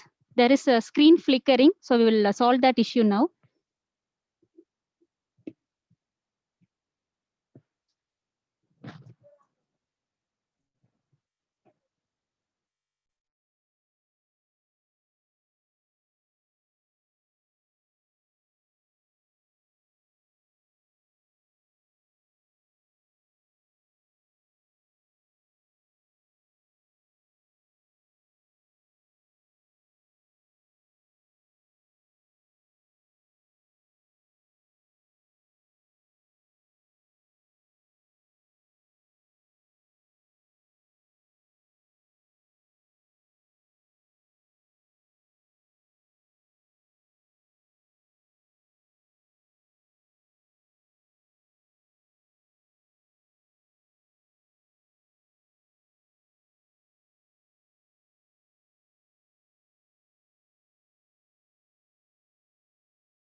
Sorry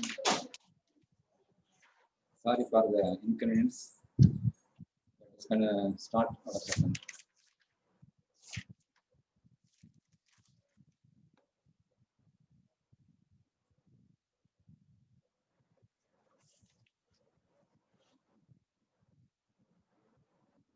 Next one is about big data characteristics. Normally, these are three main characteristics, namely volume, veracity,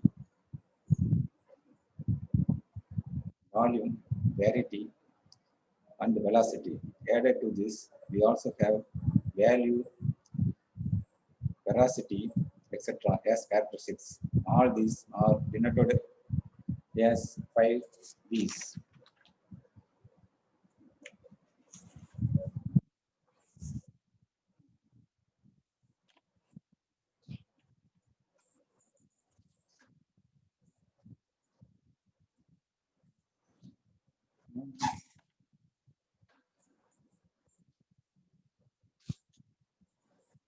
Coming to volume, data increases exponentially day by day. As the graph denotes,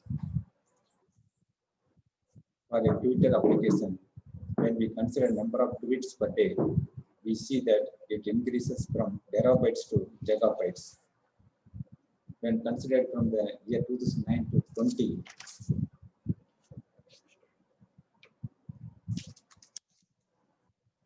there is a multiple of 44 increase in data volume. Next.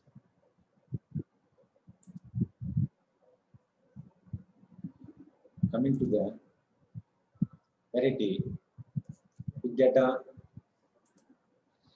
has various formats, types, and structures. There are text data, numeric data, images, audio, video, multidimensional array, social media data, etc. For extracting knowledge, the variety of data need to be linked together.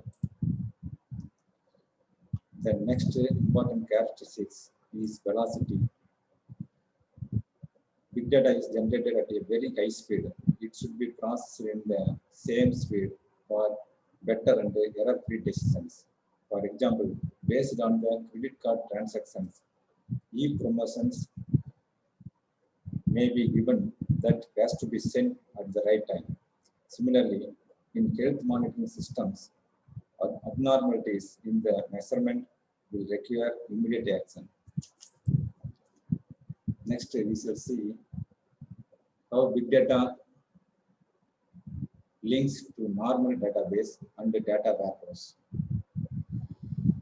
For online transaction processing, OLTP, the data will be traced and the processing will be through relational databases. In online analytical processing, OLAP, the data warehouse is manipulated for analytical processing. Here also the data will be at rest. Whereas in the case of real-time analytical processing, the big data will be in motion. Generation of big data comes from social media, scientific instruments, mobile devices, and sensor technology. We have various such technologies to collect the data, but the ability to manage, analyze, and discover knowledge in a timely manner relies on the technologies available for the big data.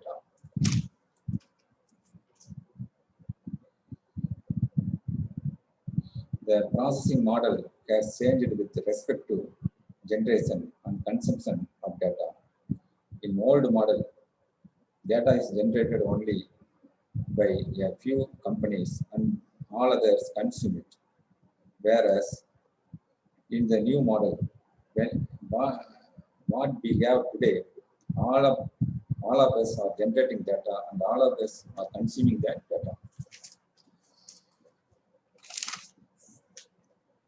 The driving force of big data is the complexity and the predictive analysis. For business intelligence, we use data mining techniques over structured data, but statistical and predictive analysis for higher business value are done over big data.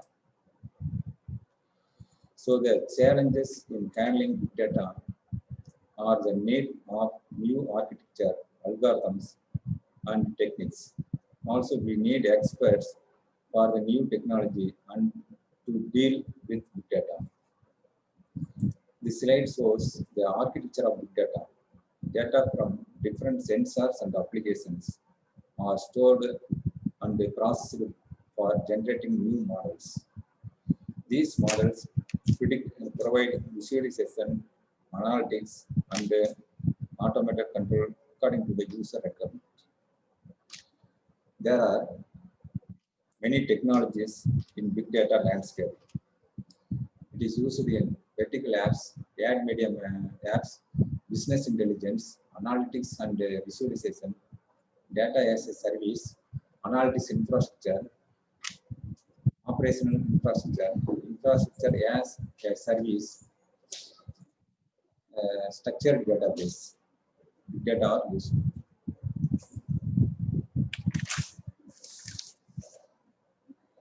This slide shows the relation between the technologies of big data with respect to the volume and processing. Certain techniques like Hadoop and the MapReduce handle vast data. For big data analytics, we have Hive, SAS, MATLAB, etc. For deep insights, we have neural network technologies. Coming to big data tools, we have distributed server and the cloud environment for hosting the process. Also, the data is stored in a distributed storage.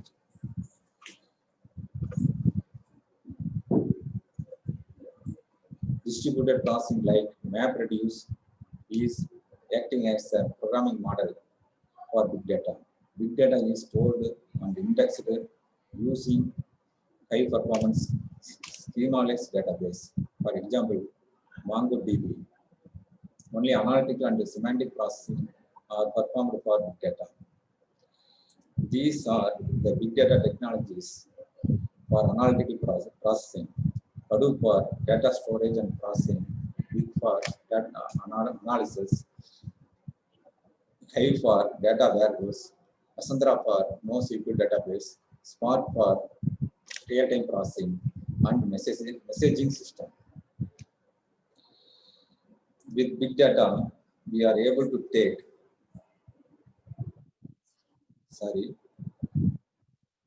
these are the applications of big data. Smarter healthcare, homeland security, traffic control, manufacturing, multi-channel sales, telecom, trading analytics, search quality. These are the applications of big data. With big data, we are able to take better decisions at right time. Also, we have flexibility in storing the data before processing it. It is possible to run queries without changing their data structures. We also have risk in handling big data. The main thing is in getting right people for solving right problems. Second important thing is privacy. The data can be used for unexpected things. So self and legal regulation are necessary. Now the challenges of big data. First one is speed. Second one, handling multiple formats, extracting semantics and handling multiple representations and formats. Third one is providing security to the data. Security data, ownership, delegation, permissions, and privacy. Fourth, making data accessible to all. Making data accessible to all intended parties from anywhere, anytime, from any device, through any format, subjected to permissions. Last one is handling uncertainty. To conclude, we have lots and lots of data. The real challenge is to take prediction over the data. Big data helps in prediction, analysis, mining, and visualization for the world. Visualization is the key. If you have any queries, you can ping me in chat box. Thank you, sir. So participants, if you have any queries, you can type it in the chat box.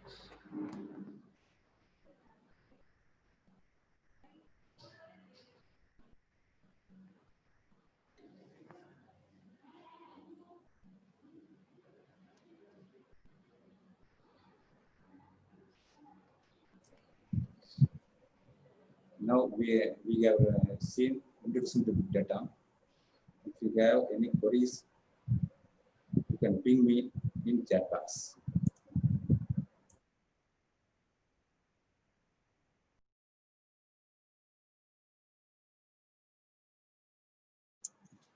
Participants, if you have any queries, you can type it in the chat box.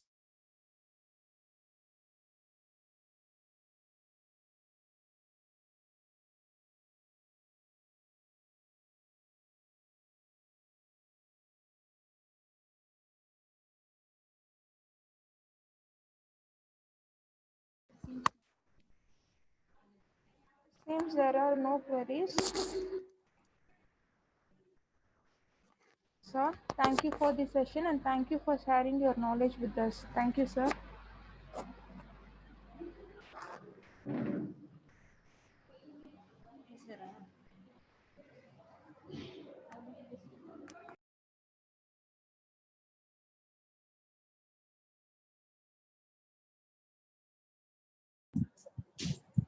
Thank you, madam. Thank you to all participants.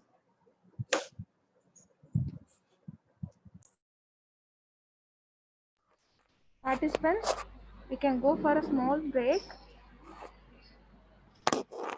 Right? So the next session will start at 2:30. So please be here at 2:30. Thank you.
Class போது விளையாடக்கூடாது, வெளியே போய் TV பார்க்கணும். கதவு லைட்டா சாத்தி. போ போ போ போ சீக்கிரம் போ போ, கதவு திறந்து போ.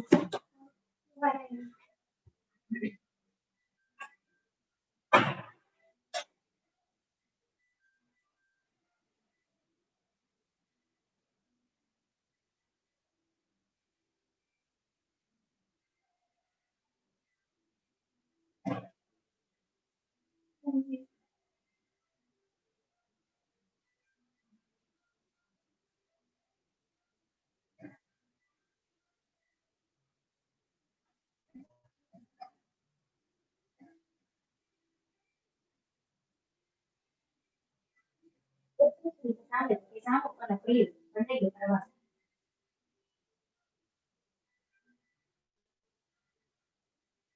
சீக்கிரம்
எழுந்தியா எழுந்தியா ஆய் வரலையா, ஆய் வச்சா வரலையா, எழுதி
செடி பிடிச்சியா.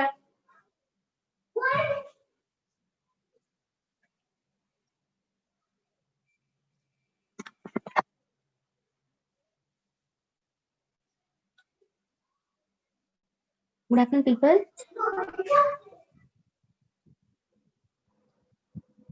Participants, kindly mute yourself.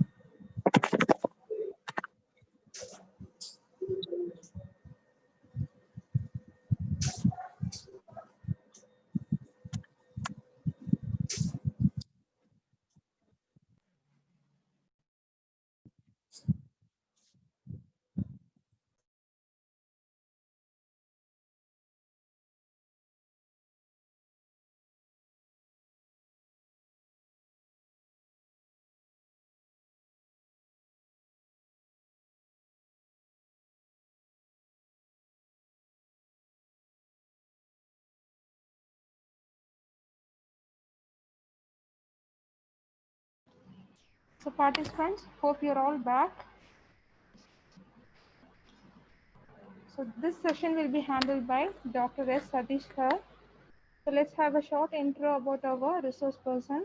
Dr. S. Satish sir received his BE degree with distinction in computer science and engineering in 2008, and he completed his master's degree with distinction in computer science and engineering in 2010. He had completed and received his PhD from Anna University, Chennai in 2016, and currently he is working as professor in computer science and engineering in Vellalar College of Engineering and Technology. His research areas are data mining, web mining, data analytics, and machine learning. He has published 13 articles in national and international journals and 19 papers in international and national conferences. He also published 4 books. Now I request Dr. Satish sir to start the session. Sir?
Satish sir?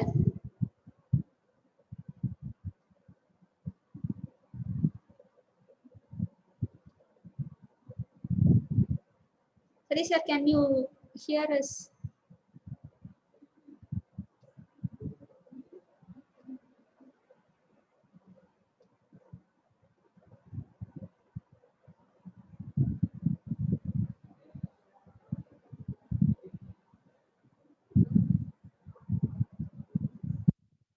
Sir, we couldn't hear you.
Hello.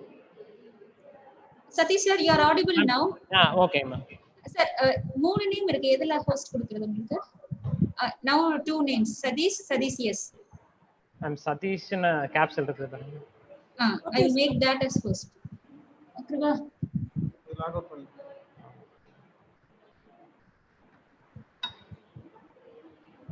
So you are the host now. You can share your screen.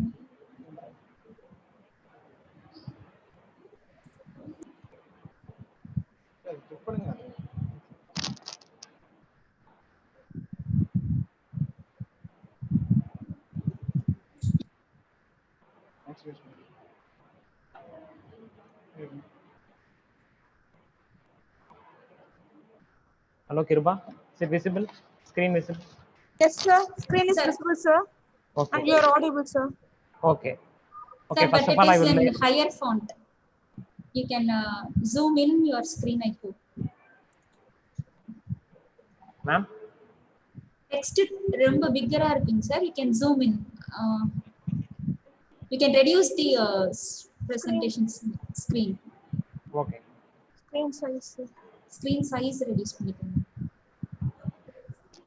Kadip sir.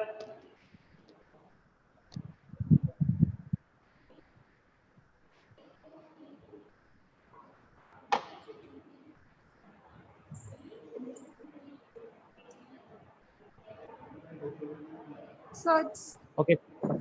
sir. இப்பயும் பெருசா தாங்க sir இருக்கு. Sir view ஆப்ஷன்ல check பண்ணி பாருங்க sir. Fit to window கொடுத்து பாருங்க.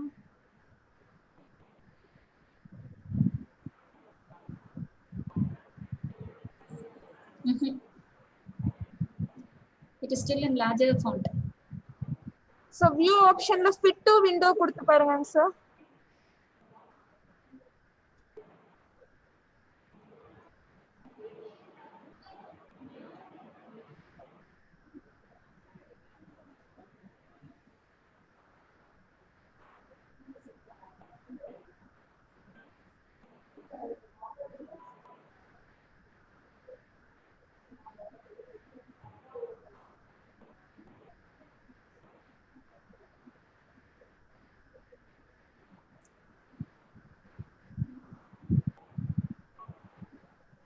Sir, that zoom ratio, you can have that to 100%. Zoom 100%.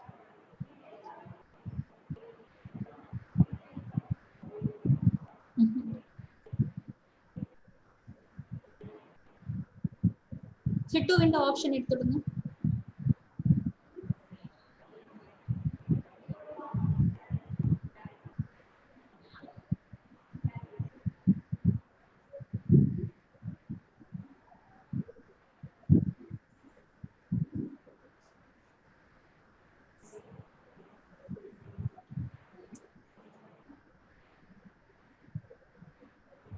So once you click on fit to window,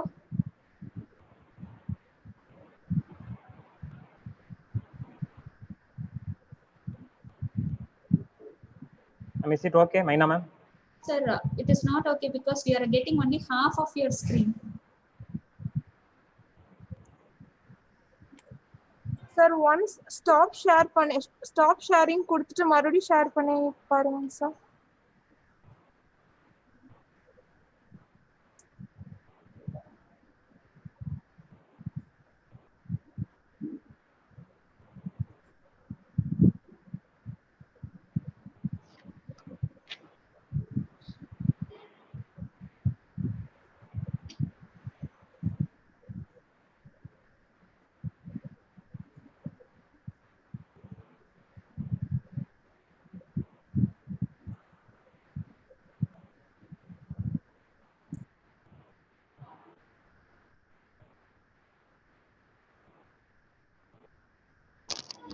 Goals and ones are சீக்கிரம்.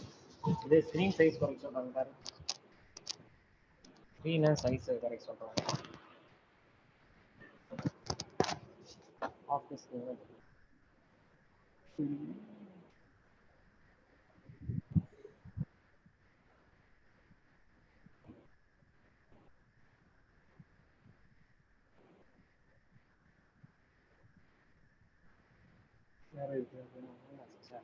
சரிங்களா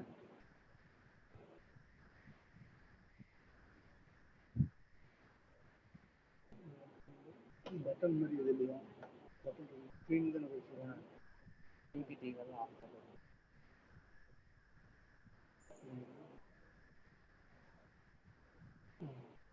இதில் வந்து நம்ம என்ன படிக்கணும் கான்ட்ராஸ்ட் கலர் மெயின் சைஸ் சொல்லுதா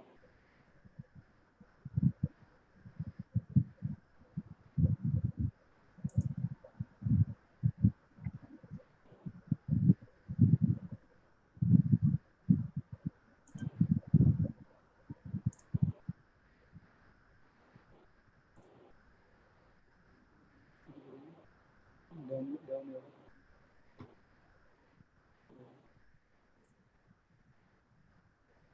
என்ன இப்போ என்ன பிரச்சனை வந்து ஸ்க்ரீன் ஆஃப் பண்ணுறேன் என்ன ஜூம் பண்ணி பார்த்துட்டா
சொல்யூஷன் மாற்றிக்கலாம் சின்னது பண்ணிட்டுமா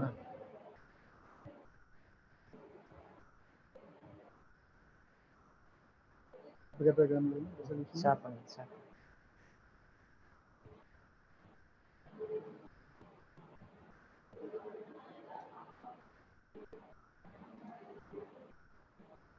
hello ma'am Sir, only half of the slide is visible. Hadoop architecture le TE வரைக்கும் தான் தெரியுது. half of this is I'm on minute.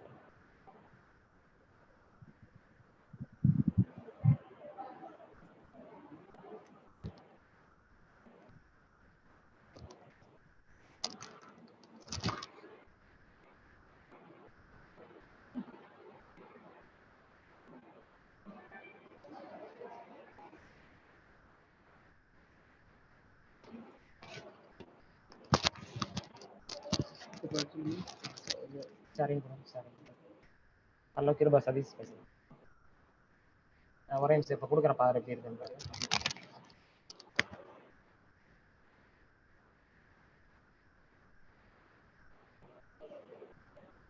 Okay ஓகேப்பா Satish sir, now it is okay. Present ஆரம்பிச்சிட்டுமா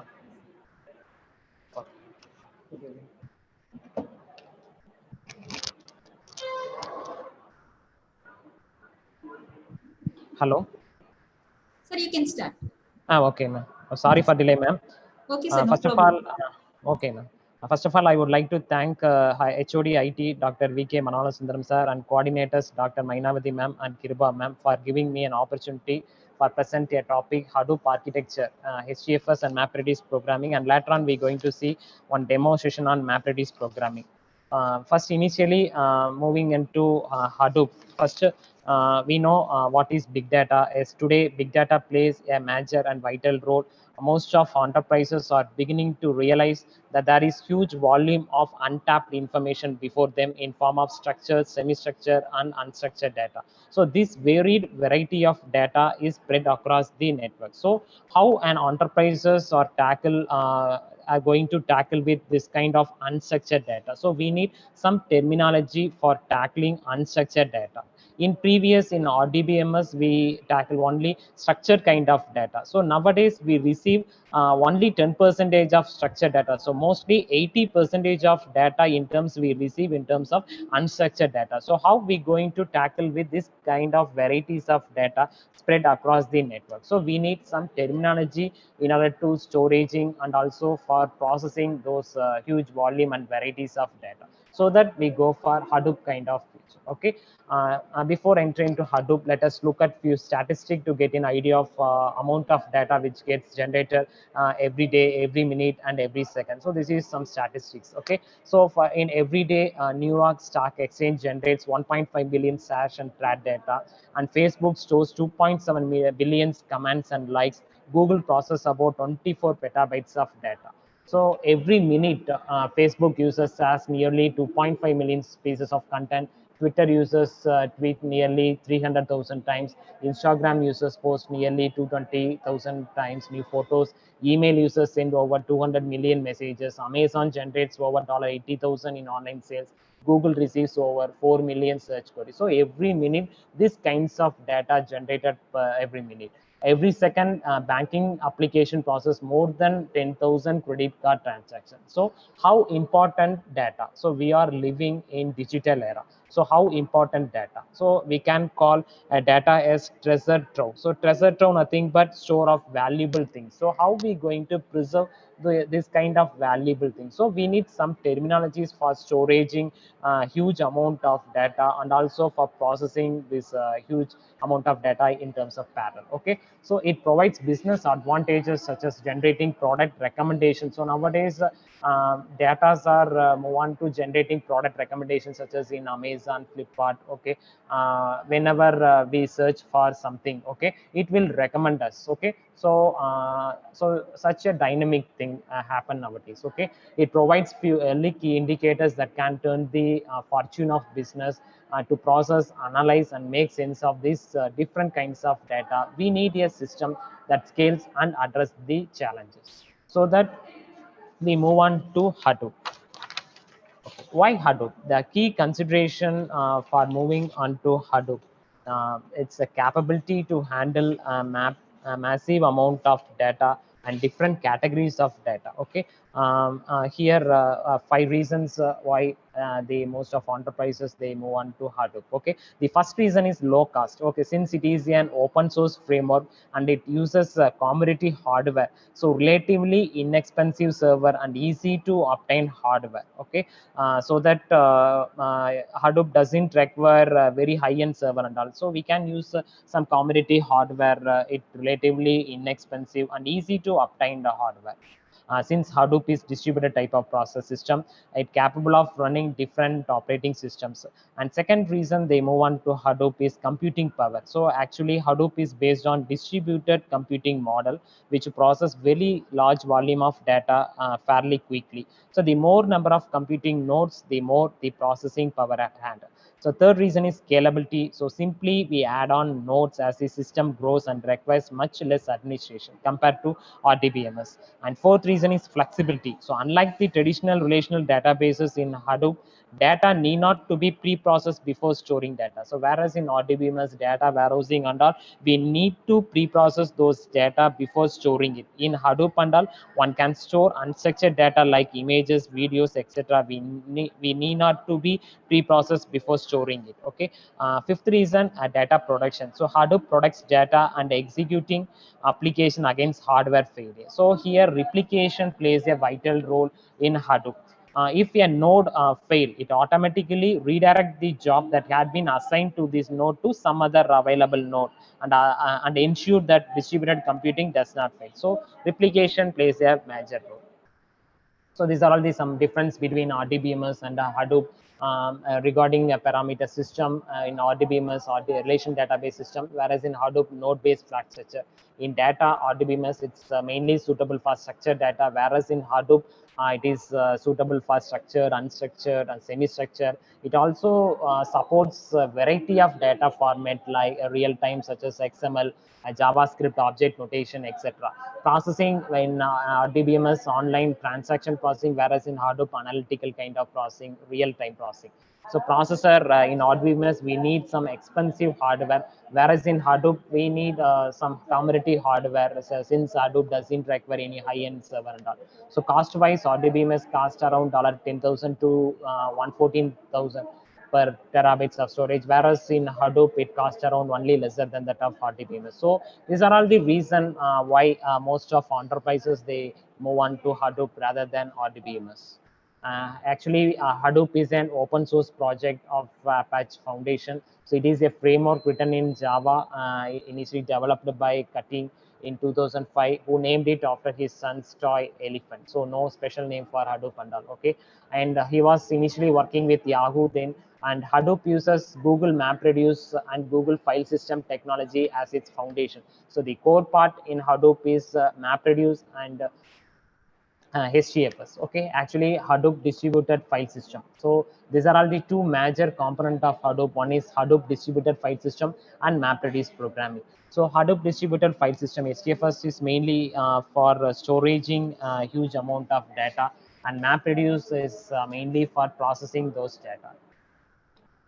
So Hadoop was created by Cutting, the creator of Apache Lucene, and Hadoop is a part of Yahoo project initially, and also a part of Lucene project. So initially in 2004, it was impressed by Google file system and MapReduce, and later on in 2005, he create Hadoop kind of version.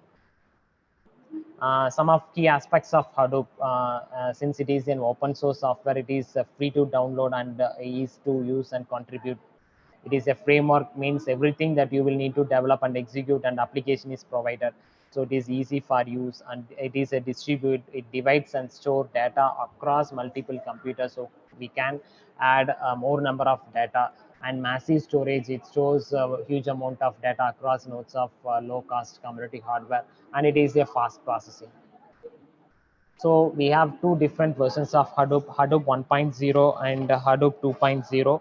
Actually, in Hadoop 1.0, yeah, there are importantly two important component. One is HDFS and MapReduce. So HDFS is essentially for storaging, and MapReduce for data processing. Whereas in Hadoop 2.0, we have Yarn, so yet another resource negotiator. So what's the key difference between Hadoop 1.0 and Hadoop 2.0 version? Means in Hadoop 1.0, the job of MapReduce programming is not only processing those data and also allot resource manager. It also acts as a cluster resource manager.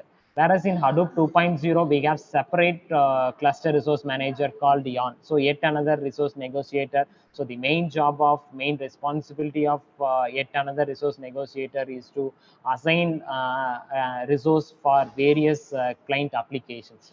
Whereas in Hadoop 1.0, the MapReduce job is not only for processing and also look over this resource manager. Okay. And some of Hadoop components, we know core component are Hadoop distributed file system and MapReduce programming. So apart from these core components, some of Hadoop ecosystems supported in Hadoop are Flume, Hive, Uzi, Pig, Mahoots, Cube, HBase. So these are all the various Hadoop ecosystem that supported in Hadoop. Okay, the core key component is HDFS and MapReduce. HDFS is essentially for storage component. It used to distribute data across several nodes.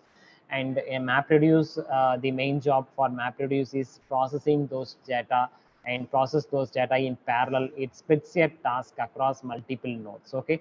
Apart from MapReduce programming and Hadoop distributed file system, we have some functionality that support Hadoop core component: Hive, Pigs, Cube, HBase, Flume, Uzi, Mahout. Okay. First, Pig. Some of important Hadoop ecosystem that support Hadoop. Pig, actually, Pig is a scripting language. It is a data flow system for Hadoop. It uses Pig Latin to specify data flow. It is an alternative to MapReduce programming. We know MapReduce programming main job is to processing those data that in Hadoop. Okay, so the alternative to MapReduce programming is Pig. It is a data flow system for Hadoop. It abstracts some details and allow us to focus on data processing. So next, Hive. So Hive is a data warehousing layer actually which appear on top of Hadoop. The main job of Hive is analysis and queries can be done using SQL-like language. It can use it to do Hadoop queries, summarization, and analysis. So for mainly, Hive is used for analysis kind of thing. And Scoop is a tool which helps to transfer data between Hadoop and RDBMS. Okay, with the help of Scoop, we can import data from RDBMS to HDFS and vice versa from HDFS to RDBMS. So it is a tool which helps us to transfer data between Hadoop and RDBMS. And HBase. HBase is a one type of NoSQL. We know what is NoSQL. So not only SQL, it is one type of NoSQL databases. It is a column-oriented database. We mainly use it to store billion of rows and millions of columns. It mainly provides some read-write operation. Okay, it supports to storing data. And now we're going to see high level architecture of Hadoop. Actually, Hadoop is a distributed master slave architecture. Master node is also called as name node, and slave node are also known as data node. So here two prime node are available in Hadoop architecture. So we know Hadoop is essentially for storing billions of data. Actually, master node, the responsibility of master or name node is to keep track of every data node that are it is to maintain the details of various data nodes. So the job of data node is to accompany those data in this across servers. And yes, we move on to Hadoop distributed file system. It is a storage component of Hadoop. It is a distributed file system. It was actually modeled after Google file system.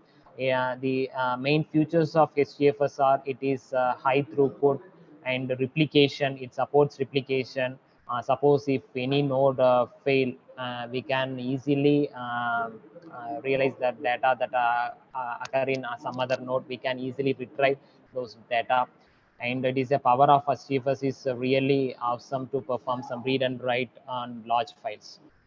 Here we're going to see two different node. One is name node and data node. Actually, we previously discussed master node is also called as name node and slave node is also called as data node. Actually, Hadoop distributed file system breaks a large file into smaller pieces called blocks. So it uses some rack ID to identify data node in the rack. A rack is nothing but it is a collection of data node within the cluster.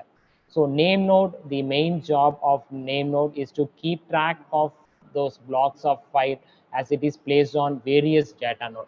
So the file related operations such as read, write, create, and delete are done by name node. So the main job is of HDFS is two main job of Hadoop distributed file system. One is FSL image and edit log. So these are all the two major file related operations. So FS image nothing but actually it will store entire file system. Okay, file system namespace include mapping of blocks to file, the file properties, and it's stored in a file. This is called FS image. And edit log, it is a transaction log to record every transaction that happens to the file system metadata. And data node, there are multiple data node per clusters. So during pipeline, read and write data node communicate with each other. So the communication will take place by means of heartbeat. Actually, a data node continuously send a heartbeat message to name node to ensure the connectivity between the name node and data node as you seen in this figure. Okay, actually data node only send some messages, heartbeat messages to name node. So name node one job is to assign job to data node. Okay, so at that time, in case there is no heartbeat from a data node, so the name node replicate that data node within the cluster and keep on running as if nothing had happened. Okay, so it assigns job to some other data node whoever the free at that time. Okay. Okay, so by this way, the communication taken place between name node and data node. Okay, so name node keep track of everything that the data stored in data node. So data node will going to execute the job given by name node and keep track of every data that are retrieved from name node. Actually, secondary name node is similar to name node. In case of failure of name node, the secondary name node can be configured manually to bring up the cluster. So it does not record any real-time changes that happen to the Hadoop distributed file system metadata. So now we move on to MapReduce programming. So actually, Hadoop distributed file system, the main job is to storaging, and here how we going to process those data. Okay, so massive amount of data. So MapReduce programming is a software framework.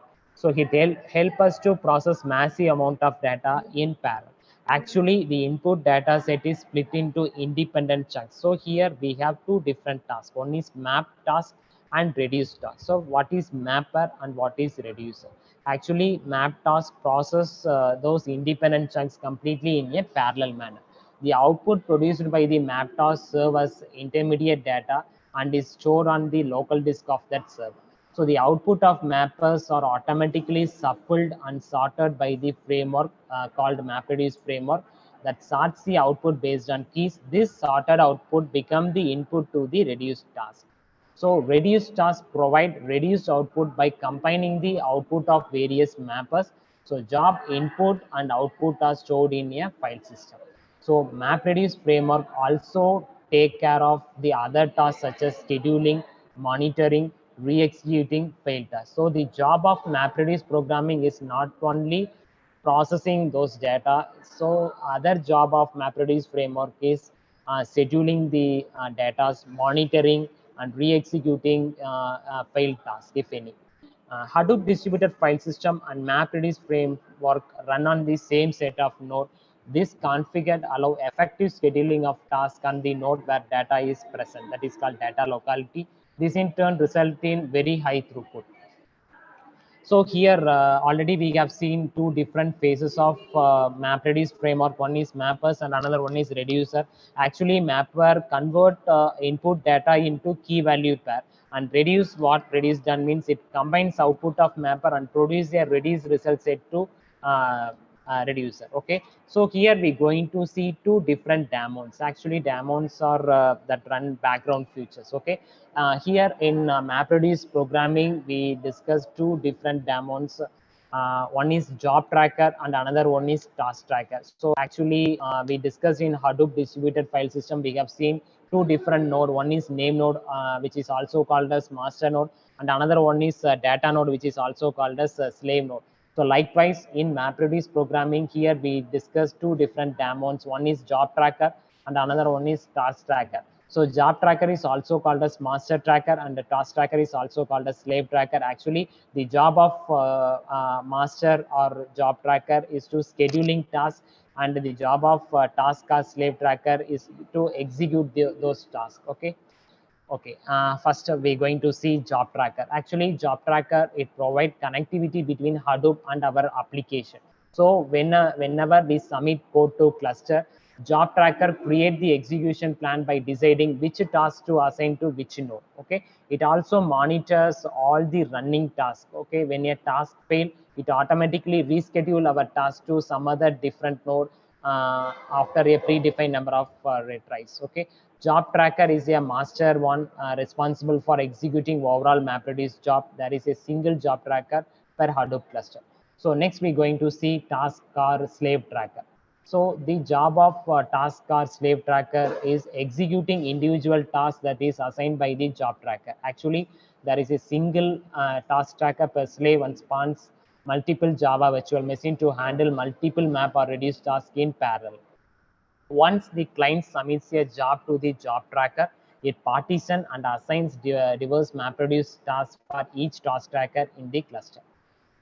Okay, as a client application, we submit our job. Actually, job tracker is receive our application, and it going to allocate different nodes for our client application. So the main job of job tracker, it not only assign node and it also execute a task given to task tracker. So the job of task tracker is to execute the job that given by job tracker.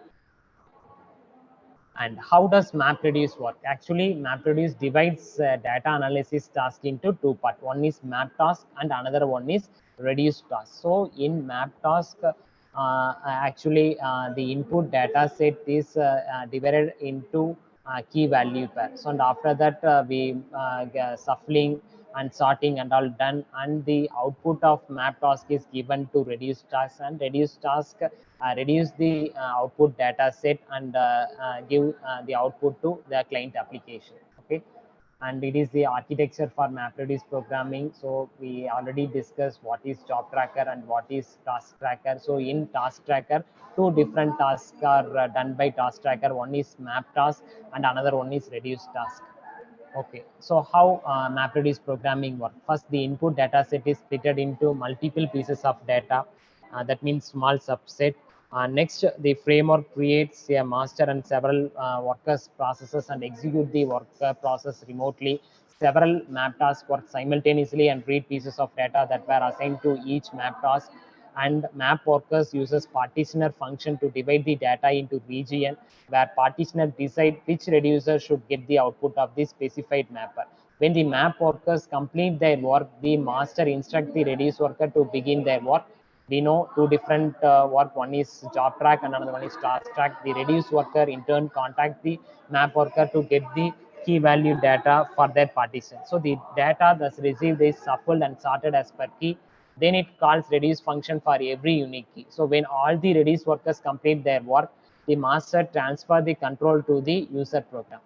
Uh, uh, we can see one example for MapReduce programming. The famous example for MapReduce programming is word count. For example, consider you need to count the occurrence of similar word across 55. You can achieve this using MapReduce program. Yes. In input, we taken some words: Hadoop, definitive, guide, Hadoop, in action, map, reduce, design, pattern. So this is our input. Actually, we divide our input data set into independent chunks. So here in our example, we divide our input data set into three independent chunks. So the first independent chunk is, or the words occur in first independent chunk is Hadoop, definitive, guide. So three words occur in our first independent chunk.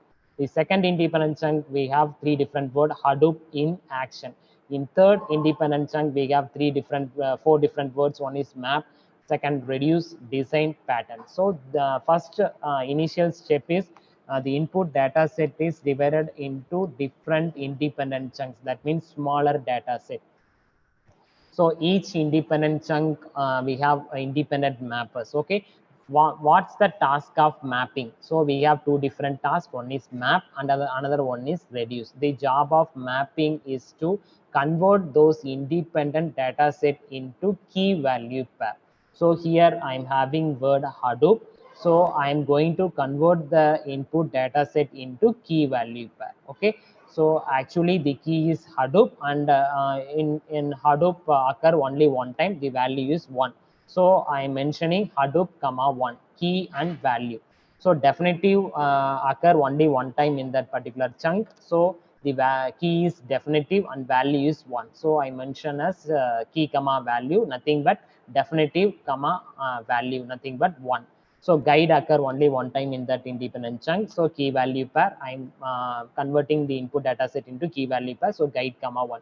Similarly, I done in independent chunk 2 and 3rd. Okay, Hadoop comma 1, in comma 1, action comma 1. Similarly, map occur only one time, reduce occur only one time, design occur only one time, and pattern occur only one time. So map comma 1, reduce comma 1, design comma 1, pattern comma 1. So this is the job done by mapping. Okay, so actually mapping convert those input data set into key value pair. Okay, so after this conversion, some shuffling and sort happening. Okay, so shuffling and sorting, nothing but we align those words in descending order from A to Z. Okay, so accordingly we shuffle and sorted those words. Okay, so this is the intermediate output. Okay, this is the mapping output, which is the input to reducing. Actually, what the job of reducing, it going to combine the reduced output data set. Actually, in mapping output, we have Hadoop occur 2 times. Okay, Hadoop comma 1 and Hadoop comma 1. So we combine those word Hadoop 1 time and value as 2. So what's the job of reducing is to it reduce the output data set that input given by mapping. Okay, so then we have our reduced output data set as action comma 1, definitive comma 1, design comma 1, guide comma 1. Here Hadoop comma 2. Okay, so actually in previous Hadoop comma 1, Hadoop comma 1 is reduced into reduced data output data set as Hadoop comma 2. So this is the famous example for MapReduce word count. Okay, and what are all these steps involved in MapReduce programming? Now we're going to see some demo on word count programming. Actually, we discussed it as theoretically. Okay, now we how it is practically possible. Okay, what are all these steps involved in MapReduce programming for counting the occurrence of similar words in a file? Okay, for that, the requirement for executing this MapReduce programming, we need Eclipse for executing our Java program, and we need Hadoop. Okay, to convert it. Actually, Hadoop command is going to convert our input data set into Hadoop. Okay, the what are all the procedure in MapReduce programming for word count? Okay, the first step is we have to open Eclipse and select file, and we give new Java project. Okay, and right click our project name and select new package, and after that we have to right click the package name and select new class. And after finishing these things, we have to add some reference library in order to build path. Okay, we need Hadoop library and some common library. We have to add this two external library into our project. Okay, now we move on to our demo session.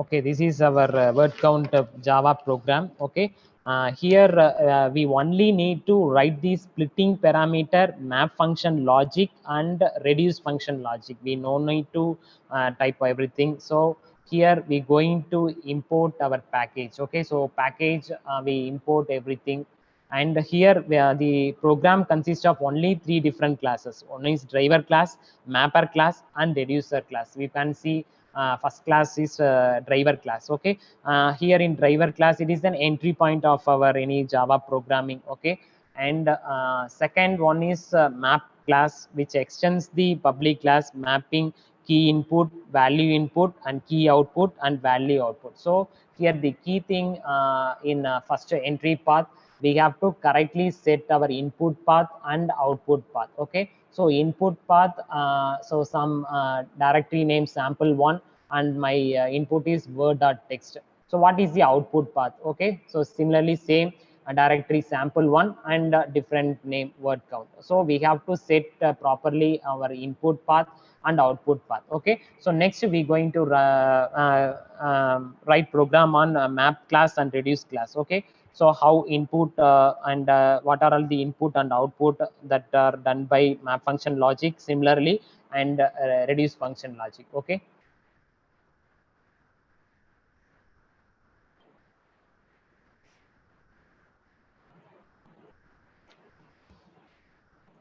okay, first we going to open Eclipse Juno for executing our Java program.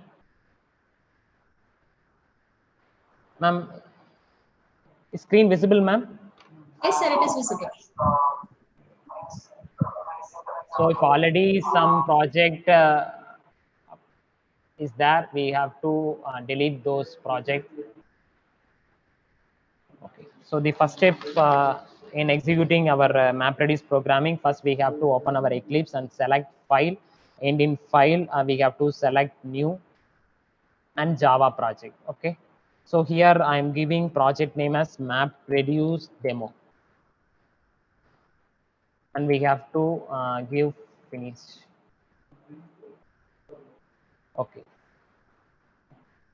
So after creating our Java project, we right click the project name and select new, and we have to create a package, select new package, and we can name it com.app. If already exit means we have to delete those things.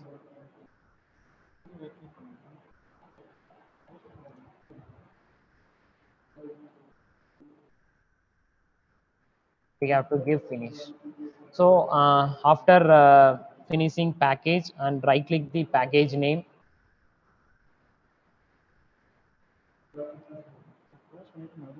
and we have to create class.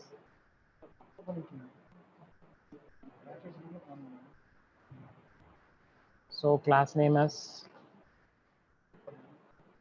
word counter.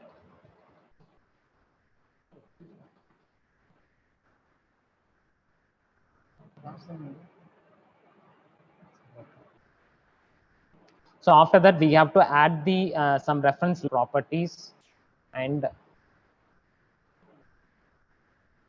in path, yes, we have already this two external libraries. Okay. So next, and after that, I'm going to save my Java programming. So no error occur. So after write our MapReduce programming in word counter.java file, and after saving our file, we have to make the project jar file by right clicking our project name and select export. So we need to make project jar file by right clicking the project name and select export, and here, okay. Here in jar file, you have to keep destination as desktop, our project name mrdemo.jar. Okay, and after that we give finish. If file already exists, no, do we want to overwrite it? Yes, we have to give yes. So if some error occurs, so we delete our already delete our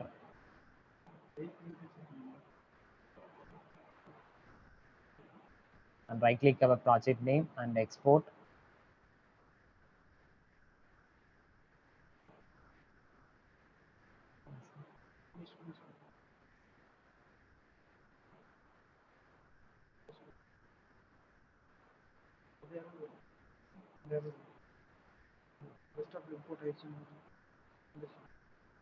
So after this step, we move on to we open the command prompt to start the Hadoop.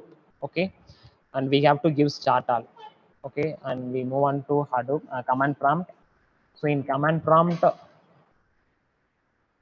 we need to change directory to Hadoop. So here my system version is Hadoop 2.8.0 version, and in Hadoop 2.8.0 version, we select bin, and after that we have to give start all. So here the job yawn. So yet another resource negotiator. The job of yet another resource negotiator assign different node for varieties of client application.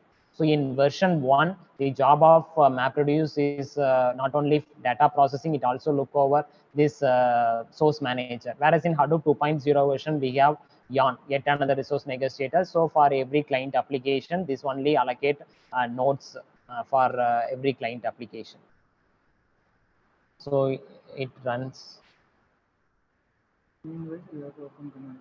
So in meanwhile, we have to open another command prompt. We have to check our Hadoop version. And we have to move the input file into HDFS. Okay. So before that, my input file is,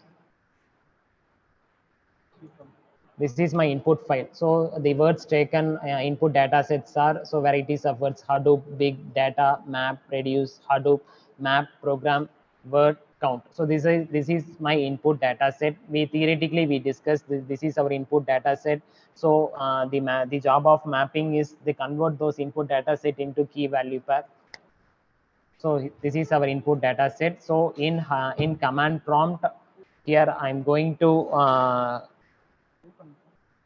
move my input file into Hadoop distributed file system. So for moving my input file into Hadoop distributed file system, I have to give Hadoop file system put command. So put command is used to convert the input file into Hadoop distributed file system. So hyphen put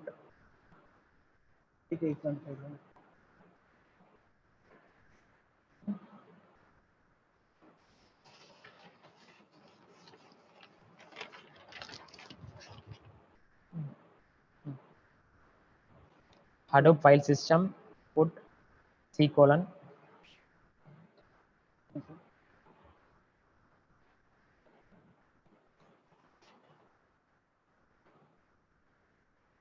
So my input file is word.txt and hyphen slash, and directory is sample1 and word.txt output.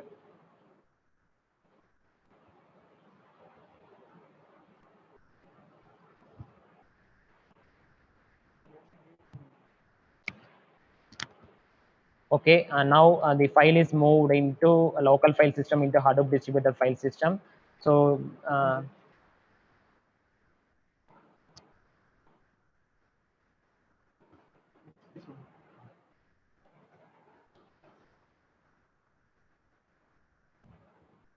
this is the list of directories as we have sample1. So I move on my input data file into Hadoop distributed file system directory sample1. Okay, next after that I have to run my jar file by typing the following in the command prompt: Hadoop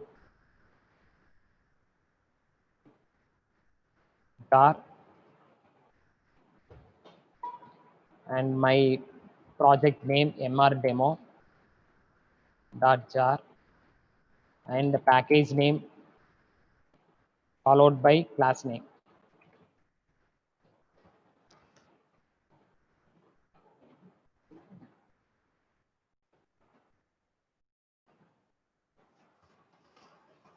And we have to give our input path and output path. Sample1 is our directory. Slash word.txt our input file, and we move on the input file into directory, similar directory sample1, and the destination is word count.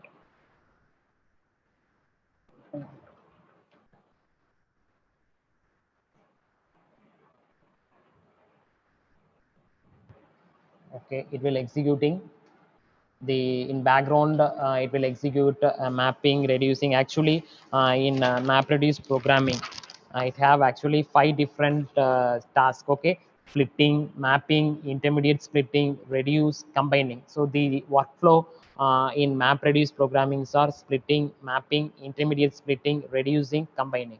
Splitting nothing but actually the task of mapping is splitting our input data set into key value pair. So after that it will separate mapping task, and the intermediate shuffling, as we have some shuffles and sorting, and this is the output that given to reduce function. So reduce function combining those reduced data output set, and it gives back to client application. So the workflow in MapReduce functions are splitting, mapping, intermediate splitting, reduce, and combining. Okay, so and after executing our jar file, now we're going to check our output, okay, by typing the following in command prompt. We have to give Hadoop file system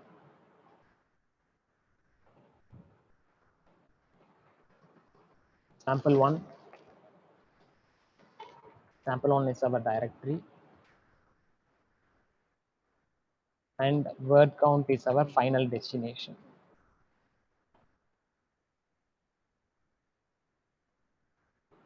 Actually successfully our MapReduce programming runs. and we see the output. We have to give Hadoop file system at our directory name sample1 and destination word count, and we have to give this part. Okay, in order to view our output, we have to give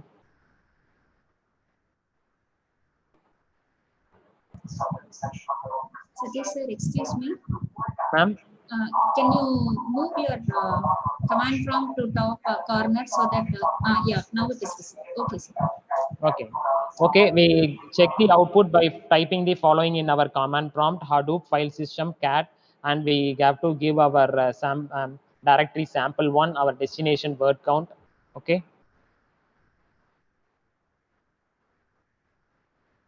Yes.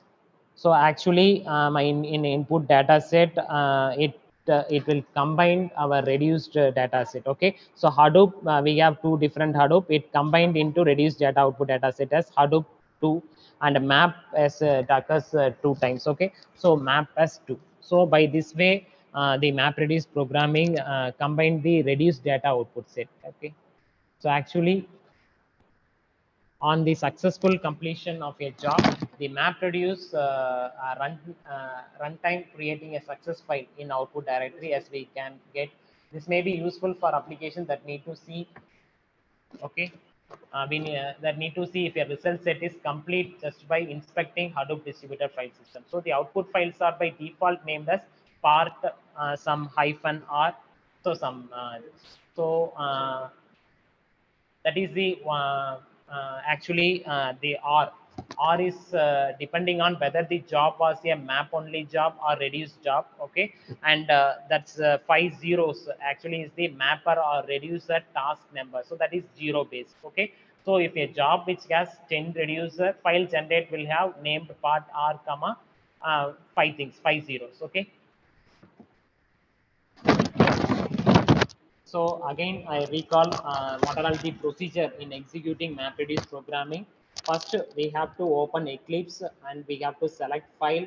In file, we have to click new, and we have to create a new project name. Okay. For that, here I am mentioning MapReduce demo. Okay, and after that, we have to click finish. So after creating project name, we have to right click the project name and select new, and we have to give package name. Okay, for importing those things. Okay, and after creating project name, and we have to right click the package name and select new, and we have to create new class word counter. Okay, so after creating project, package and class, we have to add the reference library by right clicking the project name and select properties Java build path. So we have to add some reference library in our input and output path. Okay, so after that, we have to write our MapReduce programming in word counter. Okay, nothing but class name word counter that Java file, and we save our file. Okay, so after that, we have to make the project jar file by right clicking the project name and select export. We have to export those jar file into in any of our in our desktop. Okay, and after that, we have to open the command prompt to start the Hadoop. Okay, so that's it in Eclipse. Okay, just by executing our Java programming. Okay, so after that, we have to move on to command prompt to start the Hadoop by typing Hadoop our version and sbin, and we have to give start all. So then only the resource allocation manager will allocate node for our client application. So after that, we have to move our input data file. So meanwhile, we have to create our text file. Okay, any number of word we might give. Okay, so after that, we have to move that input file into C colon. Okay, so for moving our input file into Hadoop distributed file system, we have to give put command. Okay, so Hadoop file system put and our input location to output location. Okay, so after that, we have to run our jar file by typing Hadoop jar, our project name, and followed by our package name, and followed by our class name, and our input path slash our output destination. Okay, in order to check our output, we have to give Hadoop fs cat and our directory name and our destination word count. Okay, so the path hyphen that is the mapper reducer values. Okay, and we get our reduced output data set. Okay, so any doubts? So by this way, MapReduce programming will execute tasks for different client applications. So not only word count program, we can execute the MapReduce programming for calculating salaries, unit wise salary, like etc. Maina ma'am, that's it from my side. Yeah. Okay, sir. Thank you very much for your wonderful demo also for MapReduce. Participants, if you have any queries, you can ask in chat box.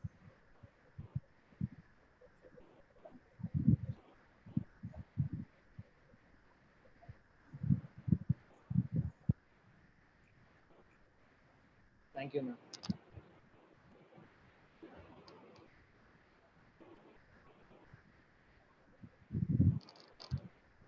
Satish sir, we are getting positive responses such that your explanation is clear and informative.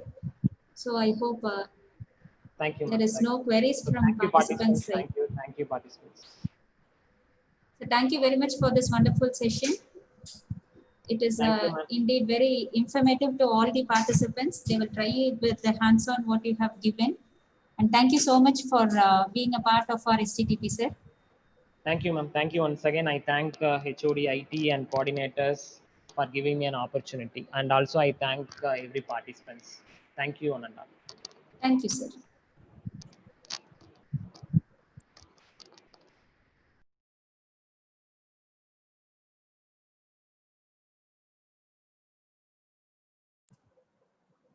Participants, thank you all. We shall end the session now. We shall meet tomorrow in the next session on analytics of big data with neural networks, which will be handled by Nalini Priya ma'am from Savita Engineering College, Chennai.